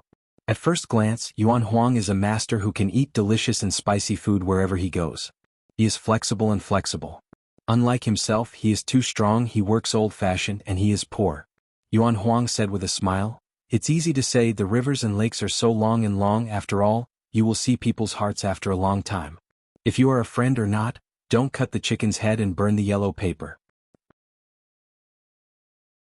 Wu Jiang said, it's easy to talk, but I'll ask Qin Jianxian for a few more pots of Xinjia wine. It's not that I'm bragging and not drafting. Yuan Huang nodded with a smile and looked ahead. Remember to ask Qin Jianxian for a few more pots. I have a good alcohol capacity, or I don't drink, I will get drunk. Yang Lui, Chuanong wine, fortunate to meet 1 or 2 people. How can I not be so drunk? Mud. Wu Jiang rubbed his chin. Steal my words. Yuan Huang pointed his toes a little, and his body was long and swept like a bird skimming the water. He laughed loudly. Bag again, I don't know how to write. Goddess of the mountain, remember to help me look after the fish basket. Wu Jianghua held the scabbard, smiled and followed Yuan Huang to the hostile island. Yuan Jiao sat on the spot and agreed with a smile, letting Yuan Huang rest assured to be the thief who climbed the wall, but he was expelled by immortal Master Demugwen at that time. Although I don't know why Qin Jianxian, who was exiled from a foreign land, went to the Dhamma temple this time, It doesn't seem like he sat down and drank some drinks before leaving the venue. But deep down in the heart of this mountain goddess, there is only one thought. I believe that he will not be too disappointed when he has seen young jianghu people like xuanhuan and wuxiang, right? Anyway, she thinks that there are young people like xuanhuan and wuxiang on the rivers and lakes, which is a very beautiful and interesting thing. Wei Liang touched a gray nose by the lake. After that, Qin Shanzhu went to Demugwen first. He first rescued the drowning Taoist companion Jiejiao, and hugged her to ride the wind all the way away from the Qiuqi Lake. He stopped at the top of a green mountain in the northern Jin kingdom near Qiuqi Lake and fell down. There are Taoist temples and temples in the mountains, but there are no Qi practitioners. They are all ordinary masters. He was actually the first time he got the invitation. So she sneaked here with a girl in a dragon robe secretly, and stalked in a hidden place in the mountain. There were few people, the wind was cold, and there were often tigers and leopards. Wei Liang also repeatedly told her not to easily reveal her whereabouts, so as not to deal with the imperial courts of the two countries too early. Broke some of his layout plans. The two parties are Taoist companions in name, but they are actually more like Taoist friends with the same aspirations and interests. It is agreed that in the future both parties will be equivalent to the realm of the current Hushan school Gaojun, so they will look for several Taoist yin and yang complementary techniques in the room, and truly become Dao companion, hold a big banquet, and then open a sect. In fact, the girl in the dragon robe who named herself Hu Jiao at that time thought it was strange, so she asked Wei Liang, "Are you talking about the establishment of a sect? Is it different from Kaishan Li Pai?" In the end, the capital of the country seemed to be taken away by Zhou Fei from the Spring Tide Palace, who had ascended to the top of the city. In addition, Wei Liang also met a legendary man from his hometown, Sui Right Side, who came back to life from the dead. And Chao Jun, the sword immortal who occasionally cuts through mountains and opens up roads with his sword, always likes to say that he is in his hometown, and he is just a waste who walks on the side of the road without a dog barking a few times. It was the first time in his life that Wei Liang saw someone who could, by himself, cut a big gap in the mountains. And this man solemnly said that he was a scumbag who wouldn't bite a roadside dog, not even half a cultivator genius, he was just on the street. Wei Liang carefully placed Hu Jiao on the bed in the thatched hut, walked out of the house, put a thick withered wood as a bench under the eaves, and sat down with Wei Zhen. Wei Zhen asked softly, "Aren't you going to Demugwen to discuss matters?" Wei Liang said with a wry smile, "Qin Jianxian issued a decree to let me and Hu Jiao come and go." Wei Zhen smiled and said, "It's not bad if you don't go into muddy water. Qin Jianxian doesn't hold grudges, it's nothing, next time you drink, just explain some misunderstandings." Wei Liang nodded. The so-called blessing of the soul, in many books, is probably a person like her daughter.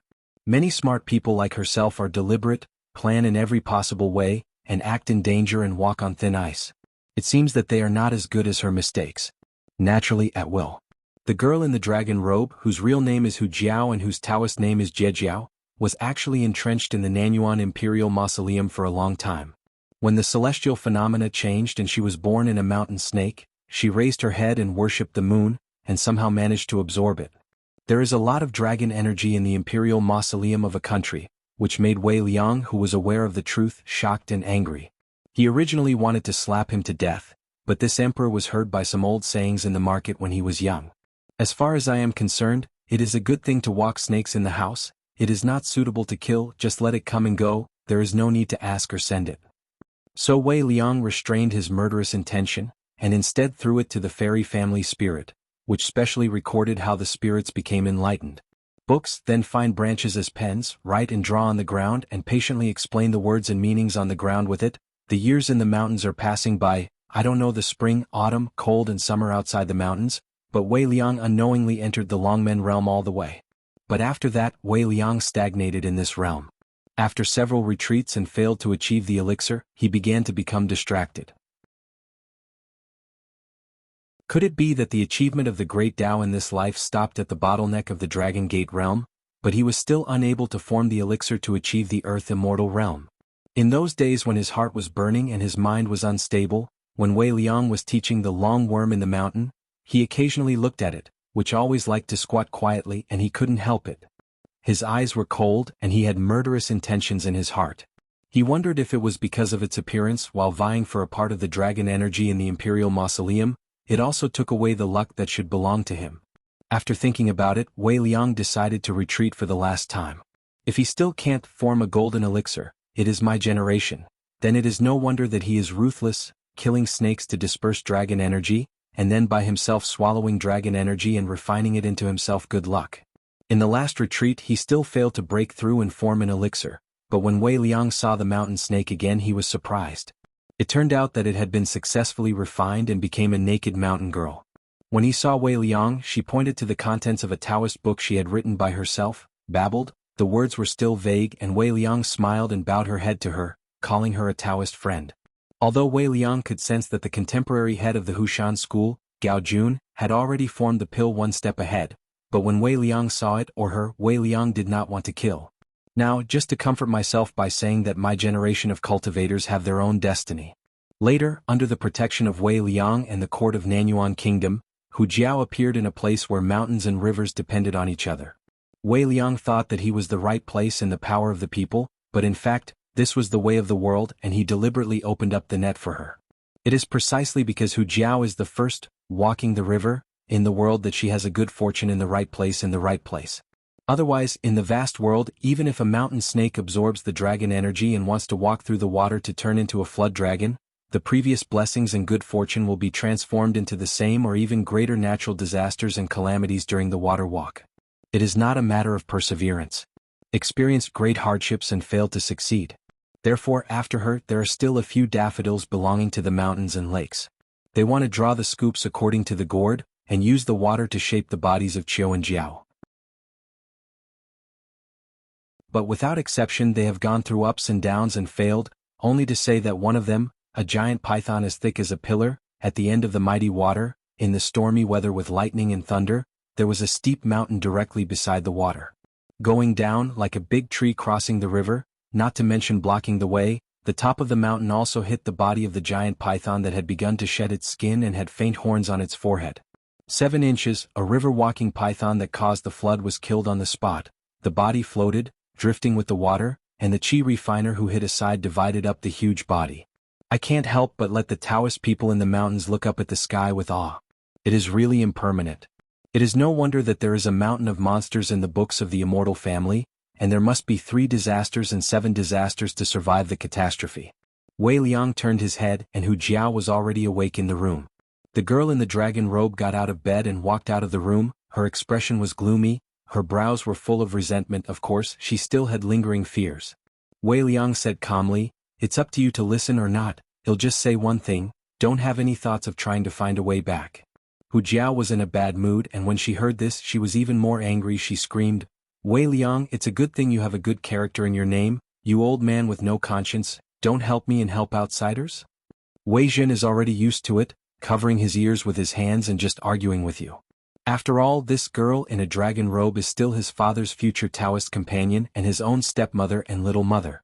Wei Liang said indifferently, "Hu Jiao, let me see how your mood has changed over the years. If it's still the same, not only do I want to completely separate my relationship with you, but you and Nanyuan Kingdom also need to draw a clear line. After that, you can be a mountain monarch on the lake, wearing a dragon robe and sitting on a dragon chair, canonizing the prime minister and hundreds of officials, like a female emperor. Just continue to make waves and do whatever you want regardless of the consequences. But in the future, if you are with a mountain monarch of a country, or pass by if there is a conflict between the Qi trainer you are here, or there is a dispute with who the great Tao is, it is impossible for me in the Wei family's court to help. You know my temper and I will definitely do it when I say it." Hu Jiao felt the repressed anger in Wei Liang's flat expression, and suddenly became completely arrogant. He sat beside Wei Liang without speaking, but leaned his head on his shoulder. Wei Jin sighed, "It's no wonder that my mother hasn't set foot in Nanyuan country for many years, she's so sad." Wei Liang patted her on the head lightly and began to be dazed. "Young and energetic, I just feel that by myself, with my bare hands and 2 fists, I can hit a world and there are always beauties everywhere. The old man Wu Kei and his what great things can be done, after a few decades they will be a handful of lus. As for Tang Jie, the emperor of the northern Jin dynasty, he had nearly 100,000 elite troops under his command, and he was not inferior to the elite cavalry of Nanyuan. The king of a country who is both a martial arts master and a chi refiner, does not still need to go to the mountain temple alone at night, and at the same time put on the xianxia armor that has always been kept secret, and then wear the sword refiner, to see the real name in person. Wang Fan's mountain goddess? There is a considerable amount of gold mines buried in a mountain range. What is gold can't be simpler, it is a warhorse armored weapon, and it is national strength. This is the root cause that really makes Tang Tie and other heroes have to swallow their anger obediently. What if the city god of a state in this country is gone, so what? Believe it or not, if Tang Tai's trip to the Axe Mountain is too late, Tuoba Days in the north will personally lead his troops southward, knock on the border of the northern Jin dynasty, and then come to cooperate with the old Lady Wang dustpan of the Mountain Temple from the northern Jin dynasty. A large piece of fat is cut off the border of the country?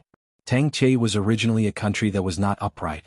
The remnants of the old royal family in the northern Jin kingdom and the remnants of the older dynasties have not died yet. As long as the borders are unstable so that the emperor is required to drive by himself, the capital of the northern Jin kingdom will be it so lively, just relying on Tang Tai's ambitious and talented son. Can he really supervise the country? On the surface, the crown prince would not be able to supervise the country without him, but in fact it would be even worse. When Tang Tie returned to the court, maybe half of the officials in the temple center of the capital had already died, and all of them were ruined by the high-ranking crown prince who was named Qianlong. Wei Liang regained his senses and took a deep breath. Compared with the above, the state of Nanyuan was a bit better than the other three countries. Today's son Wei Yan, who belongs to Zhen's abdication to the throne, is good in both Wen Tao and martial arts. The key is that this son is very patient. In the past, the temple team left by the national teacher Xianxia was also considered a gathering of civil and martial arts. As for whether the Wei family could eventually rule the world, it depends on the destiny. Wei Liang suddenly turned to look at Wei Zhen. Wei Zhen didn't know what to do, but his body stiffened in an instant, and a storm surged between the lakes in his heart. He slowly turned his head and saw a young man in a Confucian shirt with a face like a crown of jade. Hu Jiao whispered, "It seems that there is another one on the roof. It's hard to say anything, just stand up, people have nothing to say, and look at the mountains." The young man in the Confucian shirt put his hands in his sleeves, leaned forward slightly and took the lead in laughing. "It's really hard to be a friend of Taoist Wei. I haven't been an emperor for many years, and I still have to work so hard and work hard for thousands of years for the Wei family's country and for future generations. Descendants make rice and dice. If you live in the mountains to cultivate Taoism, but the Taoist heart is outside the mountains, it is normal to fail to form elixir, and it has nothing to do with qualifications. By the way, let me introduce myself. My name is Gu Can. Gu is the one who looks forward to the future, and the beautiful can. The guy on the roof and I both come from outside. We just came here from the Hushan faction, the kind of exiled immortals that you can't die and everyone can kill them." The tall man on the roof with his feet hanging outside the house laughed and scolded, "Slug, scolding yourself not to take me, I am a serious and upright scholar." He jumped off the roof, rotated his body in the air, stood with his feet still, his anger sank into his dantian and said with a smile, "I have something to learn, I have to introduce myself, the content is a bit long, there are no more than 100 words and I can't tell my identity." The background realm listened carefully. Wei Liang doesn't have to take it too seriously, the little girl in the dragon robe.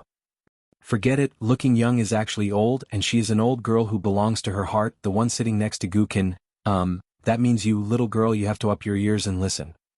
Gu Can had already said, his name is Lu Xianyang and he is about to get married. He is a coward who has only a tough mouth all over his body.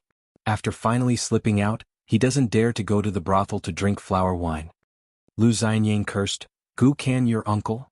Gu Can nodded, "Uncle is here, you kowtow a few times and I will make up for the New Year's money."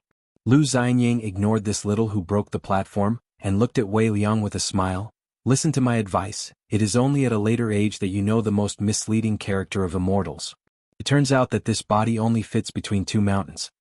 Gu Can smiled and said, "I use the poems from other people's books. I know that 3 words are wrong in my later years, and I only live in 2 mountains in my life." Wei Zhen suddenly realized and said, "I heard about it, but unfortunately the author of the poem is anonymous." Gu Can squinted his eyes as expected. Lu Xianyang still looked like he was hanging around. "It's a pity, it would be better if you were fortunate enough to meet this person, and then paint a portrait of the character." The girl in the dragon robe had been taught a lesson by the Chiochi Lake, and she was afraid of the rope after being bitten by a snake for 10 years, but just listening to the two of them talking indifferently over there, she became a little wild. It was hard to tame, but she was about to speak, and before Wei Liang could stop her, the young scholar who called himself Gu Can had already reminded, "Speaking the wrong words and doing the wrong things will kill people. Lu Xianying glanced at Gukan, coughed and said, "It's all right, what are you doing to scare a little girl who is watching the sea? His mother, Qin Pingan, is not here. Gukan really wants to kill the heart, kill the Lake Jiao easily, pat his and walk away. Just don't drink wedding wine, even the best man, isn't he, Uncle Lu?" Sitting wax. Gukan twitched the corners of his mouth and seemed to have listened. Lu Xianying said, "Change the place and go to Chiochi Lake to take a look?" Gukan shook his head. "What are you going to do? Don't beg for scolding." Having said that, Gukan had already stood up. "Go to the Xia Mountain Monarch Mansion to see." Lu Xianying slapped his fist with a fist. "Let's say it earlier, hurry up." The two strange characters who claimed to be exiled from the outside world came and went in a hurry. The two rainbow lights instantly traveled thousands of miles away, and the sea of clouds not far from the mountain was cut open by a long sword. The green mountain under Wei Liang and the others shook violently, like a muffled thunder, with beasts crawling on the mountain, birds flying high, and the bells and drums of Taoist temples in the mountain shook violently, melodiously chirping.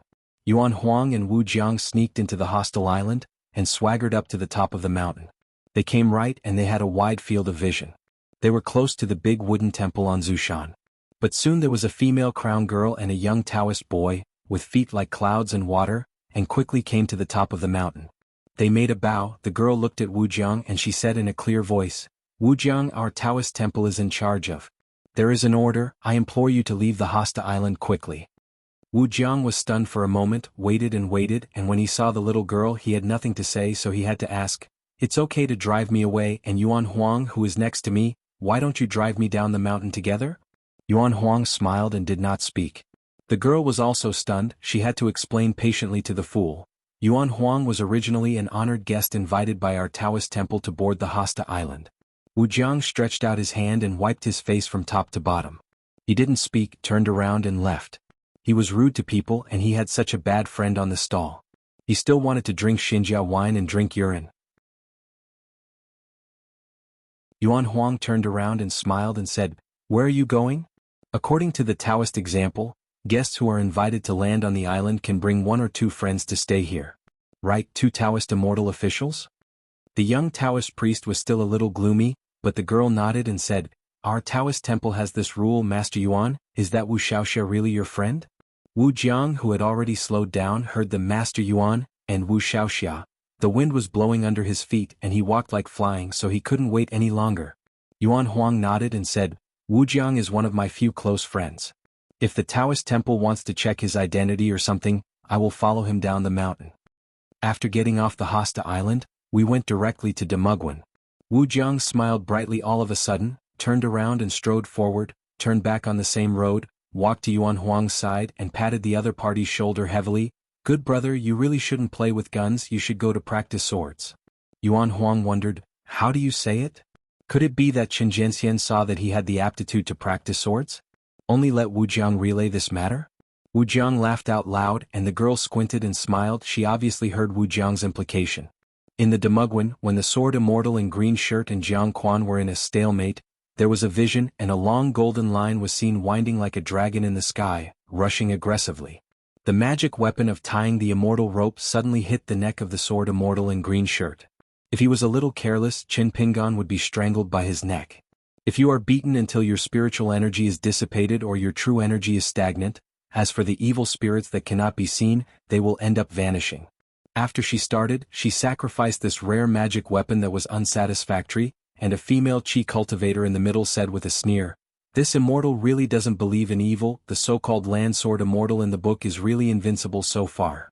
And it's really as rumored." Just talking about this, the female nun was speechless and could no longer say a word, because she did not dare to continue.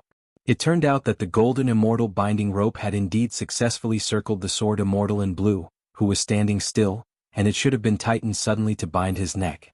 It's a pity that the sky didn't go according to people's wishes, but the real scene is that the rope is like a snake's tail, hanging in the air, shining and eye-catching, and it is beautiful to look good, but it has never been able to get close to the neck of the blue-shirt man, like a bundle of golden snake's body. The immortal rope slammed into the wall everywhere, making a squeaking sound, and it was worn out into a burst of beautiful gold shards. Fellow Taoist wants to say, you can spit out a sword pill, fly a sword thousands of miles away and take the head, killing people without a trace? Qin Pingan moved slightly and smiled. The answer is yes. Just because of such a subtle action by Sword Immortal and Qingshan, some people feel that they have seen the truth. This is a once-in-lifetime opportunity. A 6th-level martial artist who is extremely arrogant about his body speed, he just feels that they are grinding and chirping, and they are talking nonsense. I'm not very happy. The famous Jianghu first got up and rushed to deliver the punch. He was already wearing a blue shirt. Then he laughed loudly, "Chin, take a punch. The punch is not light and the body is faster." Bang. The old master felt like he was hit by a heavy hammer in the abdomen, his feet were hanging in the air, and when someone reached out and patted his head, he thumped and turned into a funny posture that he couldn't afford to kneel on the spot. "It's not your ancestor and it's not a big New Year's Eve, so let's go."